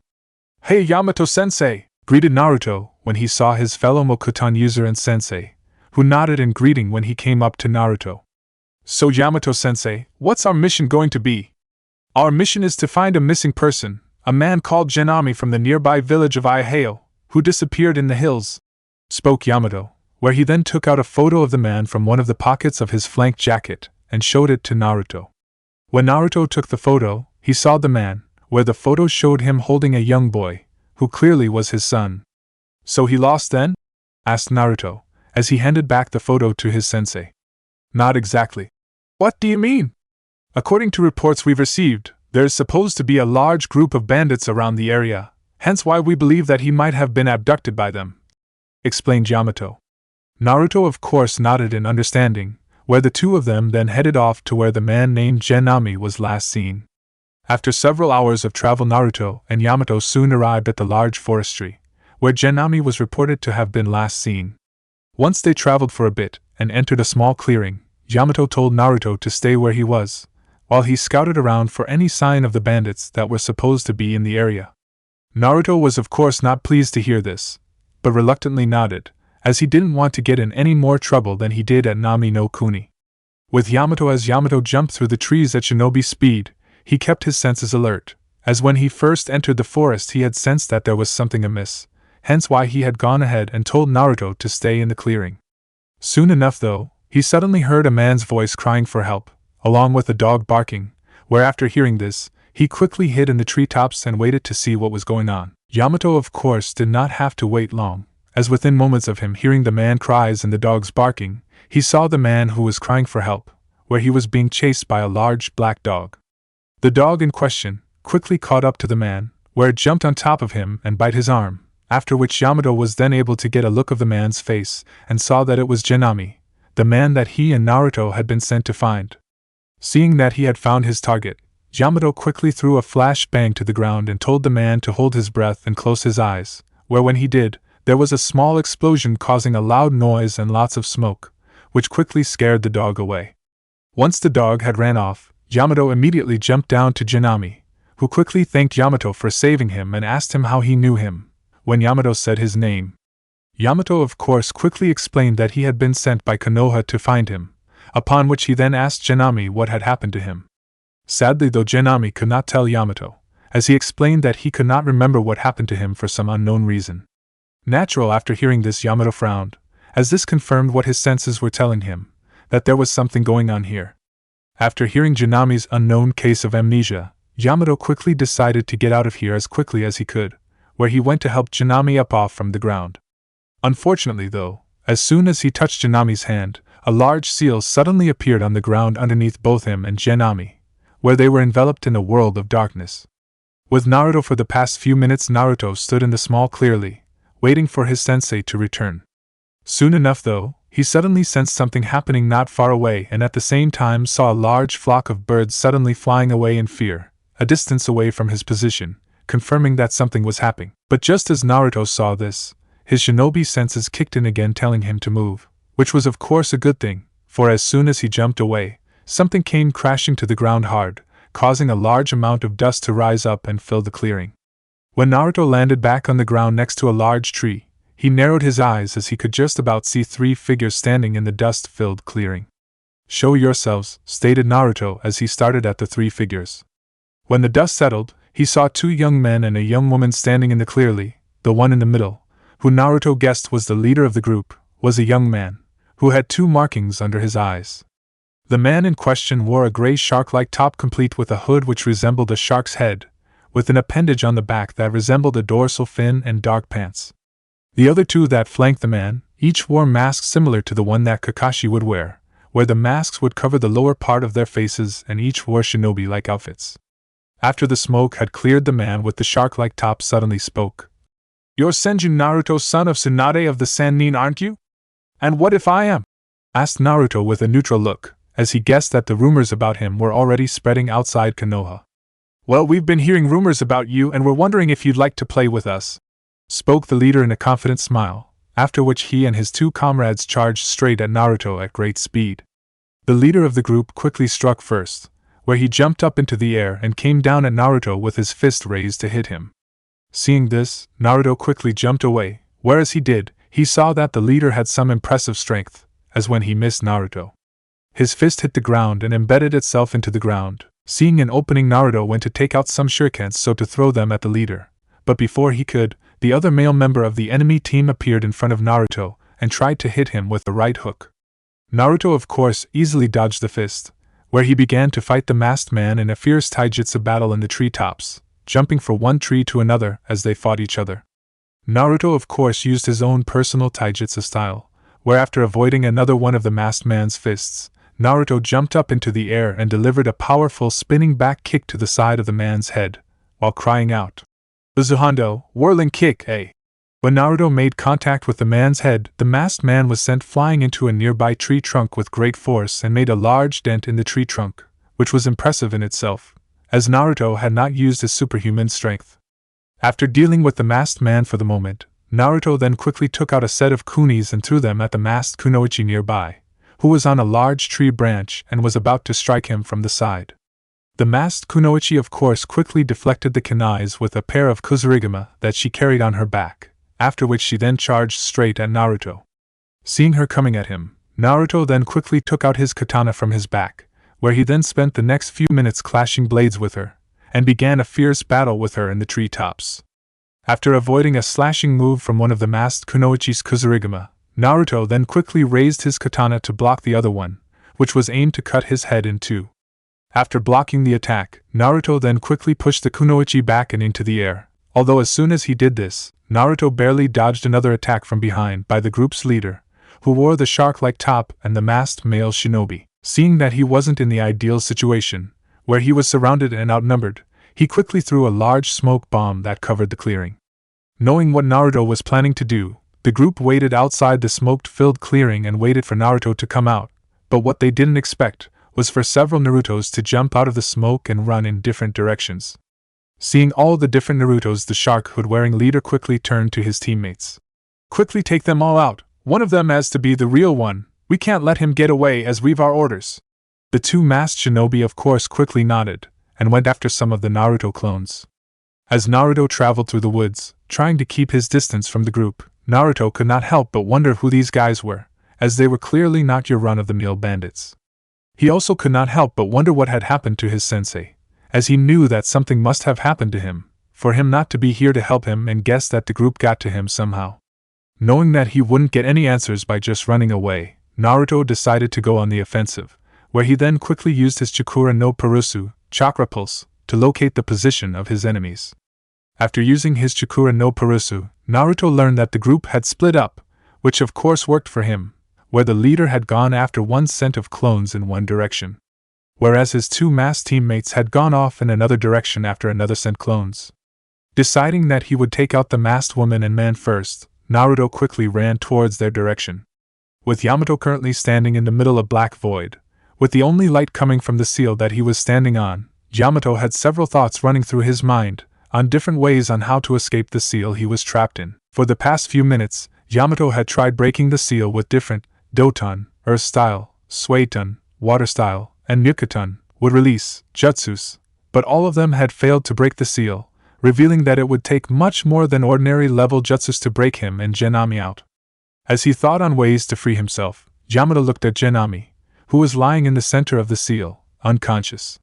It had not taken long for Yamato to realize that Janami had been used as a trap, where someone had placed a powerful seal on his body, so that the moment he touched Janami, it activated and he became trapped within the seal. It was then that Yamato came to realize that the only way that he would break out of the seal was to help Janami first. As Yamato worked on freeing Janami from the seal, Yamato began to wonder who was responsible for placing such a powerful seal on Janami in the first place, as well as wonder why said person was holding him in this seal. As the masked man and woman took out the last of Naruto's clones, the masked man quickly turned to his female partner and spoke in an annoyed tone. "TSK! Another clone, why the hell is our lord so interested in this brat? Sure, he's the son of the Konoha no Namakuji Tsunadeheim, Konoha's slug Princess Tsunade, but still it doesn't explain the lengths he's having us going at for him. Our lord's reasoning is not for us to know, we've our orders and we must follow them," spoke the masked kunoichi, although as soon as she said this, the two of them quickly jumped off the branch they were standing on to avoid several shurikens that were thrown at them from a nearby tree. After avoiding the shurikens and landing on another large tree branch, the two masked shinobis looked in the direction from where the shurikens came from, where they then saw Naruto spring out from the tree with his katana in hand. "Another clone?" asked the masked man. "No, I believe this is the real one," replied the masked kunoichi. "Good, now we can finish this," said the masked man, after which he and the masked female jumped straight at Naruto with great speed. Seeing them coming at him, Naruto waited till the last moment, where just as they were right on top of him, he then quickly spun up into the air and delivered a powerful roundhouse kick and set the two masked shinobi flying into different directions and crashing into two different trees. Sadly though, the two masked shinobis recovered quickly from Naruto's hit, where they then used some kind of vanishing technique to make themselves invisible and hid in the trees. Shit! Thought Naruto, as he cursed himself for going easy on them, as he thought he could knock them out with that kick, without having to use his enhanced strength. As Naruto looked around his surroundings for any signs of the two masked shinobis, he found he could find none, as they had hid themselves well. Knowing of only one way to find them, Naruto quickly used his Chakura no Purusu, whereupon locating them, Naruto then channeled his wind chakra to his Kanata and swung it, where he cried out, Surashifu, Wind Slash.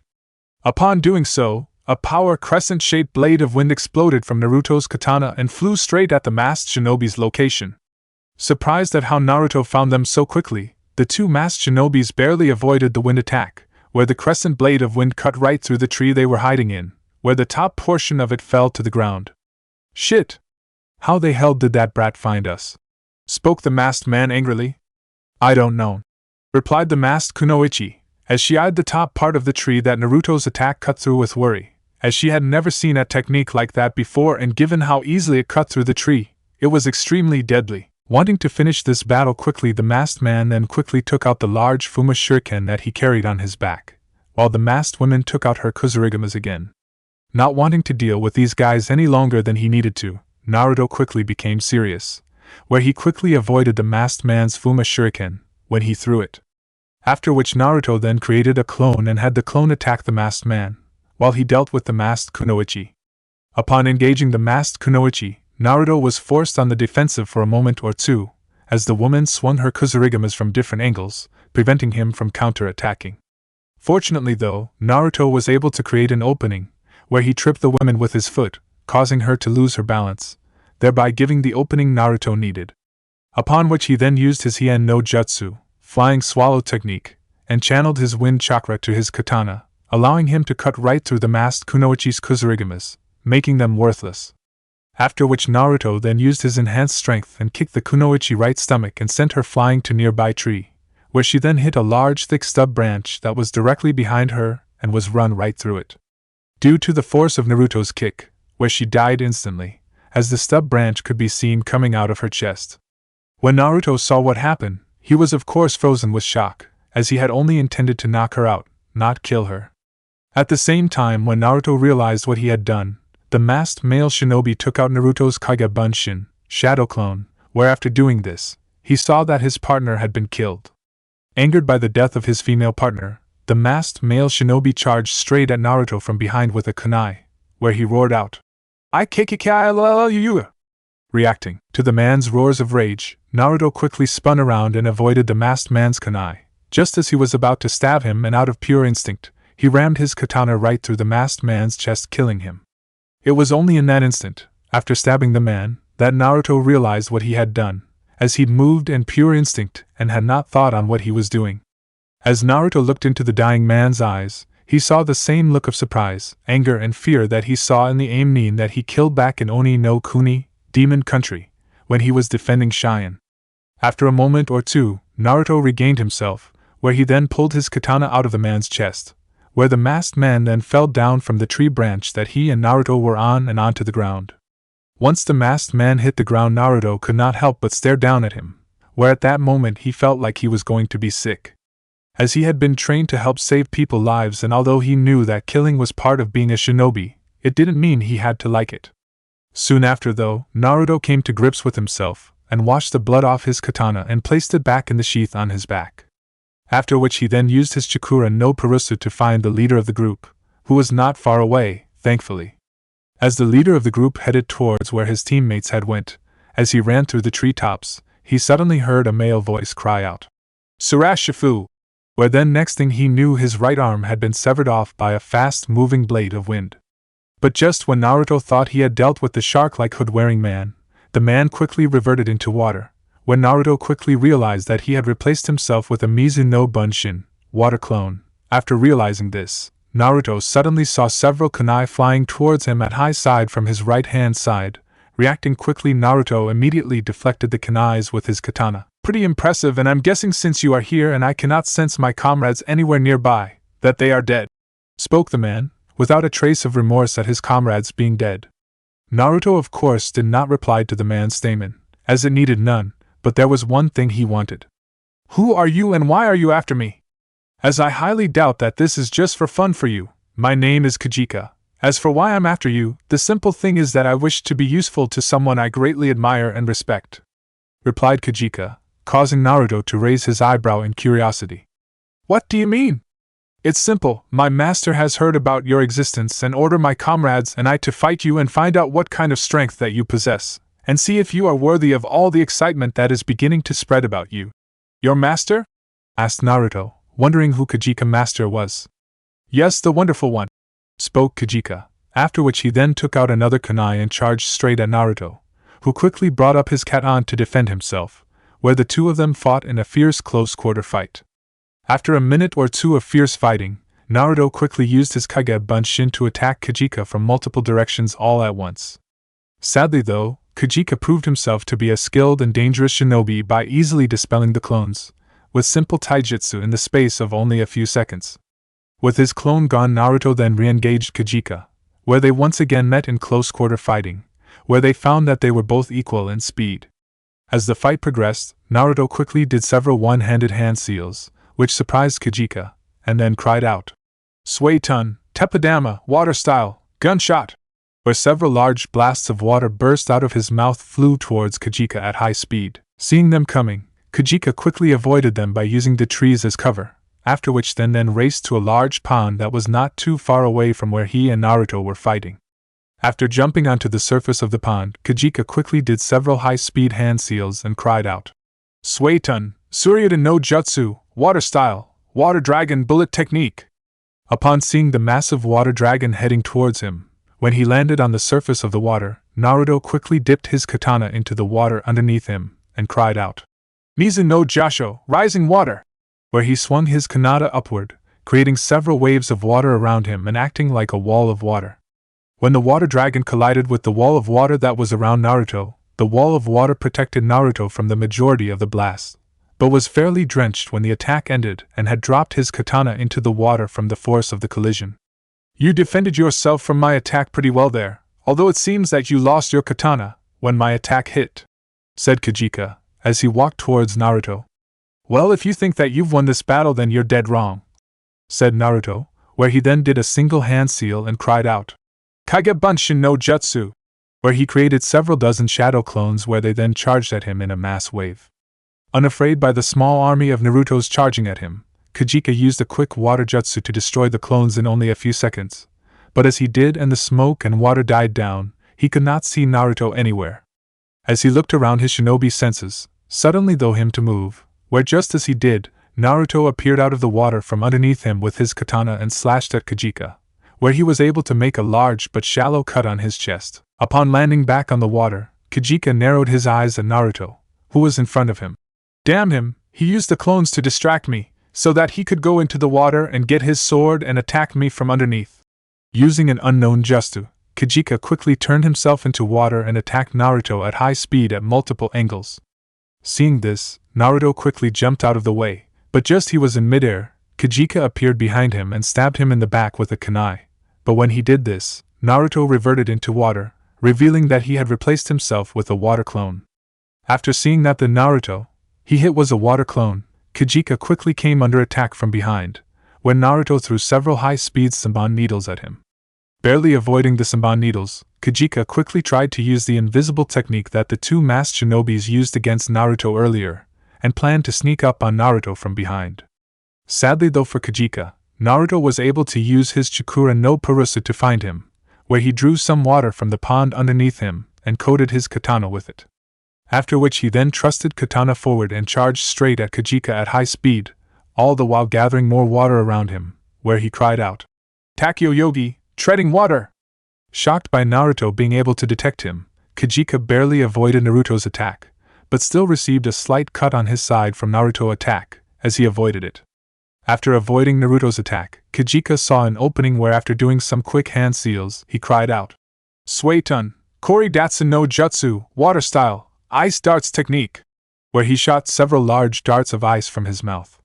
Seeing the ice darts coming at him, Naruto barely avoided the attack, by jumping over to the shoreline of the pond, but even though he avoided the attack, he still received a slight gash on his side, as he avoided the ice darts, and although the gash wasn't serious it was bleeding pretty badly. Seeing that Naruto was hurt, Kajika smirked. Look like that a nasty little injury, and if you don't treat it soon you bleed to death. But you need to worry about that, as I going to kill you here and now for all the trouble you caused me. But just as Kajika was about to attack Naruto, he suddenly froze. What the? Thought Kajika, as he couldn't understand what was happening, as his body wouldn't move. It was then when he looked towards Naruto, he saw him holding a one-handed hand seal and smirking. What the hell is going on? Cried Kajika angrily. Simple, really, you're in the middle of a Kekai Kodai Fuin, four-corner immobilization seal, which I've just activated, replied Naruto with a smirk, where he then did some hand seals and used his Shozen Jutsu, mystical palm technique, to heal his wounds. But how could you? Cried Kajika in fury, as he would have seen Naruto placing seals around the pound. It's simple, did you really think that when I went underwater, I went to just get my sword? Explained Naruto, where Kajika's eyes widened in realization. While I was underwater I also placed certain seals around the four edges of the pond and then activated them once I was out of the water and while you were still in. When Kajika heard this he could not believe that he had been tricked so easily. Damn you! Roared Kajika in anger, as he struggled in vain to resist the paralyzing effects of the Kekai Kodai Fuin. As Kajika continued to struggle he suddenly heard a maniacal laughter from inside his mind, where a familiar voice spoke. Well, it seems that your life did prove useful after all, Kajika. Good work, spoke the voice, after which for some unknown reason Kajika felt intense pain in his body and spayed up blood, causing Naruto to look up at him in concern. But before he could do anything, Kajika suddenly spoke, but yet it wasn't his voice, it was a completely different one. It seems that your mother has trained you well, Naruto-kun, as you're quite impressive. Thank you for showing me a very entertaining show. At hearing this, Naruto's eyes widened in surprise, but as surprised as he was shocked when he saw Kajika's body contort and move around with sickening cracks, before Kajika finally made eye contact with him. When Naruto looked at Kajika's eyes, he saw that they weren't his eyes anymore, as they were now yellow and narrow, where they didn't even look human anymore.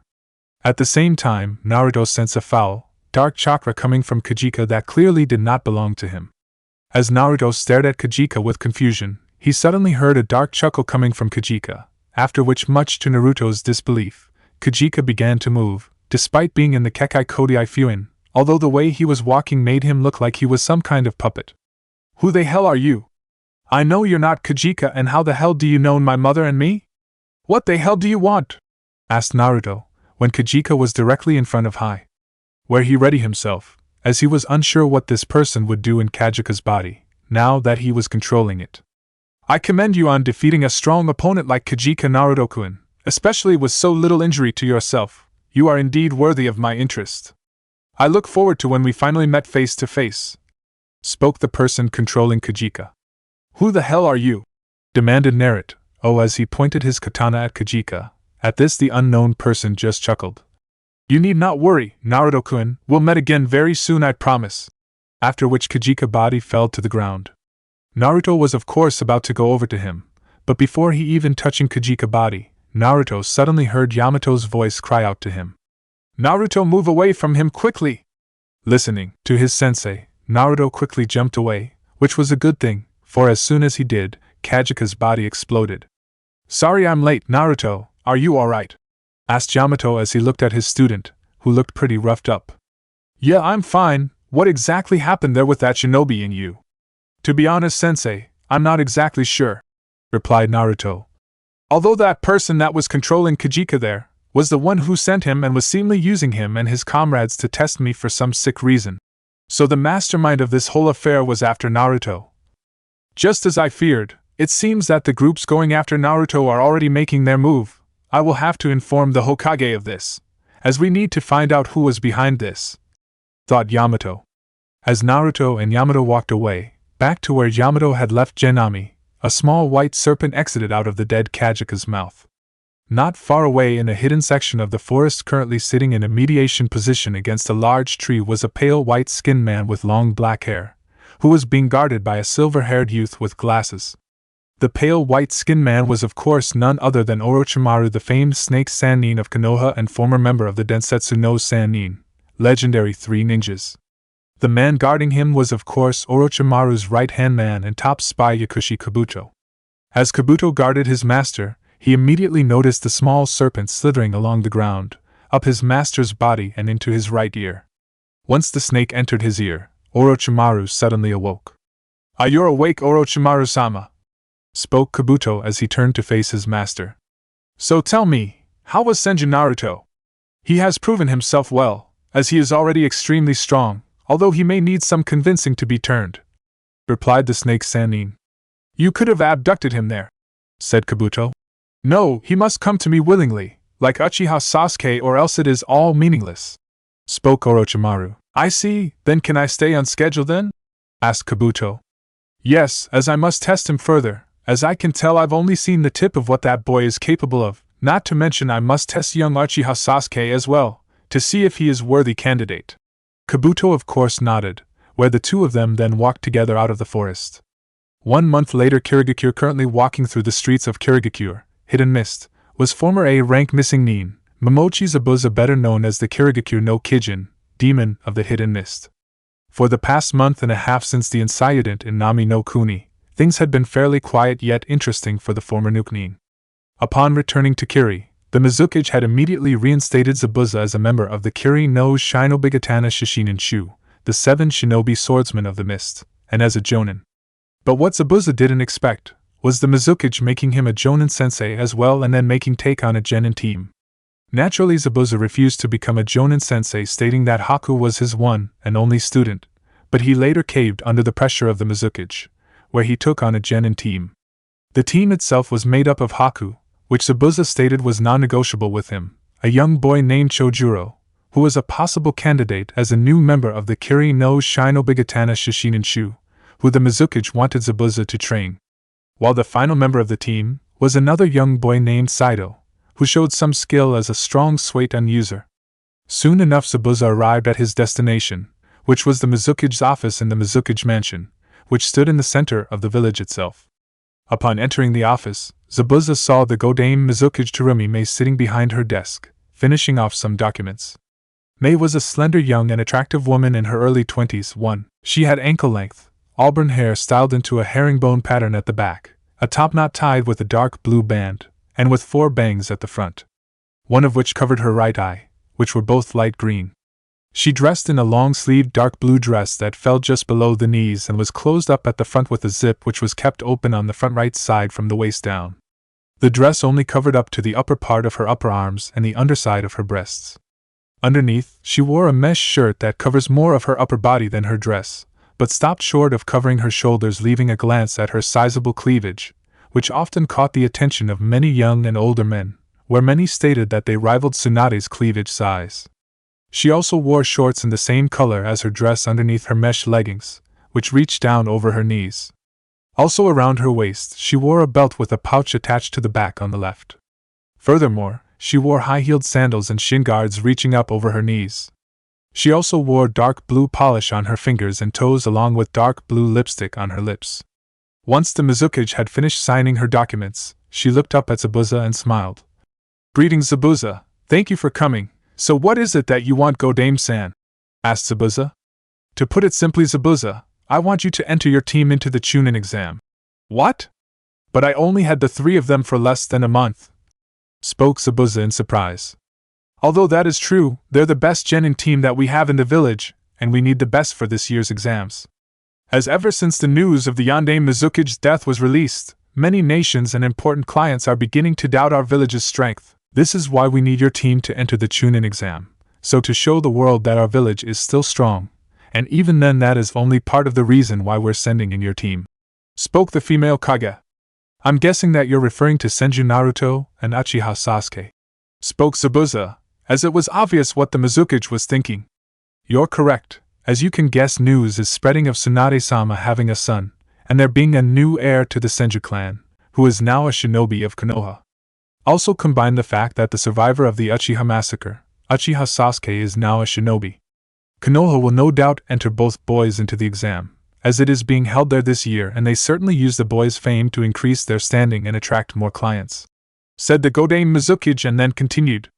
"Since both you and Haku have fought the two of them, you both know what they are capable of, where Haku can stand up to either of them.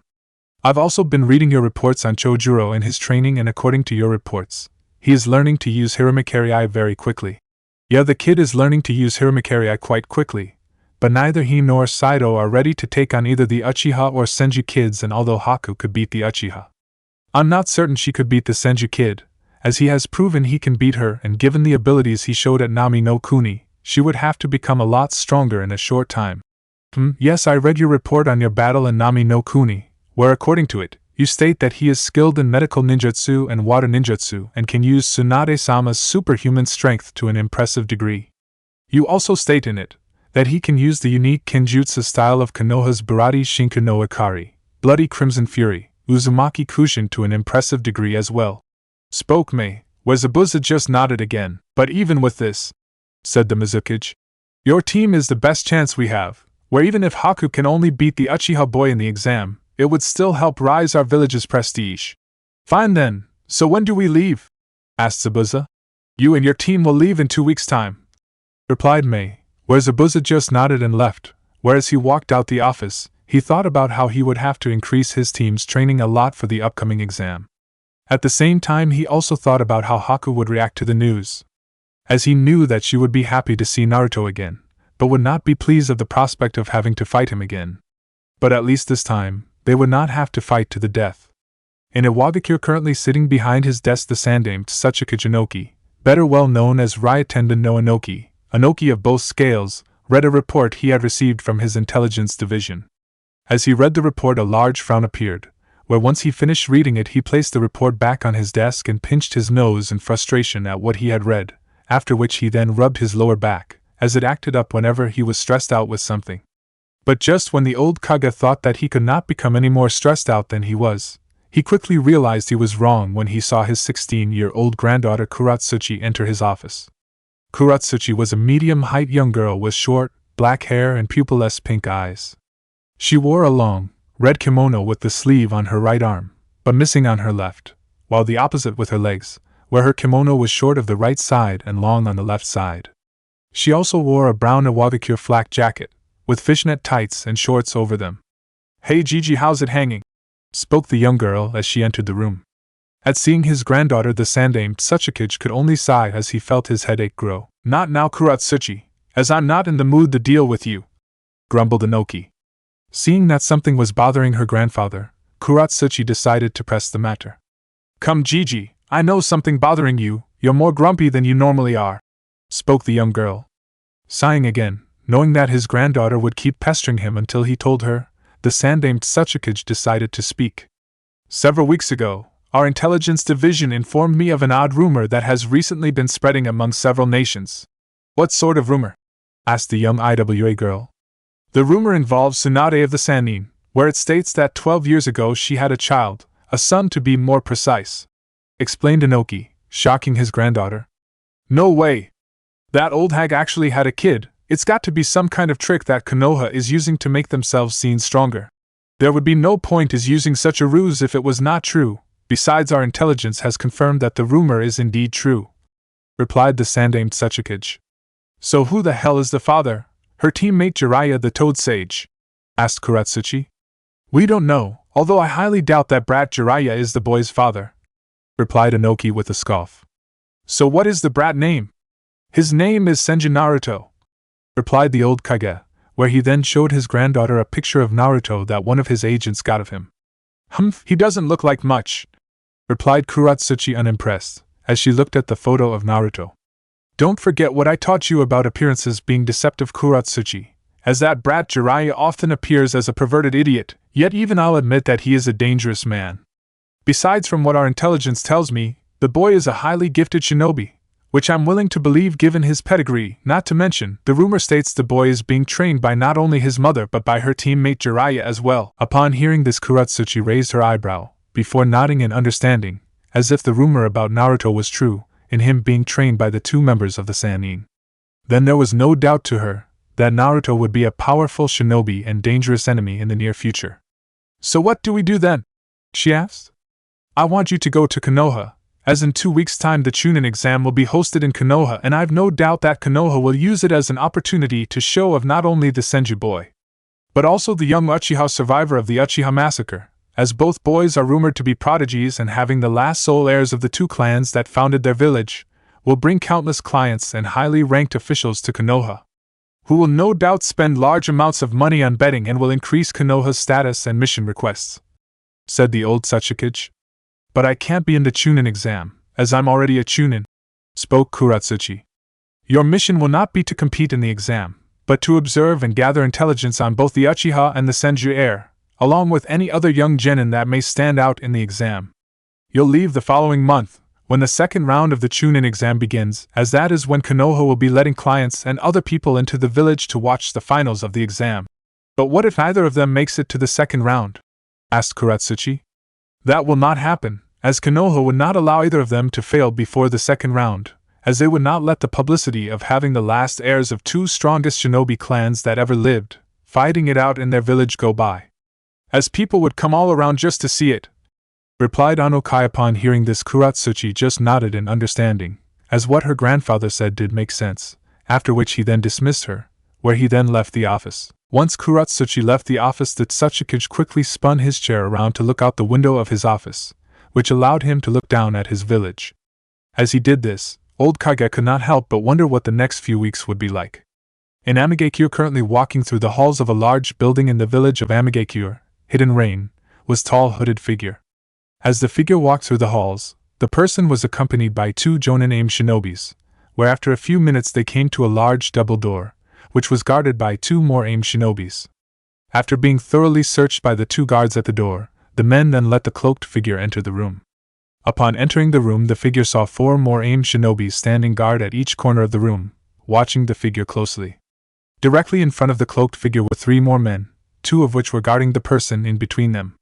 Said person was none other than the leader of Amigakure, the legendary shinobi, Sancho no Hanzo, Hanzo the Salamander, whose fame and reputation was known and revered by all throughout the shinobi world, to a point where the mere sight of him on the battlefield would make many men flee in fear. Hanzo was practically well known for battling all 3 members of the Sannin single-handedly in their youth, and for defeating them, but spared their lives and gave them their title, as a sign of respect for their skill and teamwork. After entering the room, the cloaked figure walked towards the revered aim leader and bowed to him, before kneeling down onto the ground. "You summoned me," spoke the cloaked figure. "Yes, I did," spoke Hanzo. "As I have an important mission for you." "A mission?" "Yes, one that you are uniquely qualified for you're one of our best shinobis in the village, but due to the special training that you've gone through the past few years, you've yet to be given an official rank." At this the figure only nodded, as what Hanzo said was indeed true. "And what rank I am going to be given for this mission?" "You'll be given the rank of genin," replied Hanzo, causing the cloaked figure to look up at Hanzo in surprise. "A genin? With all due respect, I believe that would be a waste of my skills," stated the cloaked figure, but stopped speaking when Hanzo raised his hand. "There is a reason as to why I am giving you the rank of genin." "And may I ask what that reason is?" asked the cloaked figure. "The reason you're being made a genin is because I wish for you enter this year's Chunin exam, which is being in Konoha," spoke Hanzo.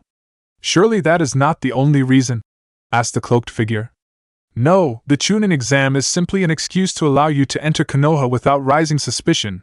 The main objective of your mission is to monitor a young genin that'll no doubt be entering the exam this year and evaluate him to see if he is a threat." "What is the target's name?" asked the cloaked figure. "The target's name is Senju Naruto," answered Hanzo, causing the cloaked figure to once again look up at the AIM leader in surprise. "Senju? But I thought the Senju clan had just about died out." "That is no longer the case, as for the past few weeks, rumors have been spreading throughout the elemental continent about a new Senju heir arriving in Konoha, and our intelligence has recently confirmed the story. As well as how Tsunade of the Sannin is the boy's mother," explained Hanzo, further surprising the cloaked figure.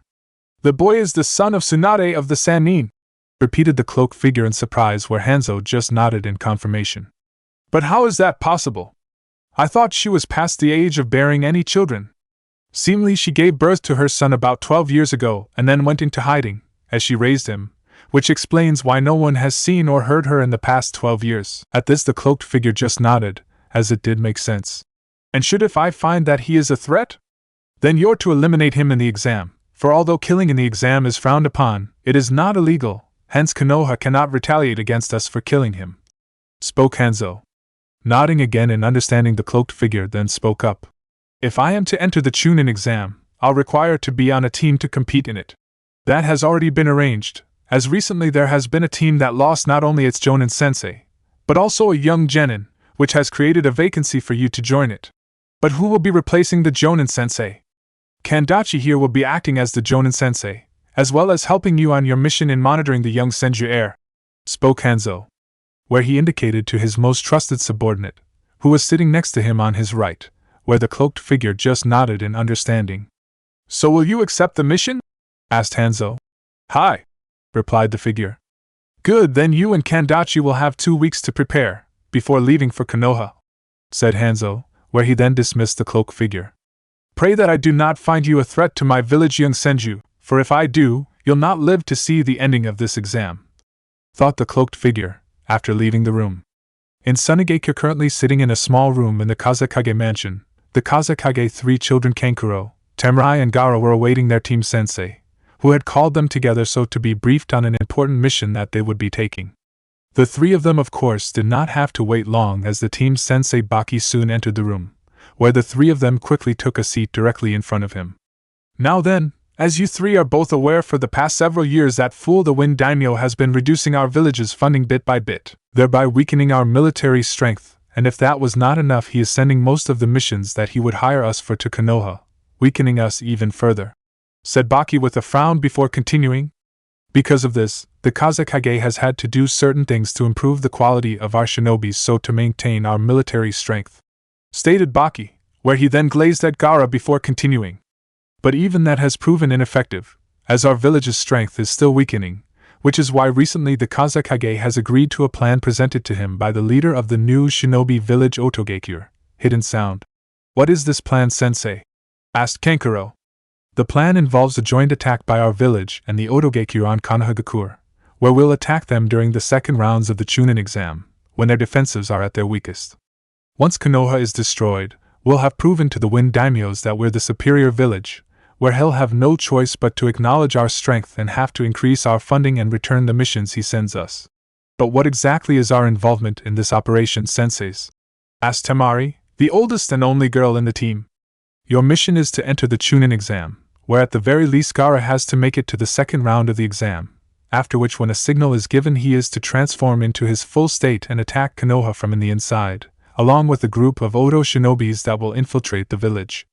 At the same time this happens, our main force will attack Konoha from the outside with the help of the Oto forces, where together we'll catch the Konoha forces in complete confusion and destroy it. Upon hearing this both Temari and Kankuro nodded in understanding of the plan, while Gaara remained as emotionless as ever. But despite all the planning we've done, there has been a recent development that could ruin it all. What sort of development, sensei? Asked Kankuro. Recently our intelligence has reported to us a strange rumor that has been slowly circulating, and only a few days ago they've confirmed it, spoke Baki, causing both Temari and Kankuro to have confused looks, while Gaara simply raised his eyebrow. What sort of rumor? Asked Temari. According to the rumor, a new genin has appeared in Konoha, who will most likely be entering the Chunin exam this year. This genin's name is Senju, Naruto, sole heir to the Senju clan of Konoha and only child of Tsunade of the Sannin, answered Baki, shocking both Temari and Kankuro. Even Gaara showed some signs of surprise at hearing this, where his eyes slightly widened, as they had all heard of the Senju clan, who were the main founders of Konoha and were considered the strongest shinobi clan in the world. Tsunade of the Sannin had a son? Asked Kankuro in disbelief, as he couldn't believe what he had just heard, where his sensei just nodded in confirmation. But how is that possible? She would have to be in her early 50s by now, stated Temari, as like her brother she found the information hard to accept. According to our information, it seems that at some point 12 years ago Tsunade gave birth to her son Naruto, after which she then went into hiding. She most likely did this to prevent any of her or Konoha's enemies learning of her son, where they would come after him, explained Baki. At this the two elder siblings nodded, as it did make sense, especially since they were only hearing of this now. But even after hearing this, there was still something nagging at Kankuro that he wanted to know. Sorry, Sensei, but why exactly are you so worried about this guy anyway? Sure, he's the heir of the strongest shinobi clan in the world, but that doesn't necessarily mean he's going to be some mega powerful shinobi one day.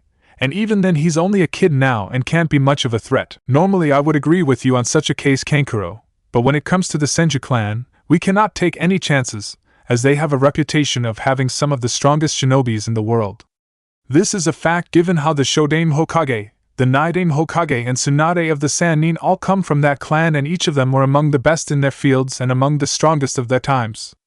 Hence why you should be wary of that boy, as I've no doubt that his mother has trained him in the shinobi arts, which will of course make him a dangerous adversary to face," said Baki. At this both Kankuro and Temari shared a slightly worried glance, as they were both familiar with Tsunade's infamous reputation when on the battlefield, and both agreed that if Tsunade had indeed trained Naruto, then he would be a dangerous enemy to face. Gaara, on the other hand, actually looked excited at the prospect of facing against someone who has been trained by one of the legendary Sannin. As he thought about it, a cold murderous smirk appeared on his face, which naturally got his siblings and sensei slightly worried. Well, if this guy presents such a threat to the mission, should we not take him out in the Chunin exam? Asked Kankuro. Only if the opportunity presents itself, and only if you can be certain that it cannot be linked back to you, as if you killed the boy during the exam and Konoha finds out you were involved. It would attract unwanted attention on us, where Konoha would be watching us more carefully, which could then jeopardize the operation. Not to mention as well, if you did kill the boy, we would then have to deal with his mother, as I'm certain she would be there to watch her son compete in the Chunin exam. This is another reason why we're so concerned with the boy's existence, as Tsunade's presence in Konoha alone could jeopardize the invasion, and if you killed her son, regardless of the rules of the exam, she would come after us in revenge, and I doubt even all of Konoha could stop her," stated Baki. At this both Temari and Kankuro gulped slightly at the idea of facing a vengeful Tsunade, as quite frankly they had heard enough about her to know that either of them would want to get on her bedside. For the next few minutes the room remained quiet as both Temari and Kankuro thought over their mission, while Gaara thought about what it would be like to fight to kill the son of the legendary slug princess, Tsunade. After a while though, Temari decided to speak up. "So when do we leave for Konoha?" "In 2 weeks' time, so you all have plenty of time to prepare," replied Baki, after which he told the genin that they were all forbidden to mention the details of the mission to anyone, where once the 3 genin nodded in acknowledgement, he dismissed them. Once Gaara and his siblings left the room, Baki turned out to look out at the window, whereas most of the time in Suna, the sun was shining brightly over their village. As he looked out at the village, he could not help but think about the mission that he and his team were doing, as well as wonder how the coming invasion on Konoha would play out in the coming weeks. In Kumogakure, currently sitting in his office, the Yondaime Reikage was waiting for the arrival of his younger brother Killer B, who was the current host of Hachibi no Kyogyu, 8-tailed ox, and his genin team. The Reikage of course did not have to wait too long, as after a little while his brother and his team entered the room. The genin team consisted of a dark-skinned young boy named Oma, along with a dark-skinned young girl named Karui, a short blonde-haired girl named Samui, and another blonde-haired girl named Yujito, who was also the current host of the Nibi no Bakaniko, 2-tailed monster cat. "Yo bro, how's it hanging?" spoke B when he and his team entered the office. Sighing at his younger brother's antics, the Reikage spoke. "B, you'll settle down, as I'm in no mood for your bad rapping. Hey, don't hate the player, hate the game," rhymed Killer B with a smile, which just made his brothers and his students sigh, after which Yujito decided to change the conversation away from their sensei's bad rhyming to why they were called here by the Reikage. "Excuse me, Reikage-sama, but why exactly did you call us here?" "Ah yes, now before I explain that, there is something I wish to tell you. Now, as you all know, last year Killer B recommended all of you for the Chunin exam, after you had all completed a year of training with him, but I refused your entry into the exam." 2. At this the 4 genin nodded, as they all had been greatly frustrated when their sensei told them that the Reikage had refused their entry, as they believed that they were ready at the time. They were further frustrated as well, when the Reikage had refused to explain his reasons as to why he refused their entry. "Even though I knew you would all do well in the exam, there was a good reason why I did not want you to enter last year's exam. For you see, when the Kyuubi attacked Konoha, the village lost not only many shinobis but also the Yondaime Hokage, which naturally showed Konoha's military strength.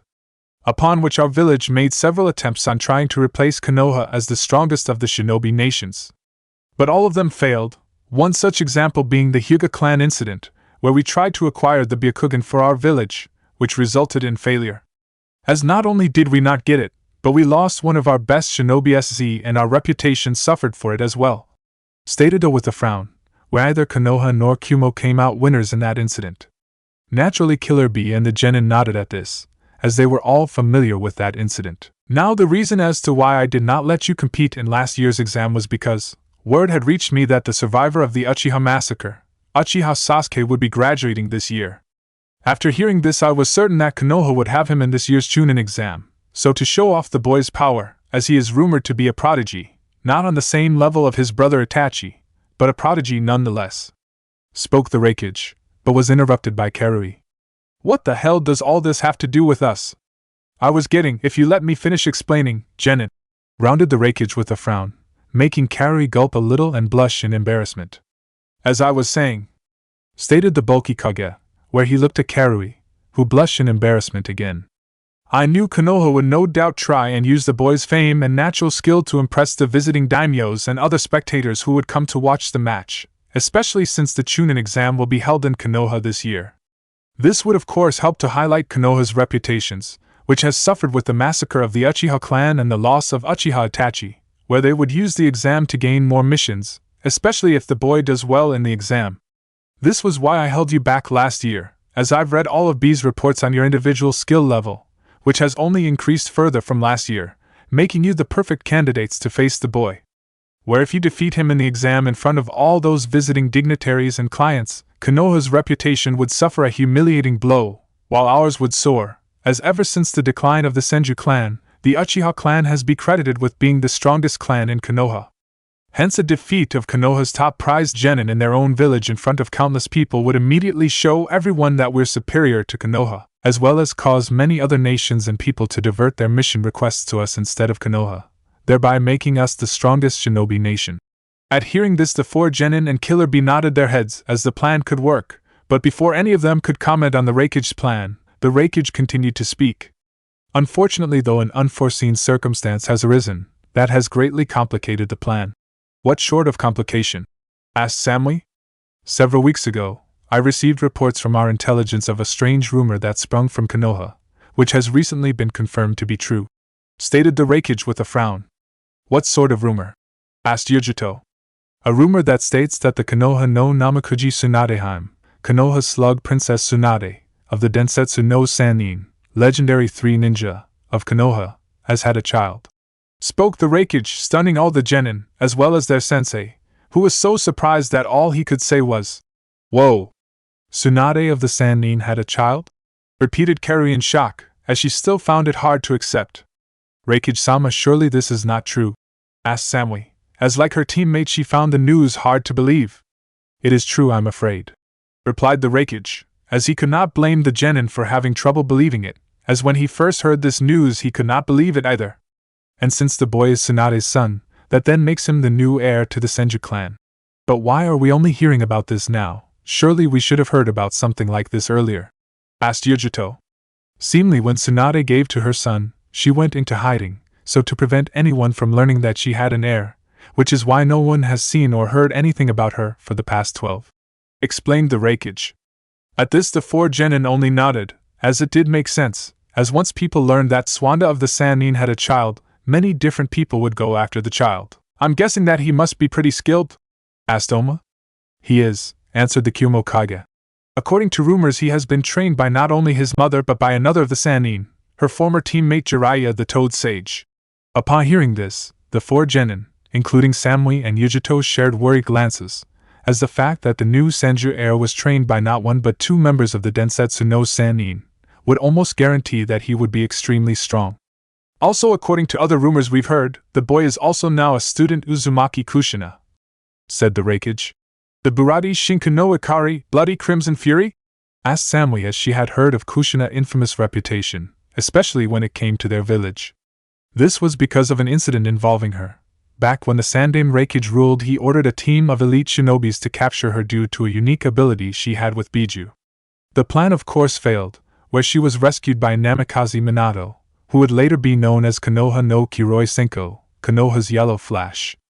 After that incident, Uzumaki Kushina has held a long-standing strong grudge against their village, much like the Hyuga clan did, and was responsible for killing several of their best shinobis. The very same, replied A. Naturally, when the Kumo team heard this they became even more concerned. They all knew that the famed Burati Shinku no Akari of Konoha was pushover, and if she was training the Senju heir, then that meant the Tsunade's son was even more dangerous. Oh man, what am I going to do? What if I have to fight the Senju heir? What if he turns out to be some super powerhouse shinobi? What if he has to fight Karui or Yujito or Samui? What if he kills or cripples me or the girls when we fight him? What if we accidentally kill him and Konoha gets pissed at us? Omi asked himself, as he began to think over the different ways this mission could turn out. As the four genin digested the news, the Reikage everything in his head, where he could not help but hand it to Konoha. They had played their cards perfectly. He couldn't imagine a more perfect way to present this new Senju heir to the world than to have him appear in the Chunin exam when Konoha itself was hosting it. Not to mention having the last surviving Uchiha heir enter it at the same time. Once word spreads that the last two heirs of the two founding clans of Konoha, the Senju clan and the Uchiha clan, were going to compete in the Chunin exam. Every important official, nobleman and daimyo worth their salt would appear to see the two heirs fight, especially after hearing how both were regarded as prodigies. Given how both the Uchiha and the Senju clans were regarded as the two strongest shinobi clans in the shinobi world, their reputation was well known across the elemental continent, and having the last two surviving heirs compete in the exam would generate a massive amount of publicity to Konoha. Wealthy lords and clients come from all around and would spend and gamble large amounts of money in the village and on the match. Not to mention it would bring in many new clients and mission requests, especially if the two heirs put on a good enough show for the spectators. So what exactly should we do, Reikage-sama? Yujito asked, waking the Hokage from his thoughts. The plan will go on. Even though the appearance of this new Senju heir will make things more difficult, it can still work, and if you can defeat both heirs in the exam then the damage to Konoha's reputation would be extensive. Upon which everyone would have to acknowledge that Kumo has the strongest shinobis in the world and I have faith that you will all do our village proud, said the Reikage, which raised the young genin's confidence in themselves. So will you all accept this mission? Asked the Reikage, already knowing the answer to it. Hi, replied the four genin. Very good, you all have 2 weeks before you leave for the exam in Konoha, so I suggest you all use your time well, said A, where the genin just nodded. It was at this point that the Reikage was then going to dismiss the team, but before he could Samui suddenly spoke up. Pardon me, Reikage-sama, but would you happen to have a picture of both the Senju and Uchiha heirs, as I believe it would be a correct decision to know what our opponents look like. Nodding at the request, the Reikage took out 2 photos from his desk drawer and showed them a photo of Sasuke. This is the Uchiha heir Uchiha Sasuke, younger brother of the infamous Konoha no Nin Uchiha Itachi, who was responsible for the killing his entire clan, with the exception of Sasuke. Upon seeing Sasuke's picture, Karui raised her eyebrow with interest. Humph. I have to admit he's not bad looking. Forget it, Karui, I doubt he pay any interest flat-chested girls like you, commented Omo, taking out the lollipop he was sucking. But as soon as he said this, Karui smacked him across the back of his head, hard. And who the hell asked your opinion? Karui retorted angrily after she smacked him on the back of the head. After which she then crossed her arms and huffed. Huh! Some men prefer young women with small chests. Not wanting to be smacked on the head again, Omo wisely decided not to respond and remained silent. At the same time that this was happening, the 2 blonde-haired girls sighed with annoyance at the antics of their other 2 teammates, and decided to move the conversation on. And what about Tsunade-sama's son? Asked Yujito. This is what he looks like, spoke the Reikage as he showed the team the second photo. And his name's Senju Naruto. Upon seeing the photo, all 4 genin, including their sensei's, eyes widened, recognizing the young blonde's face almost instantly. Seeing the surprised look on both his brother and his genin's faces, A frowned. What's wrong with you lot? You all look like you've seen a ghost. We can. Begun Karui, but before she could finish speaking, both Omoi and Killer Bee covered the girl's mouth, preventing her from speaking. We were just surprised that he was so young, that's all, spoke Omoi, slightly nervously. Yeah, that all, bro, spoke Killer Bee, backing up his student's lie, while he kept Karui from speaking. Obliviously, the Reikage grew suspicious of this, But before he could press the matter further, Killer Bee quickly cut him off by saying that they had to leave for some special training they needed to do before they left for Konoha. After which he and the others quickly left the Raikage's office, while carrying the struggling Carrie in his arms. Once the group were out of the Raikage's tower and were in an isolated area, where no one could hear them, Killer Bee removed his hand from Carrie's mouth. "What the hell are you guys doing?" hissed the young girl angrily. "We should have told the Raikage that we knew him. If we had done that, then we would have to explain everything that happened when we met Naruto back then, where we would be in a world of trouble for not reporting what happened," explained Omoy. "No doubt, we'd be in more shit than in a shithouse," replied Killer Bee. Carrie of course knew this, but she still didn't like the fact that Killer Bee and Omoy stopped her from telling the Raikage. "Well, we wouldn't be in this situation if you guys had listened to me in the first place. I told you he was lying to us, but none of you would listen to me." Naturally, none of the others disagreed with her, as they knew what Carrie was saying was true, since she had been right along about Naruto not telling the truth. "So what do we do, guys?" asked Oma. "Isn't it obvious? When we see him, we kill him," Carrie answered coldly. "We can't do that," said Oma. "Wake up, idiot! That blonde bastard lied right to our faces. He used us!" Carrie hissed angrily. Despite the fact that what Carrie said was true, Oma remained reluctant to wanting to kill Naruto. In short time he and Naruto had hung out, he found that Naruto was a good person and considered him a friend. Hence why he wanted to believe that there was a good reason as to why his friend lied to them. "What do you think we should do, sensei?" asked Omoy as he turned to Killer Bee. "Ain't my place to tell ye all what ya do, as it's all up to you," replied Killer Bee. This was a decision his students had to make by themselves. Naruto was their friend, hence he couldn't force them to do what they didn't want to do. "Yujito, Samui, what do you think?" asked Omoy, as he turned to his other female teammates. After a moment of thinking, Samui voiced her opinion.